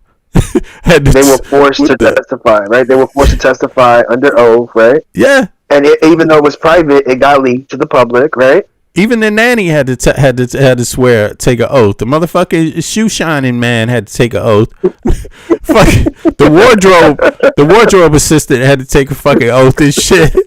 It's like Pam Bondi? Nope. Not the head of the Justice Department. She can't take an oath. No, why would she take an oath, man? That's unfair. You know what I'm saying? O.J. Simpson took a fucking oath. God damn. Anyway. Oh. Nah, let me stop. Let me stop with the jokes. All right, let's continue. She's coming in. She didn't do like the Clintons and take 7 months to come in. I mean, this is, she could have fought it. She could have fought it. Now, see, this reporting is excellent. This is non-biased reporting. It's just the motherfucker talking. He could have done. You see, that's why I brought up AP, right? Because it just is. It's non-biased. You make the decision on your own. You look it up. Yeah. Now, make it up exactly true. Now since he gets paid, he could have chose to not waste people's money. He could have chose that option, or he could have also. Or here's another idea that's going to be very controversial. You could shut the fuck up. He could have chose the shut the fuck up option too. But he didn't. He chose to waste people's money and shit. Give them some stupid ass answer like this. Are you describing it as voluntary after this case? Well, she's coming in. She didn't do like the Clintons and take 7 months to come in. And there goes back to that swing boomerang politics. You know what? You asking about Pam Bondi, so I need to ask you about a Democrat. That's just how it goes. It didn't take them 7 months to come in, y'all. It didn't take them. The Republicans are the goddamn party. Look, they're the majority party. When the Clintons came in, they could have ordered they came in immediately. What took them so long? You see what I'm saying? They could release the Epstein file. As long as you had the majority, you could do anything you want. And you hear this answer? Pretty much, yep. Yeah, they could have got busy with the Clintons. Did they? Nope. They didn't do anything. Because, see, they know how this is. They're not going to go but so hard on the Clintons because they know that somebody's going to have to go hard on some Republicans. And so they were looking for the deal. So they don't want to go too hard because it would set them up to backfire with Pam Bondi. But this is where the Democrats, I think, they're the minority party. So you have to keep that in mind. Hakeem Jeffries is the minority leader. So the whip when you're the minority is not the same as when you're the majority whip, right? So things can also go wrong. You don't have as much leverage. You know what I mean? So you can't really play this game the same way. So Democrats, in some kind of way, it's amazing that they got Pam Bondi at all. It's amazing that they even got the Epstein files released. Think about how they even got it, the law signed. Think about how long that process took when this dude, listen to what he says here.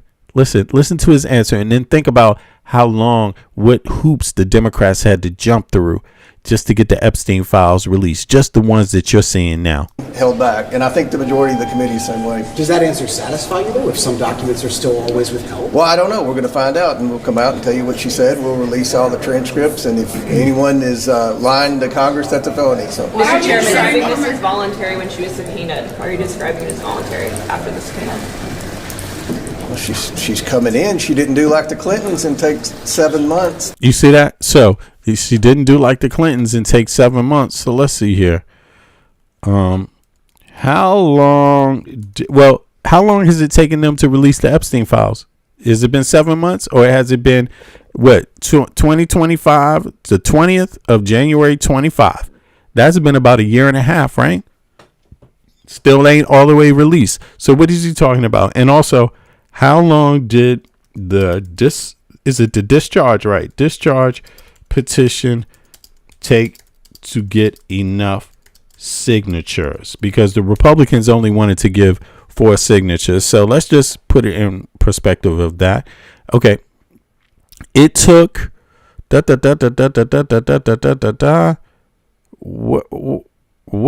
Hold on. It took 30 legislative hold on, let me see here. Time takes for the discharge position to get 218 signatures vary significantly depending on the political momentum.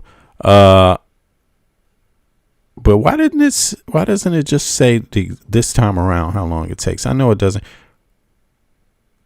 Scheduling. It had to wait for scheduling, right? Okay. But with the files release, yeah,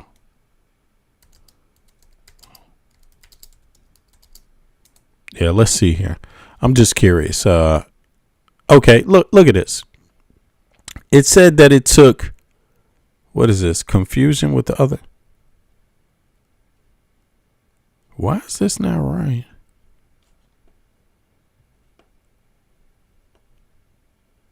They said there's no record. So let me see here. It was, who was it? It was Massey that wrote it, right? When did Massey and Ro Khan first speak or first announce? That's what it is. That's a better question. It actually, if you have the signatures, it doesn't take that long. Okay, so that was September 2nd, 2025. September 2nd, 2025. And when did they get enough signatures?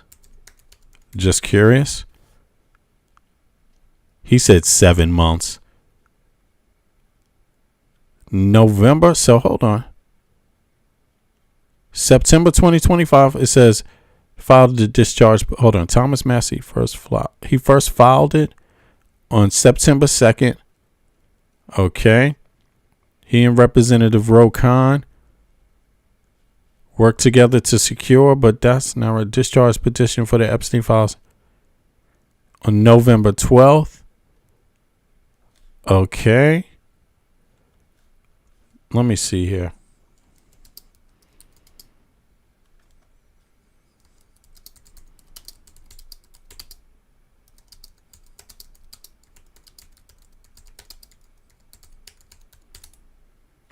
How many days did it take to get enough signatures? That's what I'm curious about. There's no clear record of this.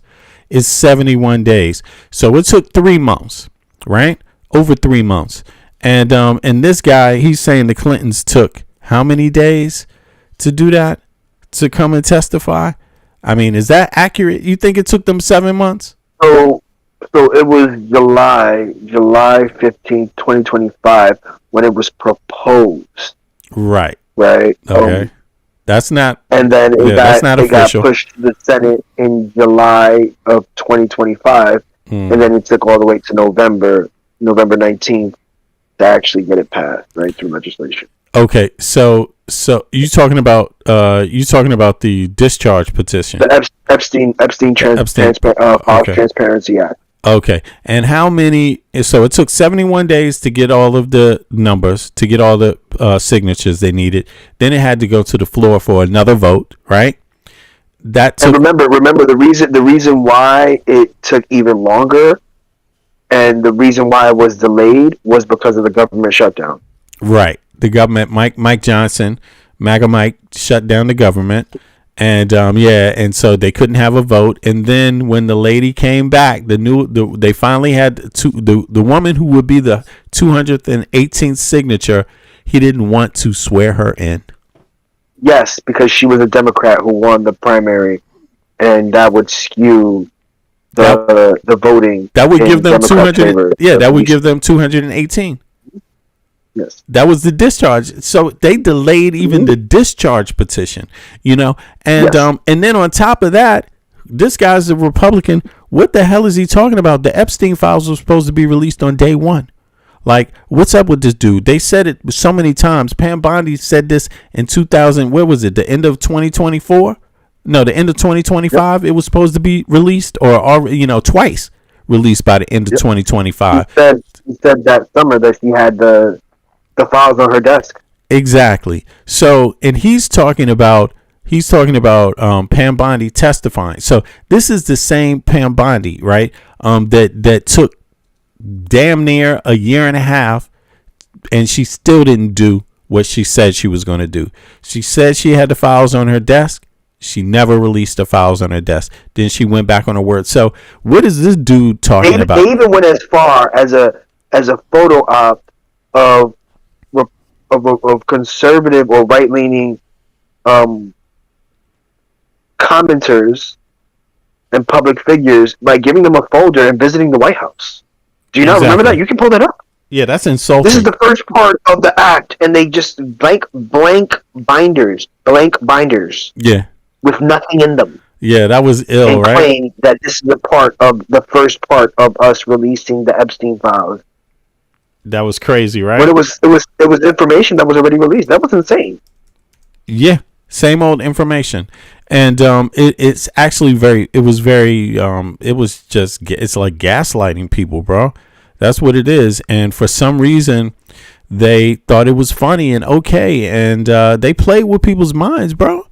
They play with people's minds over that shit, and it's just embarrassing. It's just embarrassing. But let's hear. This is this guy's excuse. He gets asked, about Pam Bondi and blah blah blah, and he's like, "Well, it took the Clintons longer. It took the Clintons longer to come and speak." When we speak on a logical base, it's a logical fallacy called whataboutism, right? It's a redirection tactic. What about? That's not the question. We're not asking about the Clintons. Right. We're asking about the Epstein files. If you want to talk about the Clintons separately, that's an issue, but that's not the Epstein file. Facts. He just whataboutism. Exactly. He just hit people. All right, let's hear some more. Anything held back, and I think the majority of the committee is the same way. Does that answer satisfy you, though, if some documents are still always withheld? Well, I don't know. We're going to find out, and we'll come out and tell you what she said. We'll release all the transcripts, and if anyone is lying to Congress, that's a felony. So, Mr. Chairman, I think this is voluntary when she was subpoenaed. Why are you describing it as voluntary after the subpoena? Well, she's coming in. She didn't do like the Clintons and take 7 months to come in. I mean, this is, she could have fought it. She could have fought it. But she's running a department that just got a dozen leads in the files, and these people cannot be brought in under transcribed interviews. Can you ensure that they would please be brought in under oath? Well, if you lie to Congress, it's a felony. So it's we're bringing them in. We're bringing people in that have never been brought in before. Most of the people, what I find fascinating about this is we brought in Epstein's top assistant, we brought in Epstein's lawyer, and we brought in Epstein's accountant. They were never interviewed by the people who were supposedly investigating Jeffrey Epstein and Ghislaine Maxwell. How do you not interview those three people? But these people have to speak under oath. Yeah, we're lying to this. Can you assure? Yo, so he says they were never interviewed, right? So guess what that means? Okay, you guys on pause. What it means is that Trump, when the FBI under Trump first charged Jeffrey Epstein, it means they didn't interview them. That's what that means. That's crazy. And the man died, but it's so interesting how he like tries to flip it, and he didn't say anybody's name there because he knows it was Trump, but he tries to give people the impression that, it's his political opponents. You know what I mean? And it's like, no, it's actually Trump who he's talking about. Look at this. Assistant, We brought in Epstein's lawyer, and we brought in Well, Epstein's someone in the accountant. chat actually had said, Trump's not a pedophile, and I'm not going to say he's not. What I am going to say, how do they know that he is? How do you know he's not a pedophile? Exactly. How do you know? How do you know? And when we look at the facts, because we want to be factually based, what was the reasoning for Trump's personal criminal attorney, who is now in position to put a person like Ghislaine Maxwell, the known conspirator for Epstein, into a minimum security prison? What was the reason for that? And if you can't use critical thinking skills and at least say that it's a form of guilt by not admitting, but through actions, it doesn't mean he committed pedophilia, but it means that he's implicated in some sort of criminal activity or something that's disdainful to public society when he does things like that. Okay, but it's like it's to me, it's just like with these kind of things, it's so obvious. There's people that say Trump is a pedophile. You didn't know that? So as long as there's people that are saying Trump is a pedophile and Trump hasn't sued any of them, who are you to be defending Trump? I mean, would you sue somebody that called you a pedophile, Phil Ponder? Or would you just shut up and let them call you a pedophile? I mean, and then somebody He's welcome to call up as well, right? Yeah, call up and then listen, and then someone else is going to come along and be like, man, you can't be saying that about Phil. You can't be calling him a pedophile, man. But Phil's not saying he's not a pedophile. But somebody else is coming up. You need to stop calling him a pedophile. Yo, man, people have made direct accusations about Trump, and he hasn't defended them. He hasn't even done what you said. He hasn't even come out and said, this person said I did this to them. I have not. Trump's never said that. So you know what another prime example is? And then on top of it, the files clearly show he is. Or at least some sort of involvement, right? Basically, on what capacity we still don't know, right? I mean, if my opinion is that to me it shows that he is. So as long as it shows it to me, I'm going to think he's a pedophile. I saw people I saw people accuse Trump of pedophilia and rape. That's enough for me. I'm not going to be out here defending him. Like, at least, not defending, right? What the fuck is that, yo? You know what I'm saying? Yeah, I don't know if he's. I mean, me myself, I don't know, but he's been alleged to like little boys and little girls. He's been alleged to have a lot. You see what I mean? Openly, it's all out there. Not to deviate, but if you've watched my channel before, we've played it. By the way, y'all should go. Let me pull this up. It is good for everybody to know where to look if you want to hear what Trump was up to allegedly, right? Let's see here. Sasha Riley. You can hear Sasha Riley tell you all about Donald Trump, all about Epstein, all about how he says they operated in the mid 80s, right? When he was an 8-year-old boy till the time he was 12 years old. And he talks about a huge operation, and he says a lot of things about Trump. And he also says that Trump assaulted him, and he describes how Trump assaulted him, and it is horrific. And I would say any person that goes out there and dares try to take the interest that somehow they need to be defending Trump, I just really find it strange, because the things that this man says. This is Sasha Riley. As a matter of fact, am I not seeing this right? If you just go to is this it? Okay, let me make it a little smaller, because I can see this got big, too big for people. If you go to this YouTube page right here that I'm going to bring up, you can listen to Sasha Riley's accounts, and then you just decide for yourself what you think he is, right? Well, let me see here. Did I do this right? Oh, this was Sasha taken to court by Trump? No, right? No. He wasn't taken to court by Trump. And we can look at people like Eugene Carroll, right? The person the woman who won the case against Trump, who now is being targeted by the DOJ, right? When he was found not criminally, but civilly liable because the criminal statute expired, right? On a criminal level, the statute of limitations had expired on her case, which is why he wasn't charged criminally. I mean, he's got so many things. Trump's got so many people saying that he did things. Come on, man. That's out there. It's so many people at this point. Where there's smoke, there's fire. Right. Ideally. I mean, for me, I'm just like, I don't see why anybody would say these people that said it about him are lying or not, So that's what I'm saying. And if your whole point is like, well, you don't know it to be true, it's like you don't know it to be untrue, basically. So Sasha Riley says Trump likes little boys also. So there you have it. Boom. Sasha Riley says Trump likes little boys also, in a bad way, in a very bad way, by the way. Yeah, that means assault, sexually assault. That's what Sasha Riley says. He's on Facebook too. He goes under the name of Sasha Burrows.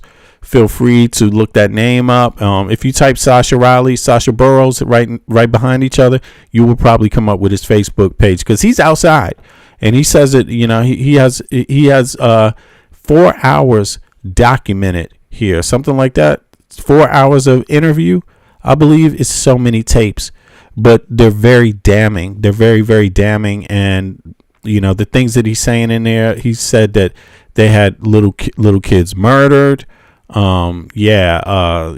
It's so many gross things. So but that's for people that are interested in hearing what some of the alleged victims say. Right. And if you're not interested in it, then don't nobody's forcing you to watch it.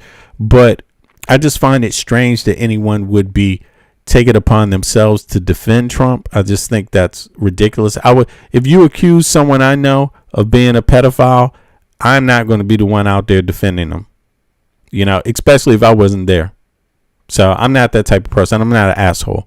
You know what I mean? And what if your kids accuse somebody? What would you say? Well, you don't know that to be true. They never been convicted.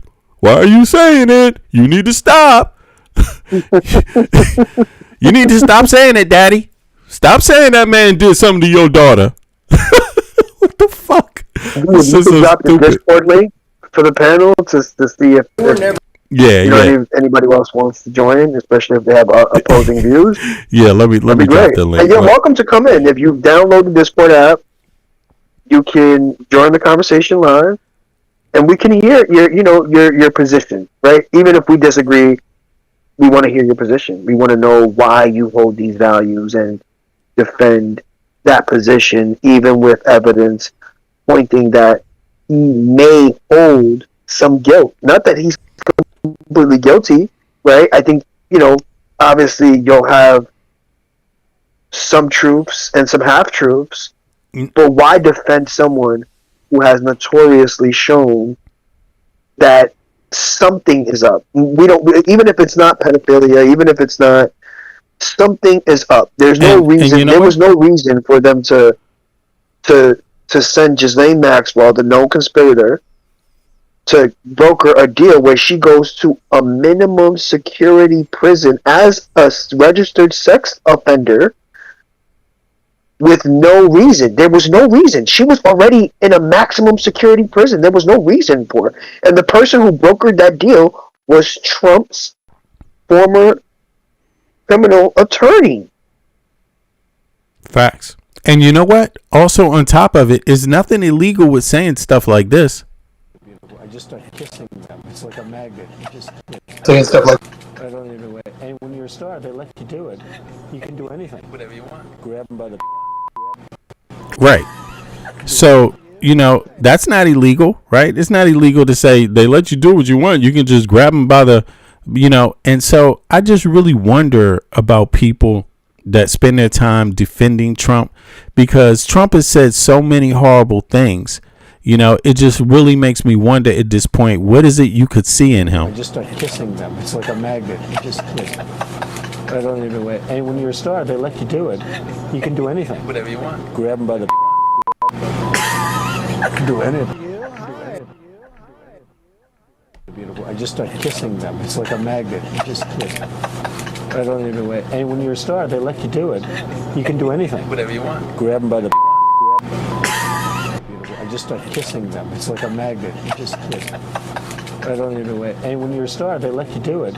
You can do anything. Whatever you want. Grab them by the. So what is this? What is this conversation about? Like, people out here still trying to defend Trump. Why would you defend a person that even talks like that? Like, don't you see the red lines? Don't you see the red flags? You don't see the red flags? So you just keep going and going and going and going.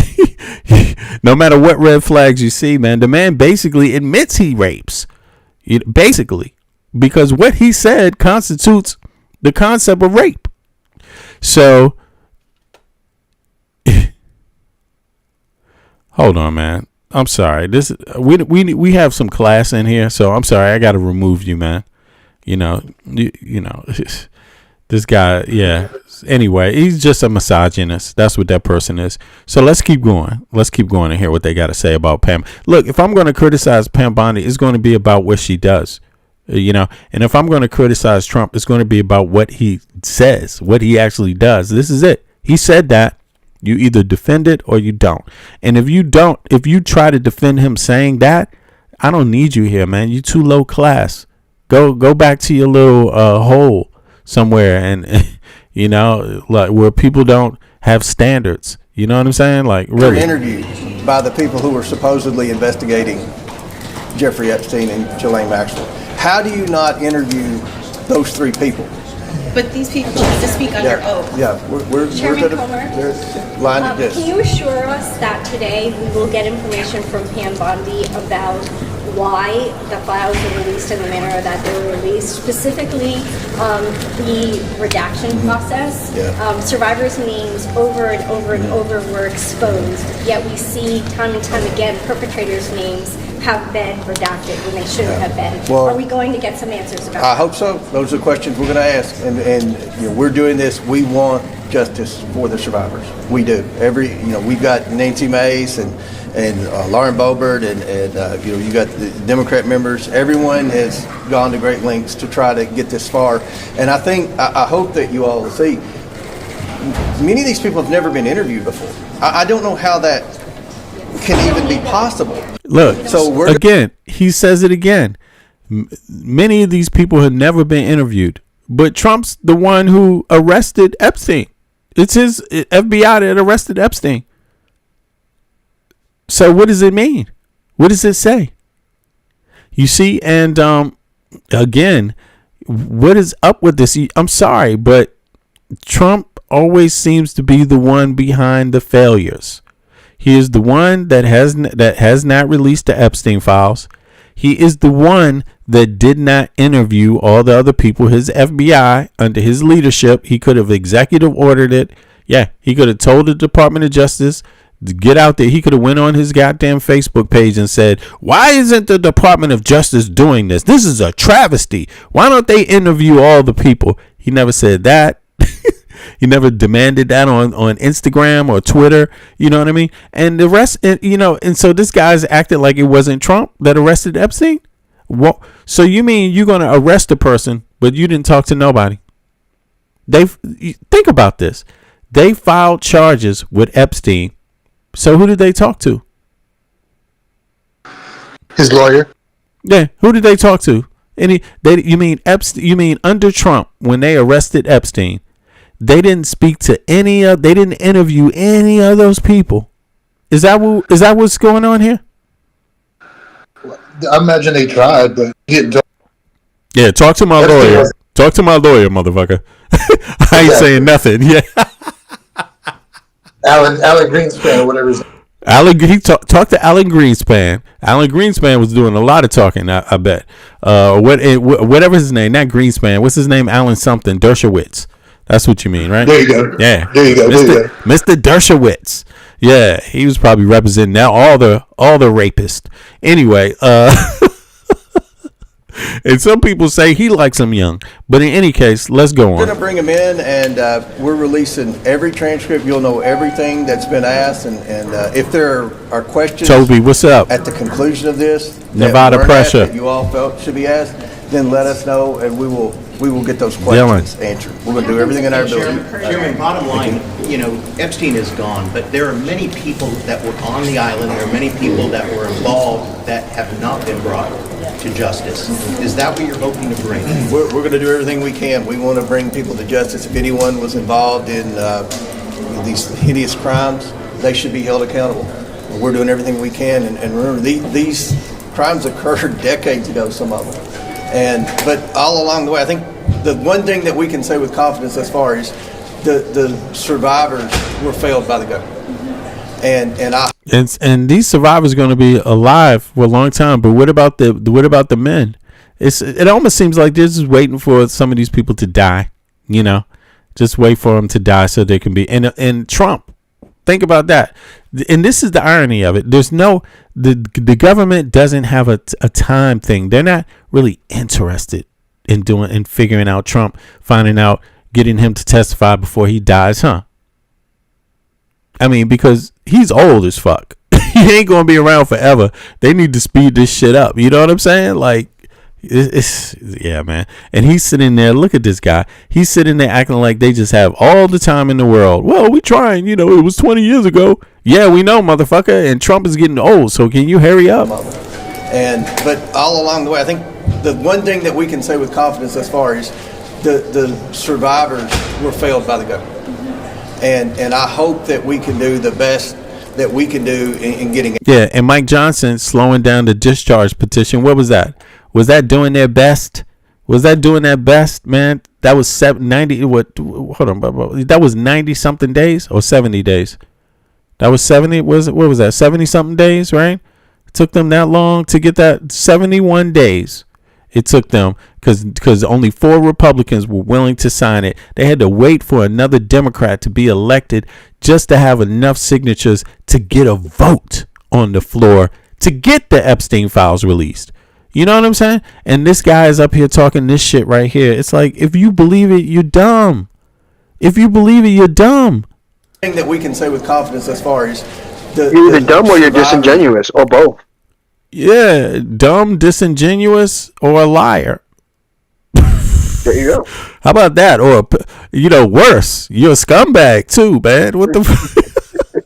I can think of more words now, but something. Yeah, it's all bad. It's all bad. It should be painfully obvious that they're not in a hurry to get these files out, and that they're not in a hurry to get anyone brought to justice.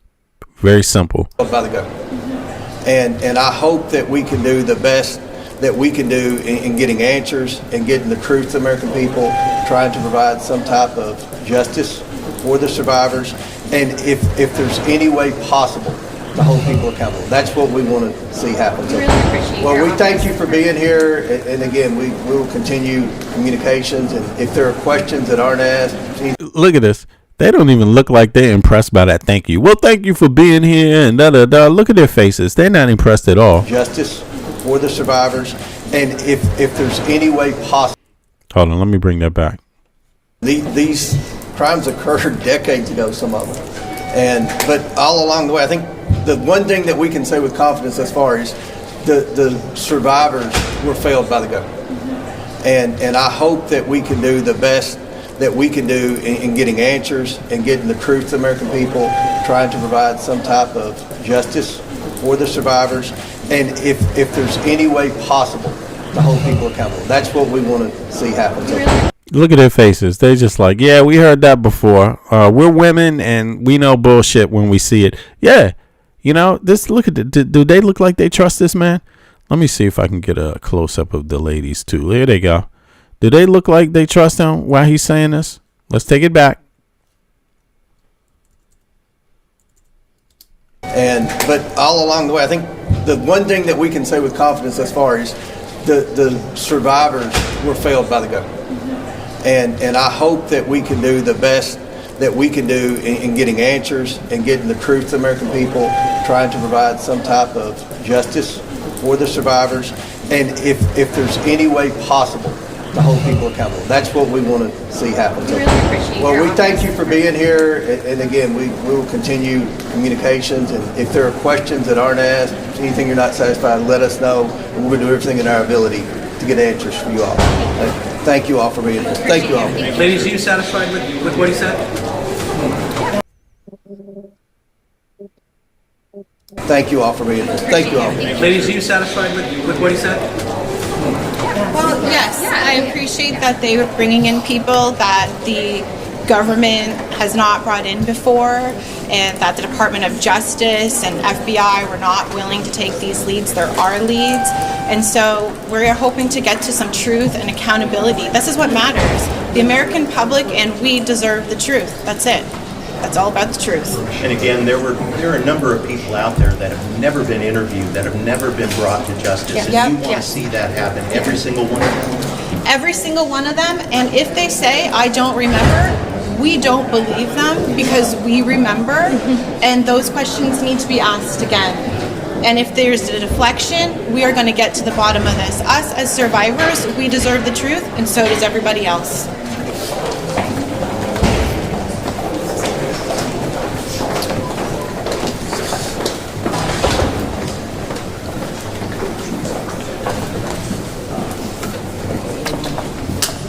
Great, thank you. I'm Ranking Member Robert Garcia, Oversight Democrats.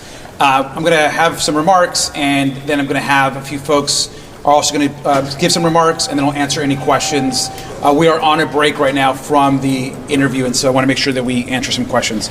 Let me just start by sharing with the American public where we're actually right now in this transcribed interview. To repeat what we continue to say, it is a shame and a disservice to the American people that this interview is not being recorded, videotaped, and then released to the American public, and that she was not brought in under oath. We continue to say that this should be recorded by video and released to the American public, and we're also asking that Chairman Comer immediately release the transcripts that right now are being done throughout today. I want to also say just a few other things. It is clear in just this part of the interview that she continues to push all of the investigation and the blame on acting AG Todd Blanche. She said, and I quote, "Acting AG Blanche was managing the entire investigation," end quote.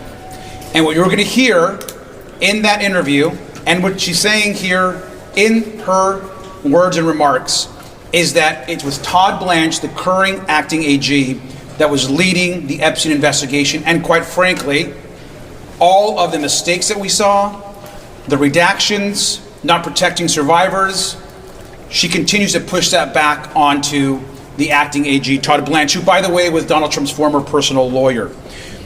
I also personally asked the former AG 5 times and 5 different questions about her conversations with President Trump, whether he directed her at any given time on the Epstein files, what he knew, what he asked her to redact or not, and she refused to answer any questions about President Trump. In fact, she said that she would not speak or respond to any questions that had anything to do with President Trump.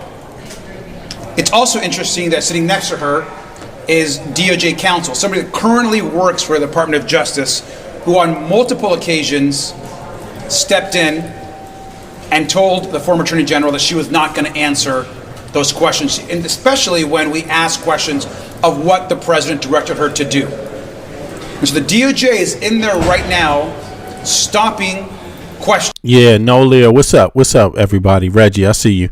Mr. Dunham, Eric, what's up? Yo, Pax Graham.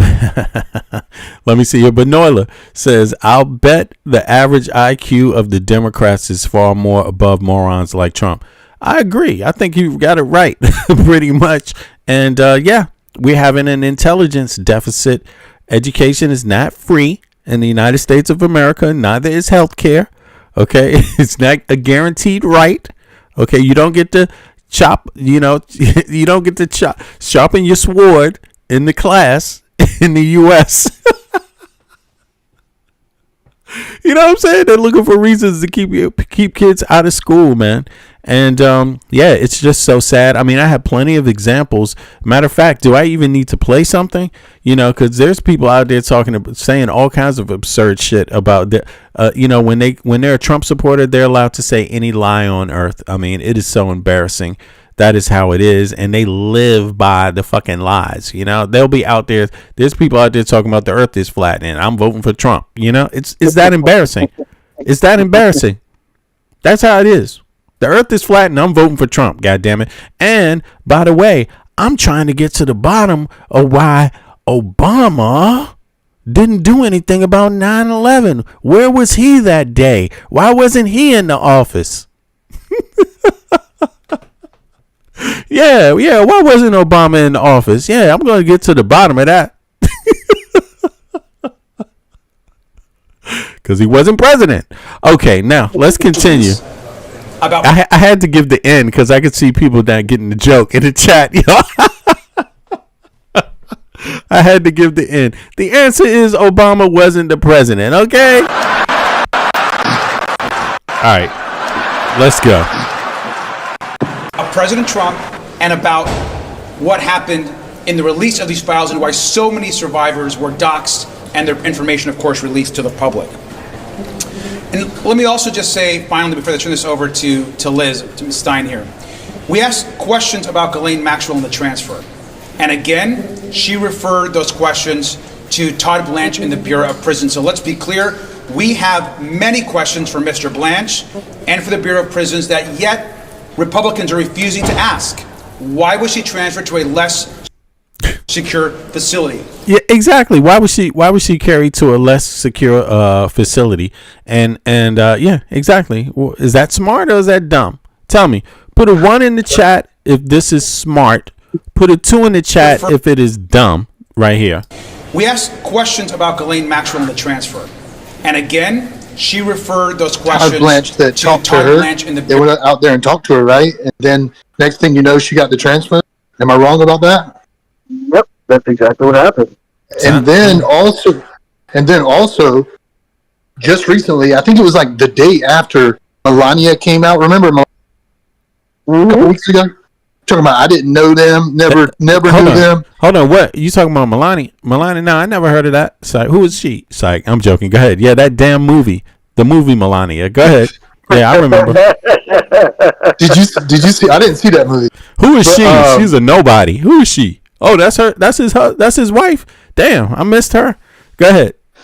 They got a movie about her. They got a movie about his goddamn wife. That's pathetic. Trump said it was like Trump said it was like the #1 movie.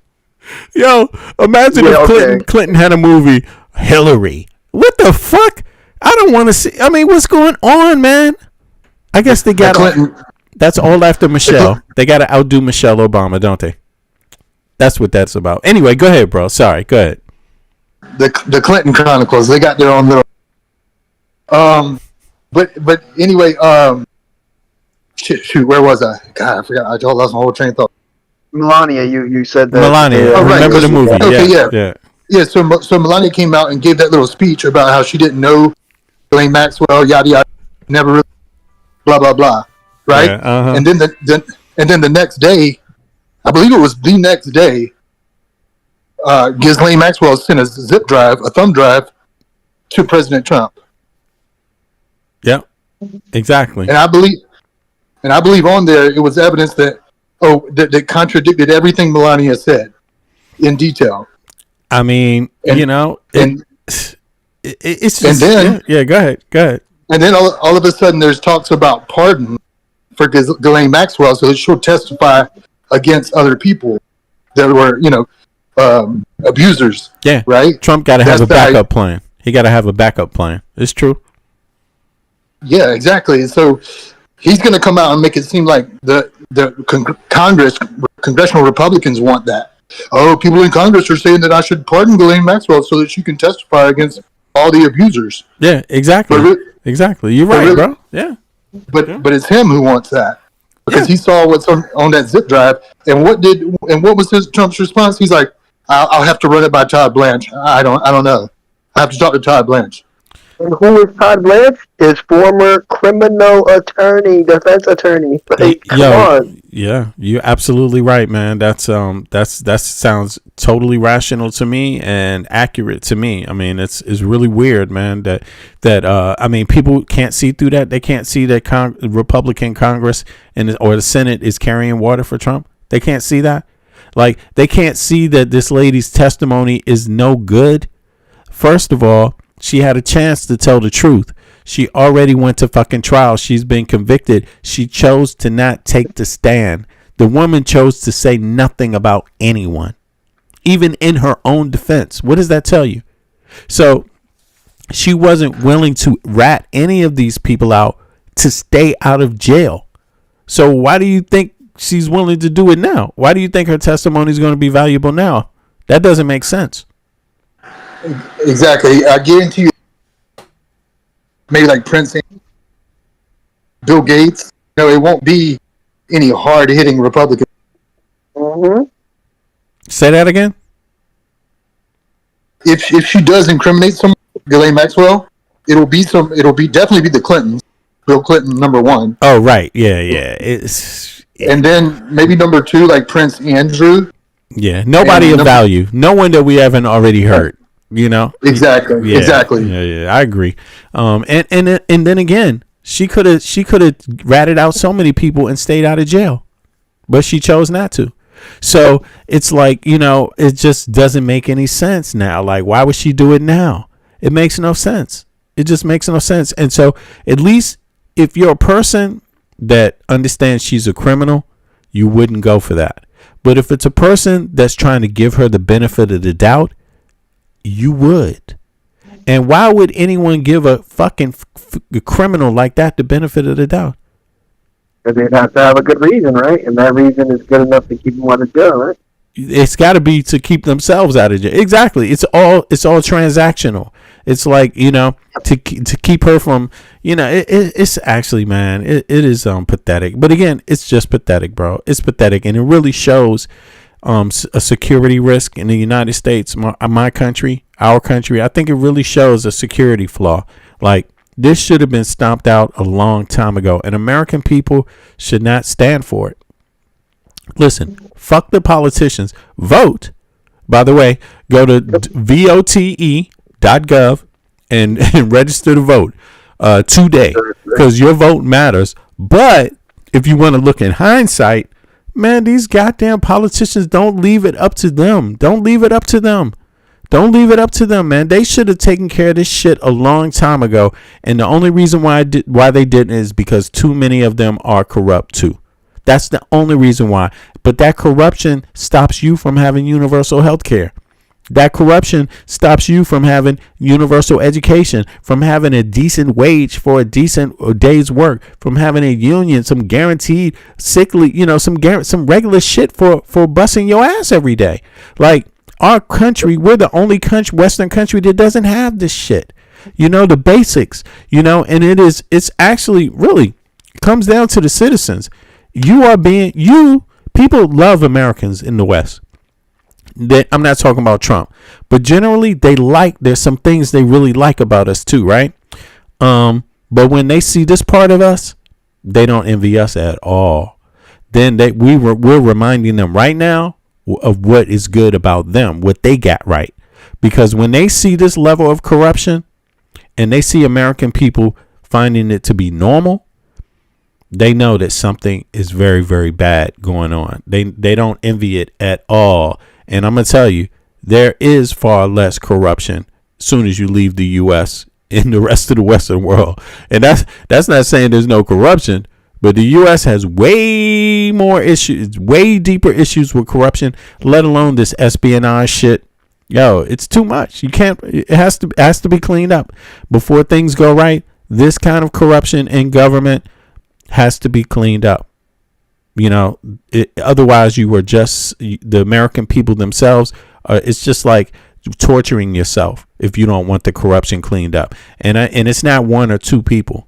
It's not going to be get Kamala, get Obama, and get Biden, and that does it, and get the Clintons, and end of the job. We all done. No.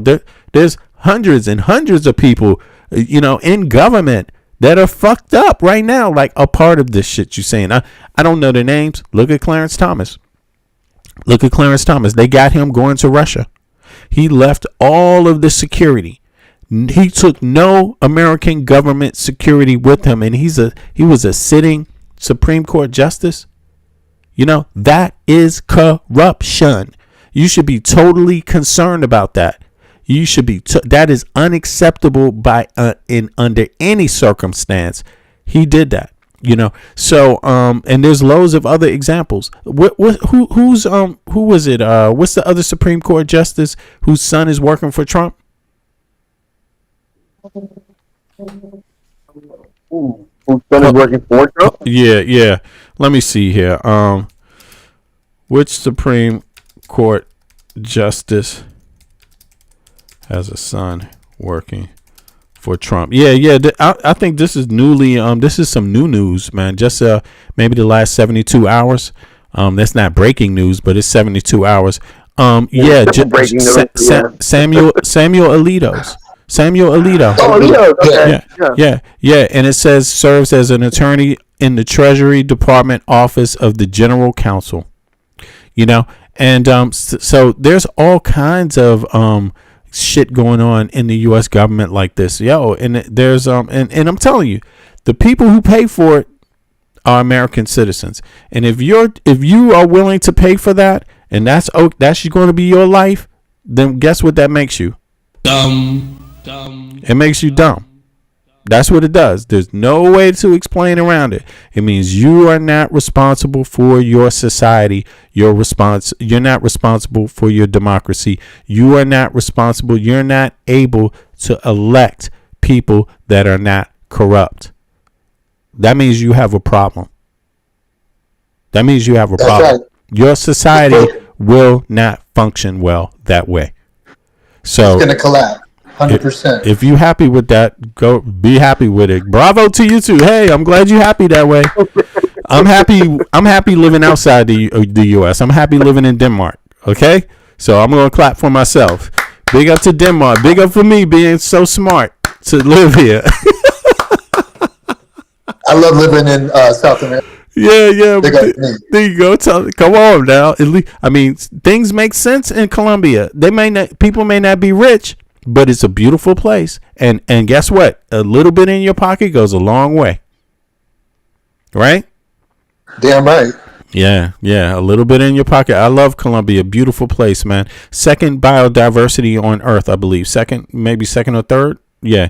So it's loads of beauty there. Loads of natural life there. And the people, so nice, so beautiful, so kind, so caring. They know how to get along together, Colombians, man. You're so right. They know how to have a good time too, bro. But they know how to get along, man. I've seen some things there, and I was so impressed. I was like, wow, man. People, they know how to make a little bit go way far. They not just that's how they get down there. So I think they're highly intelligent. I do have a question for Sterling. Where are you currently located? You said you were somewhere in South America? Yeah, I'm in Cartagena, Colombia. Yeah, Cartagena. Oh, you are in Colombia. Okay, yeah. Okay. Yeah, he's on the water. Yeah, nice, man. Cartagena out here is beautiful. But let's continue. Let's continue. Yeah. Let's see. I want to see what else he say here about Pam. Bureau of Prisons. So let's be clear. We have many questions for Mr. Blanche and for the Bureau of Prisons that yet Republicans are refusing to ask. Why was she transferred to a less secure facility? Right. Was that smart or dumb? Put a 1 in the chat if it was dumb to move Maxwell to a less secure facility. Put a 2 in the chat if that was clever. I'm going to put a 1 because that was, according to me, that was dumb. Okay. So put a 1 in the chat if that was dumb, moving her to a less secure facility. Let's roll it back a little. Here, one more time. And we want to bring people to justice. If anyone was involved in these hideous crimes, oh, wait. They should be. I brought it back too far. Put a 2 in the chat if you think that was a smart decision, moving her to a less secure facility. Let me see. Let me bring it back. How did they move back that far? That's crazy, man. I don't even get it. My fingers must have done more than was necessary. Come on. Here we go. One more time. Stepped in and told the former Attorney General that she was not going to answer those questions, and especially when we asked questions of what the president directed her to do. And so the DOJ is in there right now stopping questions about President Trump and about what happened in the release of these files and why so many survivors were doxxed and their information, of course, released to the public. And let me also just say, finally, before I turn this over to Liz, to Ms. Stein here, we asked questions about Ghislaine Maxwell and the transfer. And again, she referred those questions to Todd Blanche in the Bureau of Prisons. So let's be clear, we have many questions for Mr. Blanche and for the Bureau of Prisons that yet Republicans are refusing to ask. Why was she transferred to a less secure facility? And Ms. Bondi claims to have no knowledge of the actual transfer, no knowledge that it was a less secure prison, and didn't know about it until she found out after the fact, and then will refuse to answer additional questions. So let me introduce Ms. Stein, of course, who brave survivor, with some remarks. Thank you. My name is Liz Stein. In 1994, I was 21 years old and a senior in college when I met Ghislaine Maxwell and Jeffrey Epstein.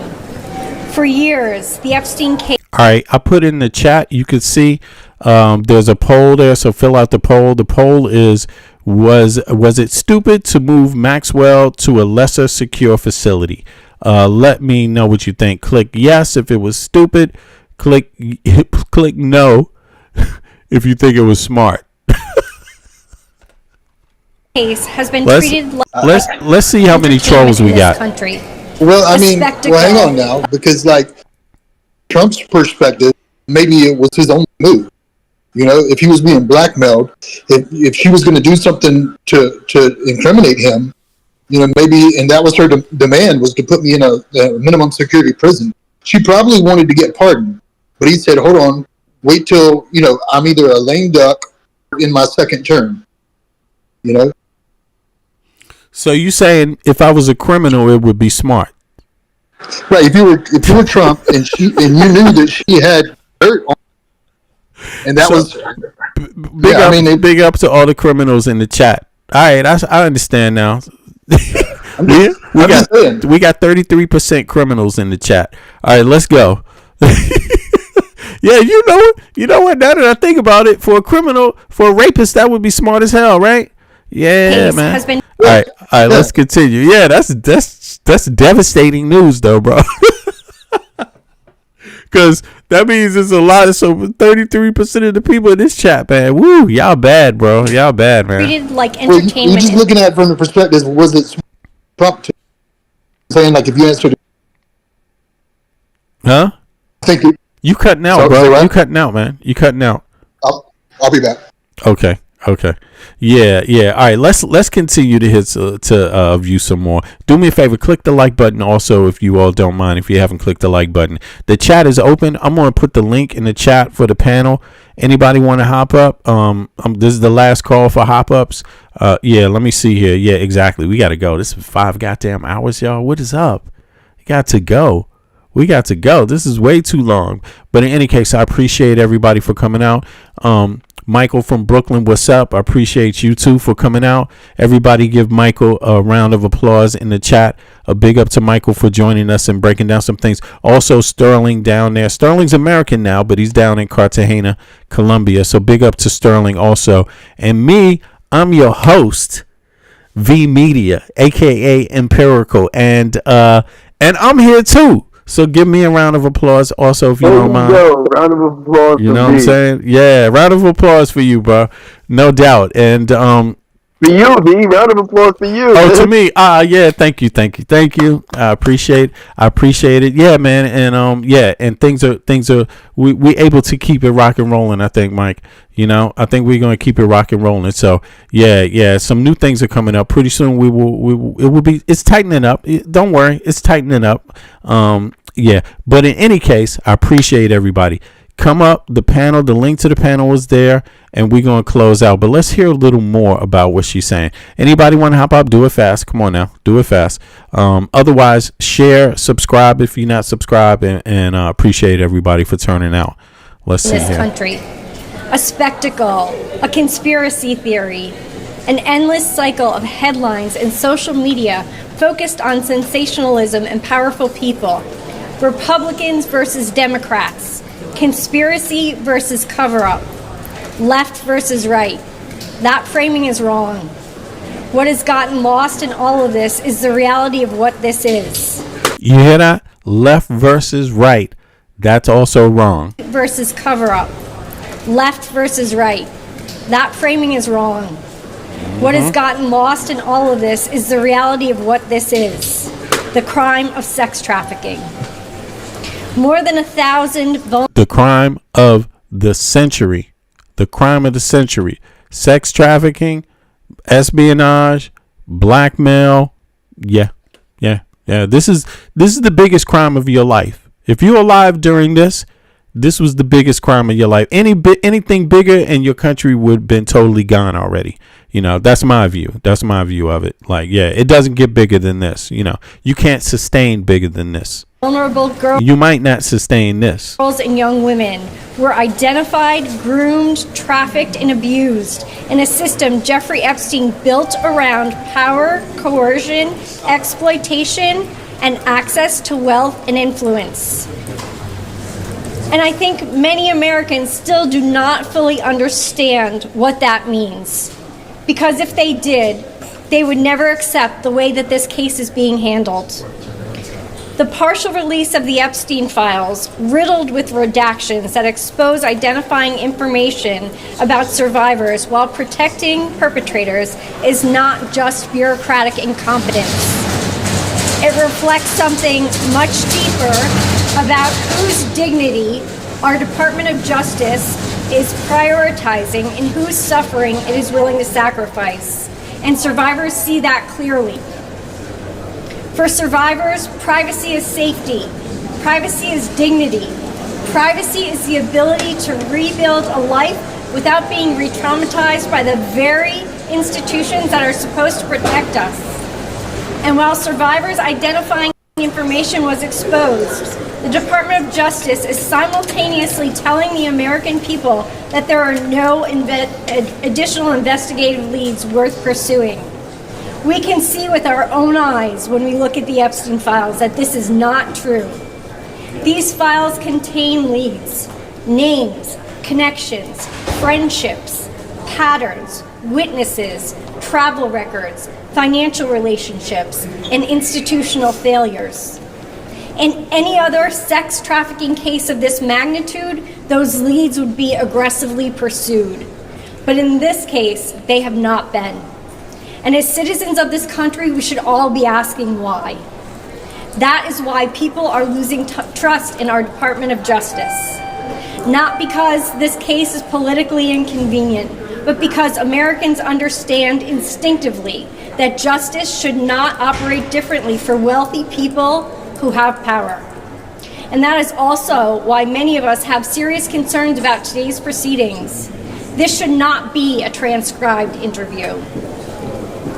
Former attorney Pam Bondi should testify under oath on video with a full transcript and recording released publicly, because the American people deserve transparency, and accountability cannot only exist when it's politically convenient. For survivors, this has never been about politics. It's about whether we, as victims of this crime, matter when the cameras are off. It's about whether the United States Department of Justice is willing to fully confront a massive sex trafficking operation when wealthy and powerful people are implicated. That should concern every American, because if the law only applies selectively, it is liberty for some, but not justice at all. Thank you. Now we're going to hear from Melanie Stanford. Good afternoon. I'm Melanie Stansbury, and I represent New Mexico's 1st Congressional District, and I want to be clear today that one thing is clear, that this is absolutely a cover-up and a smokescreen to prevent Pam Bondi from having to testify under oath pursuant to a congressional subpoena. Now let me explain a few things about what we have seen in the room. First and foremost, if Pam Bondi was complying with a congressional deposition to testify under oath, Department of Justice attorneys would not be intervening and essentially trying to stop her from answering basic questions about her conversations with Donald Trump, with the administration, and trying to claim that she does not have to answer questions. In fact, as the ranking member said, she has been asked multiple times about the Trump administration, about her conversations with the president, about her conversations with other administration officials. And when asked specifically about a conversation with Donald Trump, one of the Department of Justice attorneys intervened and said that she did not have to answer the question because it was a voluntary interview, and said, in fact, quote, "We don't even have to assert privilege because of that," and said, quote, "We refuse to provide answers." That means that the United States Department of Justice is intervening on behalf of Pam Bondi to stop her from answering questions about what happened in the cover-up of this case and her conversations with Donald Trump, and is asserting that she does not have to answer questions because she is not required to, because she is not being deposed under oath. This is a cover-up. This will be remembered as the largest cover-up likely in American history, and it is clear that this interview is a smokescreen to try to show the American people that they are complying while they are not. Now, I also want to point out that there is not a single Republican in the room besides the chairman. For a supposed group of individuals who care deeply about justice for the survivors, not a single Republican could be bothered to travel across the country today to come hear testimony from the former Attorney General. Not one. They're not here. And they won't allow this interview to be put on video for the American people to see. And that means that only those of us who are allowed in the room can tell you what is actually happening. And what I can tell you is that when we started to ask difficult questions, Ms. Bondi got combative. The DOJ attorneys began rolling their eyes. They started intervening, and they tried to shut down any questions about the president and this administration's handling of the files. Now, I just want to end by saying this could all end now. The administration could end this by releasing the 3 million files they still have. In fact, Pam Bondi confirmed that they had 6 million files in their possession. The administration could end this by releasing the 3 million files they still have. In fact, Pam Bondi confirmed that they had 6 million files in their possession and have only released 3 million. She said that today. They could end this now by investigating crimes of known perpetrators that we have seen in the files. They could end this now by turning the Epstein files into Epstein trials, and they could end this now by actually speaking with survivors. And Pam Bondi herself said today that she had never spoken to a single survivor. She said that multiple times in the room today. So it's time to end the cover-up now. I turn it now to Mr. Maxwell Frost of Florida's 10. Thank you. I'll be really quick. Every single one of our questions got one of 3 responses. 1, not to my recollection, or I don't know. Number 2, talk with Todd Blanche. I don't know anything about it. And number 3, I am not talking about Donald Trump.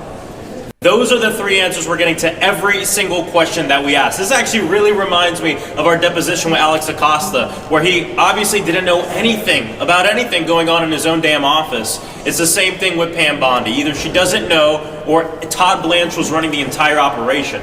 So, okay, we're going to want to talk with Todd Blanche. And we're hoping that not just Chairman Comer, but every single Republican on this committee join us in issuing a subpoena to him, because we need to speak with him, because obviously the former Attorney General is in that room placing every single thing on the current Acting Attorney General of the United States.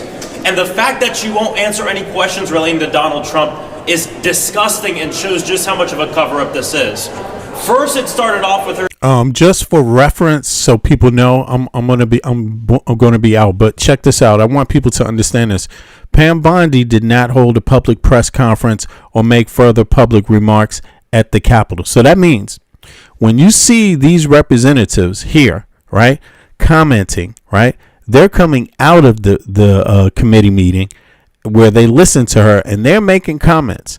Pam Bondi didn't make any. She did, and that's actually very telling because that's not typical. Hillary Clinton, when she came out, didn't she speak with the press? Let me see. Let me just make sure. 2 seconds. If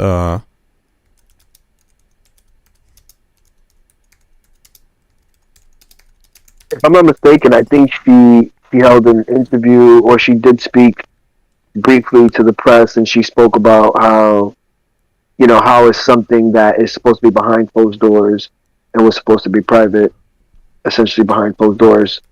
Well, no, I don't think she did. I thought the Clintons wanted it to be public, and that they made it private. Oh yeah. Wait a second. You're right.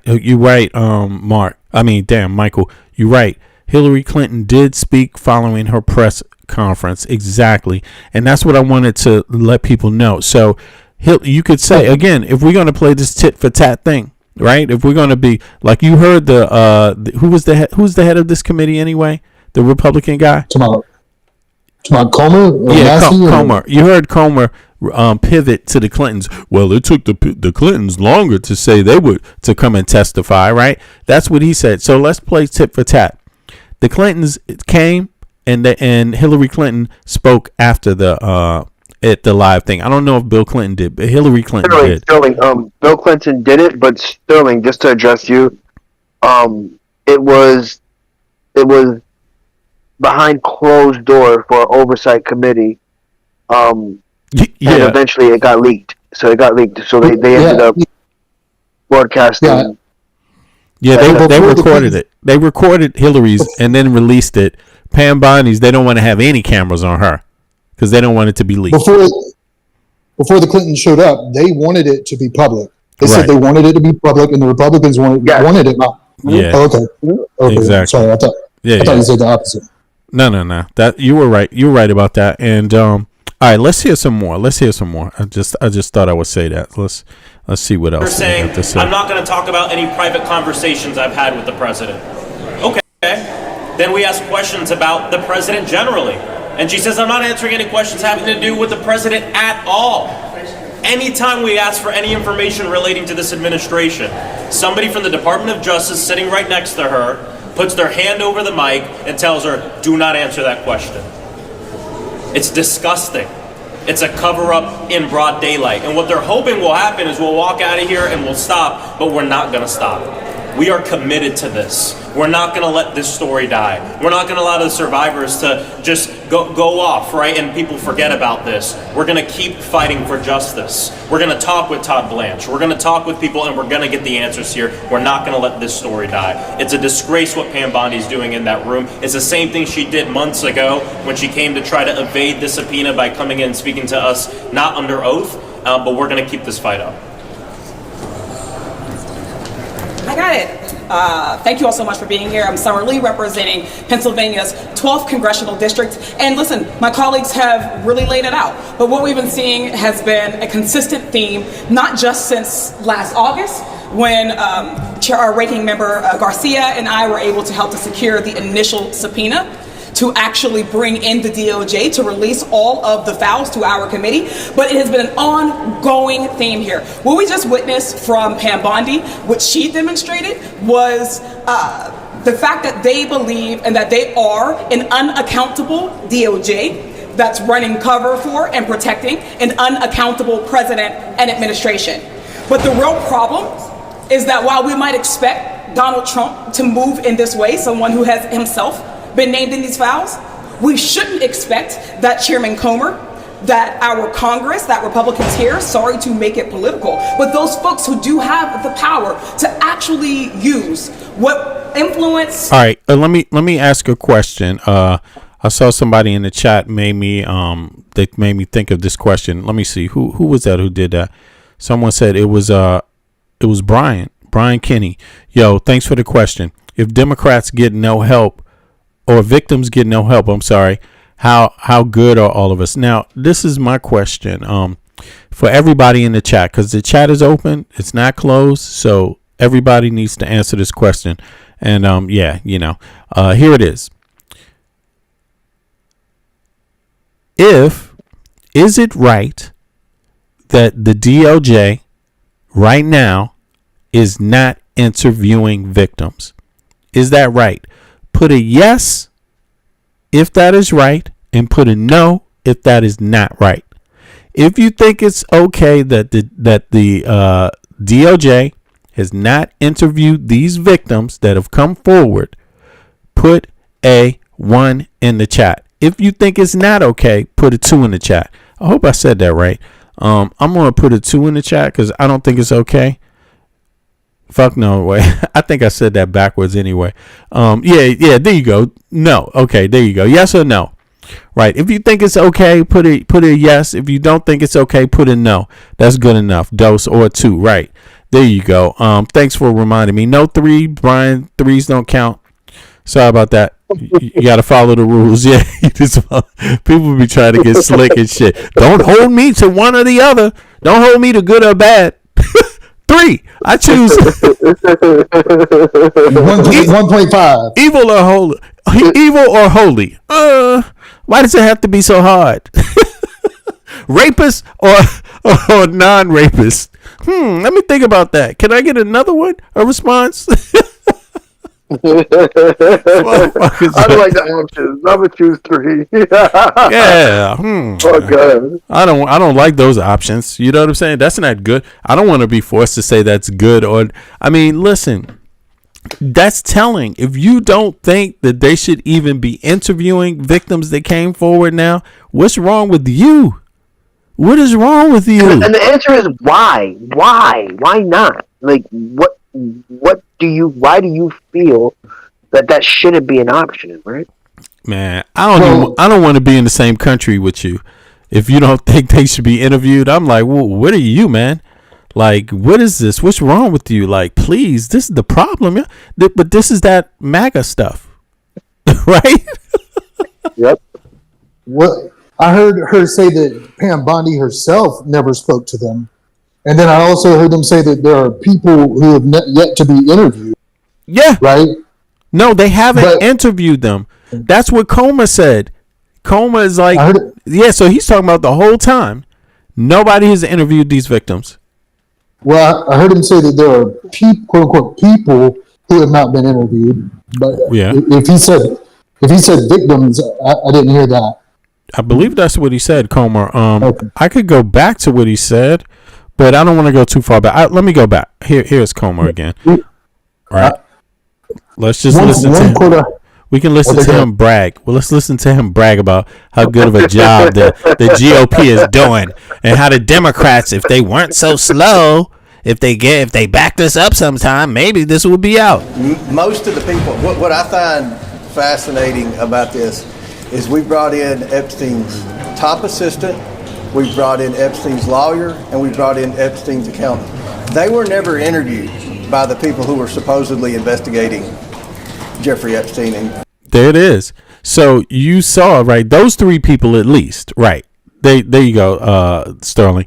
Those 3 people had never been interviewed by any of the FBI ever, under Trump, not under Biden, and not under Trump again, and not even right now. Just right now. You mean Pam Bondi didn't even go out to interview them, and he's bragging. You see how manipulative? He's bragging about some shit Pam Bondi ain't even do. You know, it's politics, bro. This is ridiculous. I only heard part of it. It was my fault, but I heard him talking about people close to Epstein that were brought in. Yeah. Here. Let me play it. I'll play it right back to you so you can hear exactly what he said. 3 people. Fascinating about this is we brought in Epstein's top assistant, we brought in Epstein's lawyer, and we brought in Epstein's accountant. Okay.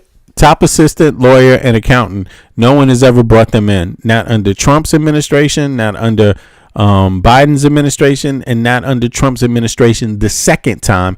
Not even Bondi has done it. Not even whatever this, what's the second loser's name? The new guy who took over, Todd, whatever, right? Not, is it Todd? Yeah, not even him. Not even him. He hasn't even done it. And who is Trump Jr. married to again? He's married to is this the accountant? Is this? Yes. Is this the father? This is the father of Trump Jr.'s wife? No. I'm saying it's one of the like accountants, just to show the connection. Yeah, right? One of the accountants is true. One of the accountants for Epstein. The daughter is married to one of the daughter's father. That Donald Trump's Jr. or one of Trump's sons married. Trump Jr. He just married a woman. Trump didn't go to the wedding, and the woman he was marrying, her father was one of Jeffrey Epstein's accountants. Yeah, that's crazy, right? So they're all closely intertwined. It's a small network of people. You know what I mean? It's a small network, and yeah, they're basically interviewing each other. Hey, friend, the guy who's going to help you, he's not going to turn you in. He just wants a soft interview. No hard landing. You know what I'm saying?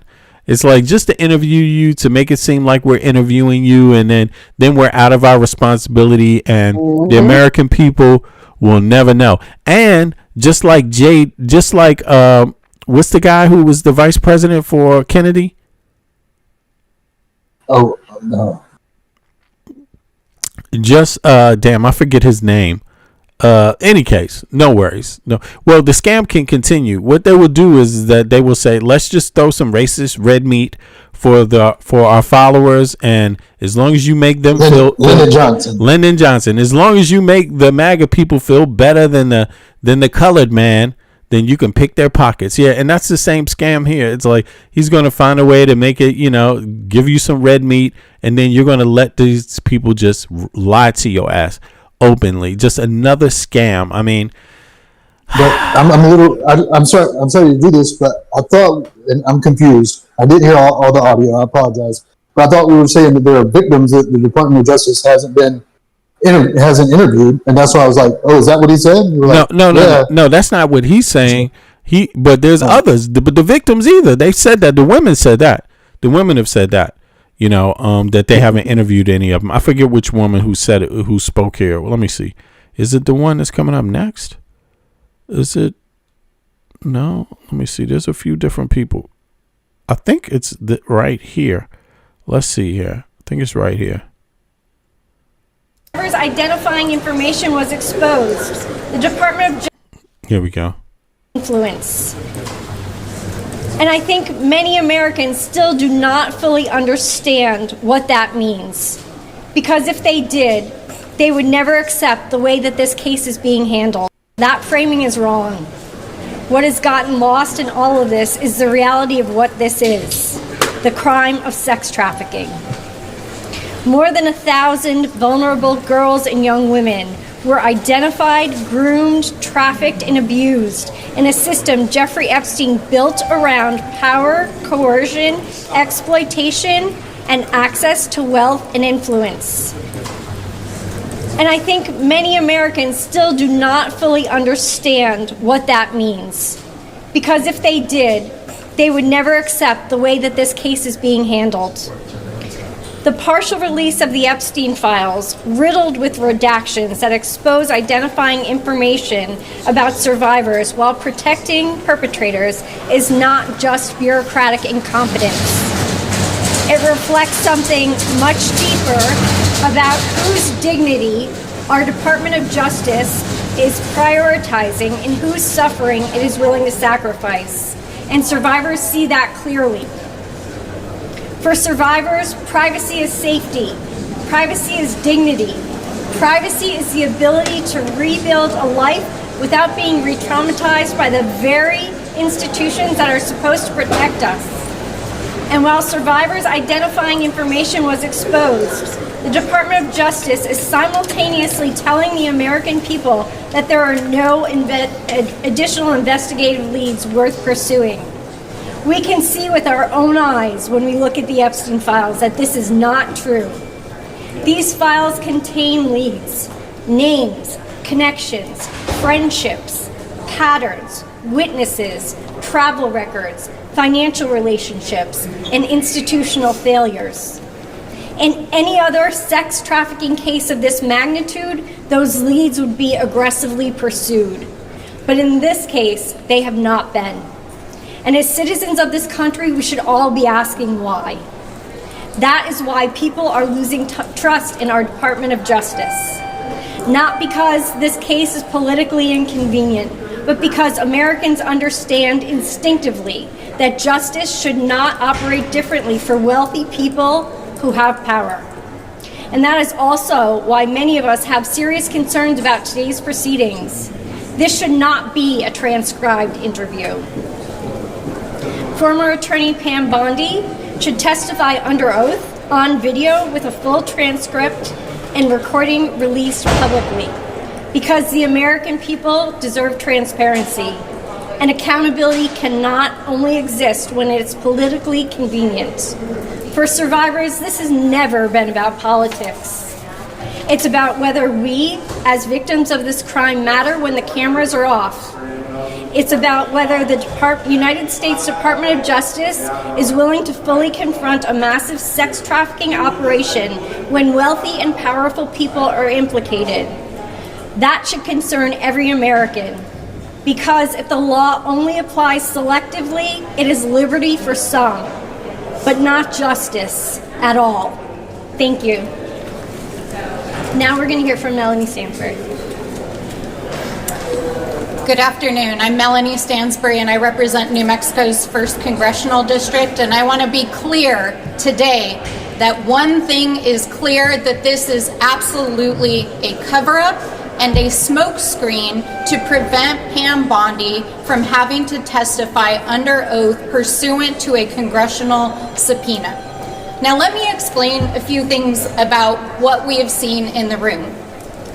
First and foremost, if Pam Bondi was complying with a congressional deposition to testify under oath, Department of Justice attorneys would not be intervening and essentially trying to stop her from answering basic questions about her conversations with Donald Trump, with the administration, and trying to claim that she does not have to answer questions.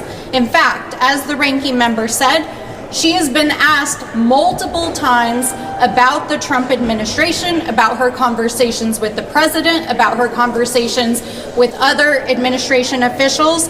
And when asked specifically about a conversation with Donald Trump, one of the Department of Justice attorneys intervened and said that she did not have to answer the question because it was a voluntary interview, and said, in fact, quote, "We don't even have to assert privilege because of that," and said, quote, "We refuse to provide answers." That means that the United States Department of Justice is intervening on behalf of Pam Bondi to stop her from answering questions about what happened in the cover-up of this case and her conversations with Donald Trump, and is asserting that she does not have to answer questions because she is not required to, because she is not being deposed under oath. This is a cover-up. This will be remembered as the largest cover-up likely in American history, and it is clear that this interview is a smokescreen to try to show the American people that they are complying while they are not. Now, I also want to point out that there is not a single Republican in the room besides the chairman. For a supposed group of individuals who care deeply about justice for the survivors, not a single Republican could be bothered to travel across the country today to come hear testimony from the former Attorney General. So that shows you that that's crazy, because they didn't even want to hear. They didn't even, the Republican Party doesn't want to know how good Pam Bondi is or how bad she is. They simply don't want to know. They weren't even interested in showing up. And the reason why I would show up is because, look, the transcript is not good. I mean, why just get the transcript when you can review her body language? If you don't go, you will never be able to see how she answered those questions. You will only kind of get some, idea according to the transcript. That's it. And but even having said that, it's obvious that she didn't take any oath. So that means there is no need to trust anything that she says because she can lie, basically, And there it is, So it was pretty much concluded the way people suspected it would. Nobody expected Pam Bondi to answer really any questions anyway. And if she did, they would just be condescending answers, or she would try to obstruct, Now they could charge her somehow, but in this case, they didn't even hold her to taking the oath, to swearing to tell the truth. So ultimately, it doesn't really matter. So they would actually have to call her back, and you can see the Department of Justice was shielding her. So they want to take some of the heat. I don't know how Trump plans on dealing with that. What does he plan on, trying to pardon more people? What's his plan? More pardons going out? Yes. Yeah. And Yes. yeah, exactly. And I just think it's not going to work because one day he ain't going to be the president. And then what? That Congress can call after that. So, and they can, yeah, exactly. And it is what it is. But I think people get the gist of it. Now, there's always more news, but folks, we got to go. It's been 5 hours. That's a whole lot of goddamn time. And it's been beautiful being with everybody. And it is concise. It's good information.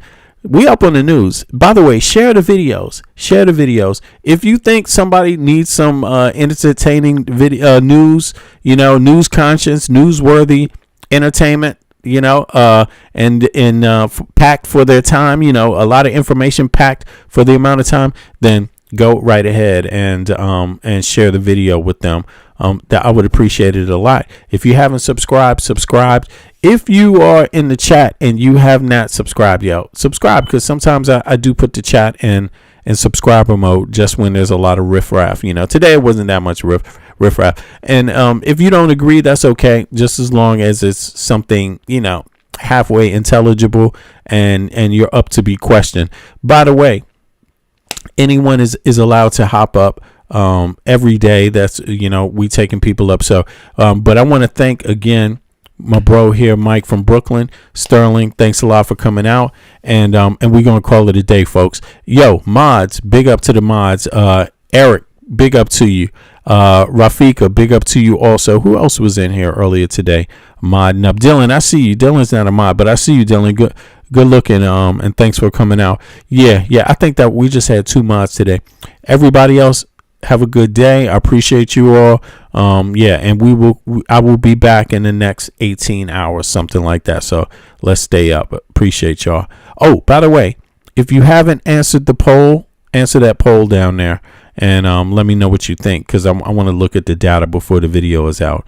So all right now. Well, I appreciate everybody for coming out. Let's call it a day. Is my computer slow or what? Yeah, you too, Sterling. Have a good one. Yeah, be good, guys. We catch up. 18 hours, 1. Peace, everybody. See ya. Yo, impeach Trump. And don't replace him with JD Vance or Marco Rubio. Get them all out of here. What the fuck, man? They gotta go, man. All right, peace, y'all. See ya. I know how to see a whack MC when he bustin', but I just back away real cool, no fussin'. I'd rather go kicking in the streets with the bums than use the knowledge to collect what? Some funds. Open a non-profit and build a damn school. And this is the story of how a great king rules. There's many that claim to know the local demographic, but don't have the nerve to tell you the truth. It's tragic, but I do, so sit back and let me spit this shit to you. You feel better when I spit this shit to you, despite the system trying to clamp down on the people.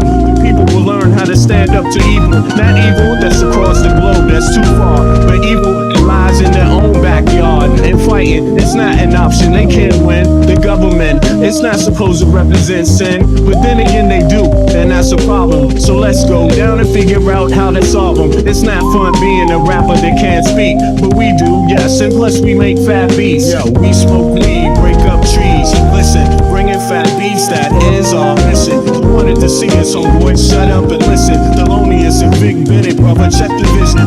Mentalities of different realities. Enter the Star Trek room when you hear the boom. I be the Walkman with the super bass. Automatic stop, yes, stereo cassette player. With the delayer, freaky lyrical sprayer. extraterrestrial rhyme sayer. I be the poetical VIC/master of the ceremony. Tenderoni, won't you come step with me? I'm on a historical journey, kinda like Sigourney. Implore me to represent the attorney.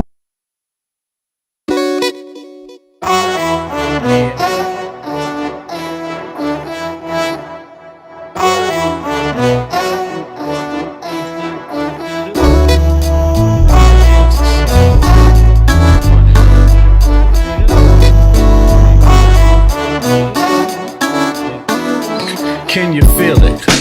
Nothing can save ya, cause this is the season of funky behavior. I came to relax your mind, you can recline. On what? On this here rhyme. I like the style, I'm staying for a while. It helps me show cats that I'm versatile. I'll touch your dial, turn your frown to a smile. I'll make you feel like you're having a child. So relax and open up, style. I'm about to make you walk what? Pimp style. Or pimped out style, you don't understand the logic. See if you don't have it all, I'll take a deposit. I got shit for you, it's alright indeed. It's like going to the garden and planting the seed. It might tickle for a second, but it won't bleed. So just relax, just hear the dope cry. I'm just real nice, everything is real fat. You don't have to do work, we do that. It's the type of place where you can wear your hat. Just relax, and just hear the dope cry. I'm just real nice, everything is real fat. You don't have to do work, we do that. It's the type of place where you can wear your hat. Entertainment, at the same time, edutainment. In other words, you could call it bent. What I'm saying is that I'm here at your service. It's hard work, but then again, I deserve this. I'm helping people enjoy their spare time. I'm like an instructor when I'm doing my rhyme. Relax and just hear the dope track. It's really not all that, it's not like a gag. We like that when everything is relaxed and chill. You don't have to get fucked up or take pills, cause I like being myself, it feels good. Yo, it makes my meals taste good. It makes my meals taste good. It makes my meals taste good. It makes my meals taste good. So just relax. If you ever don't cry, I'm just real nice, everything is real bad. You don't have to do work, we do that. It's the type of place where you can wear your hat. Just relax. And you ever don't cry, I'm just real nice, everything is real bad. You don't have to do work, we do that. It's the type of place where you can wear your hat. Just relax. My mind state, now balloon, it won't inflate. Just take the buzz, this much wiser kid, fuck the shade. And take it to a lower level, and dig a ditch for a devil. Got some more kids and pass the shovel. Dig a hole, take them on a spiritual roll. Lyrics unfold, either that or unroll the scroll. Episodes keep reoccurring and stifling. People's vision get blurring, their hearts start murmuring. I'm about 5 times iller than a Sherman. Introspection is God's gift to the miracle. I freak material, lamb's milk without the cereal. When MCs say your booty, they leave venereal.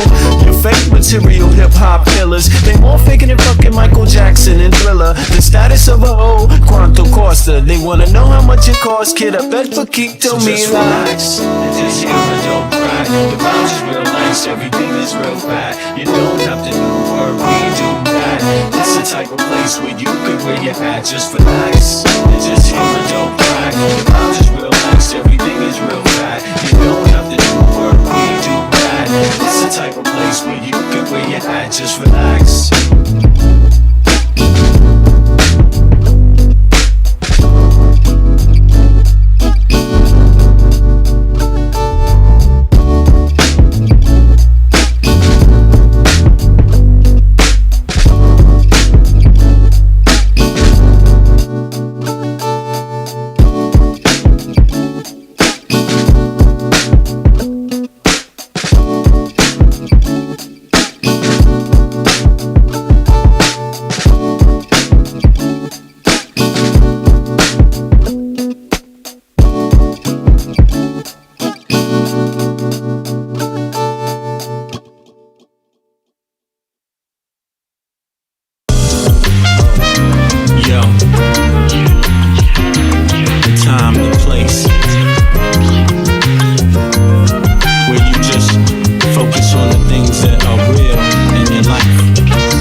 want, we got it.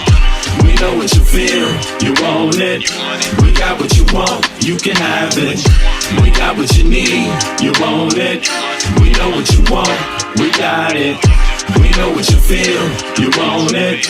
We got what you want, you can have it.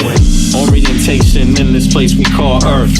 Love from conception, from your mom, your birth. Pops planted the seed in the turf. From there, you must find out what life is worth. Grew up learning your do's and don'ts before working on your motor skills, working on your coordination, right? And orientation to what you like. The brand new thing, so gentle the soul we're capturing. In this distance, the alphabets the kids sing. They celebrate when it's time to go outside. As you get older, you learn to let all the troubles in your life just glide away. Stay focused, keep it smooth, keep you cool. Things in life can make it get rude. If you let it, don't let it. If you let it, don't let it. If you let it, don't let it. If you let it, don't let it. If you let it, let it, let it, what? If you let it, don't let it, let it. If you let it, what? Don't let it. If you let it, don't let it, let it. Don't let it. We got what you need, you want it. We know what you want, we got it. We know what you feel, you want it. We got what you want, you can have it. We got what you need, you want it. We know what you want, we got it. We know what you feel, you want it. We got what you want, you can have it. We embark on this journey through your soul. We wanna have a good time. We embark on this journey through your soul. We wanna have a good time. We do something that you know you can't deny. We're just slipping in and out on a journey, you and I, on a mission to salvation. Our spirit be our transportation. Within your do a little love, and that is true. For real, we bring something that you know you can't deny. We're just slipping in and out on a journey, you and I.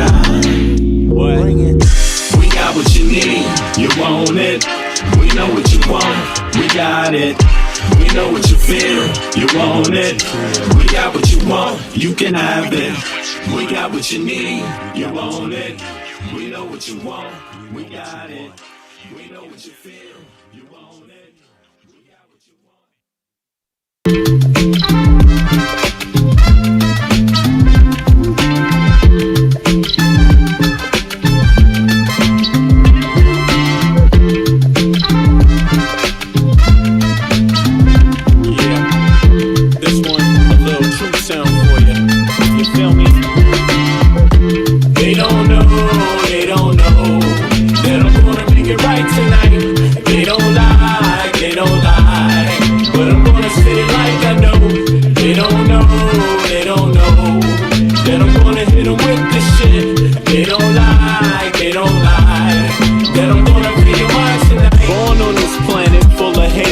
Inherited from our hearts just past, embedded in our society's identity. But then again, can you tell me that's free?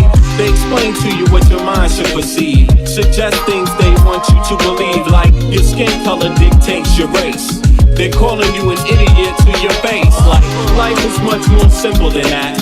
We're all slaves and the cards are stacked, while we fight over problems we can fix. Industrialists turn our kids to addicts. The television does a job, introduce you. The radio's right there to seduce you, keep you locked on the wrong damn track. Cigarettes is just legalized crack. They want you to catch a damn heart attack. They want you to catch a damn heart attack. What? Stop believing in the flag, it's a trap. Cause men rule this world, that's a fact. They don't know,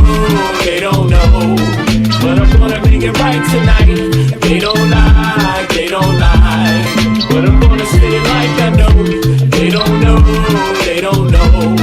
that I'm gonna hit them with this shit. They don't like, that you're gonna free your mind tonight.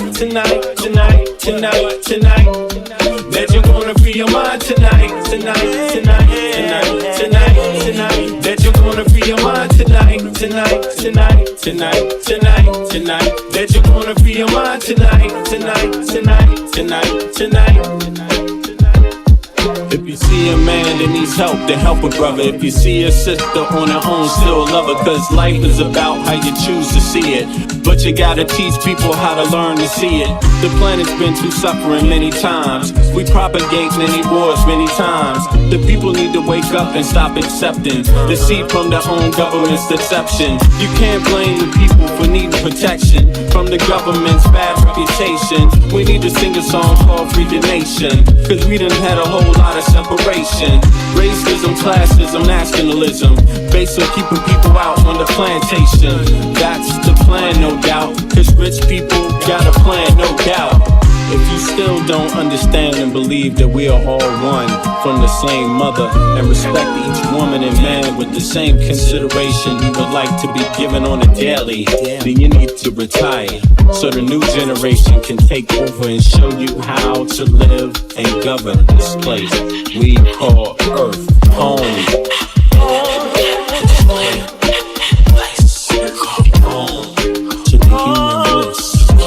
Everybody here, yeah.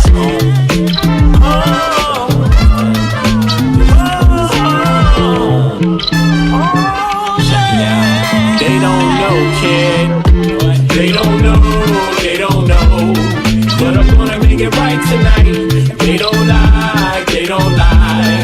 But I'm gonna say it like I know. They don't know, they don't know. That I'm gonna hit them with this shit. They don't lie, they don't lie. That I'm gonna feel mine tonight. They don't know, they don't know. That I'm gonna make it right tonight. They don't lie, they don't lie. But I'm gonna say it like I know. They don't know, they don't know. That I'm gonna hit them with this shit. They don't lie, they don't lie. That I'm gonna feel mine tonight.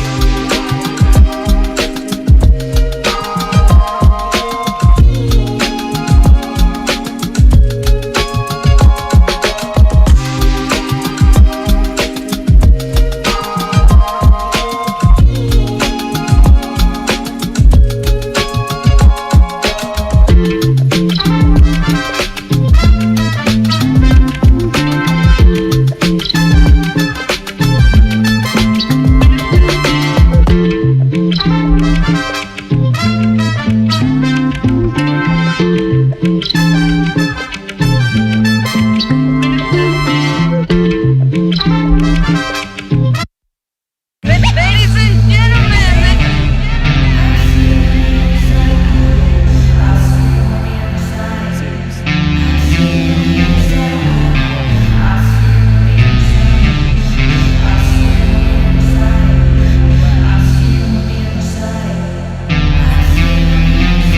They want war. Crime babies looking for food. Starvation, the recipe. People subdued. When the people you trust got it in for you. Deceit is the word of the day in every crew. Don't let it go. It's from the days of old. Time is up, but some still do not know. Can I make up my mind? Is it worth the dime? Do I have to take a minute just to make it mine? Life's never fair, but don't listen to the TV. Go out and take a listen to the streets with the people in the slums and the homeless bums with degrees and degrees sitting under a tree. It's not easy in the world for the poor man, the one that brought you to reality.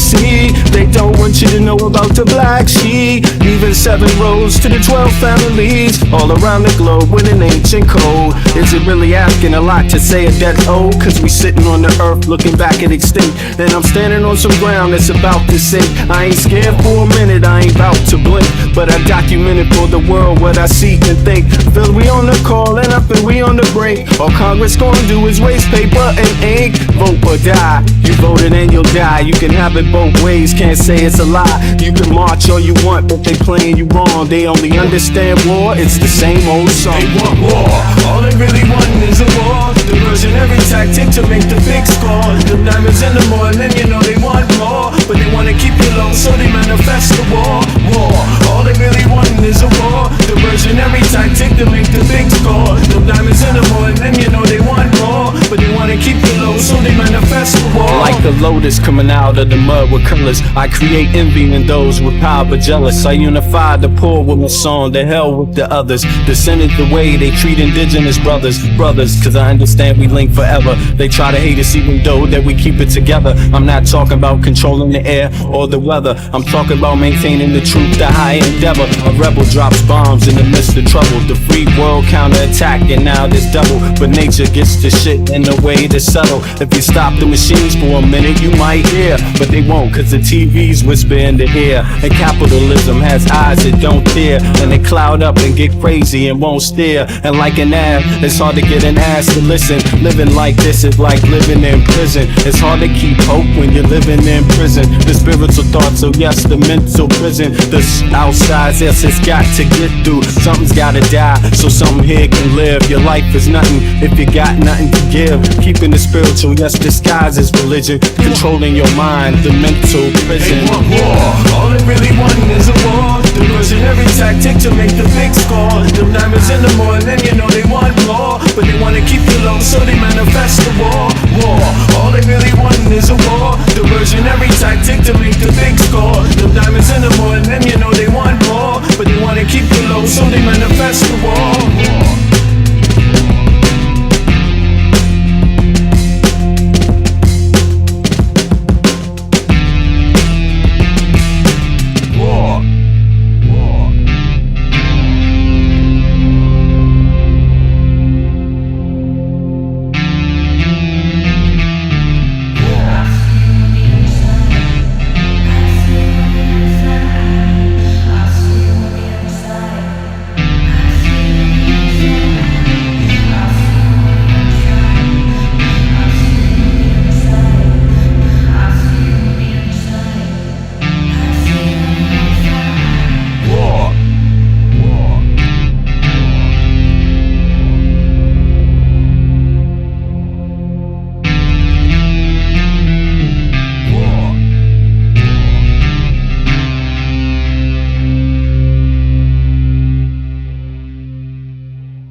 MC when he bustin', but I just back away real cool, no fussin'. I'd rather go kicking in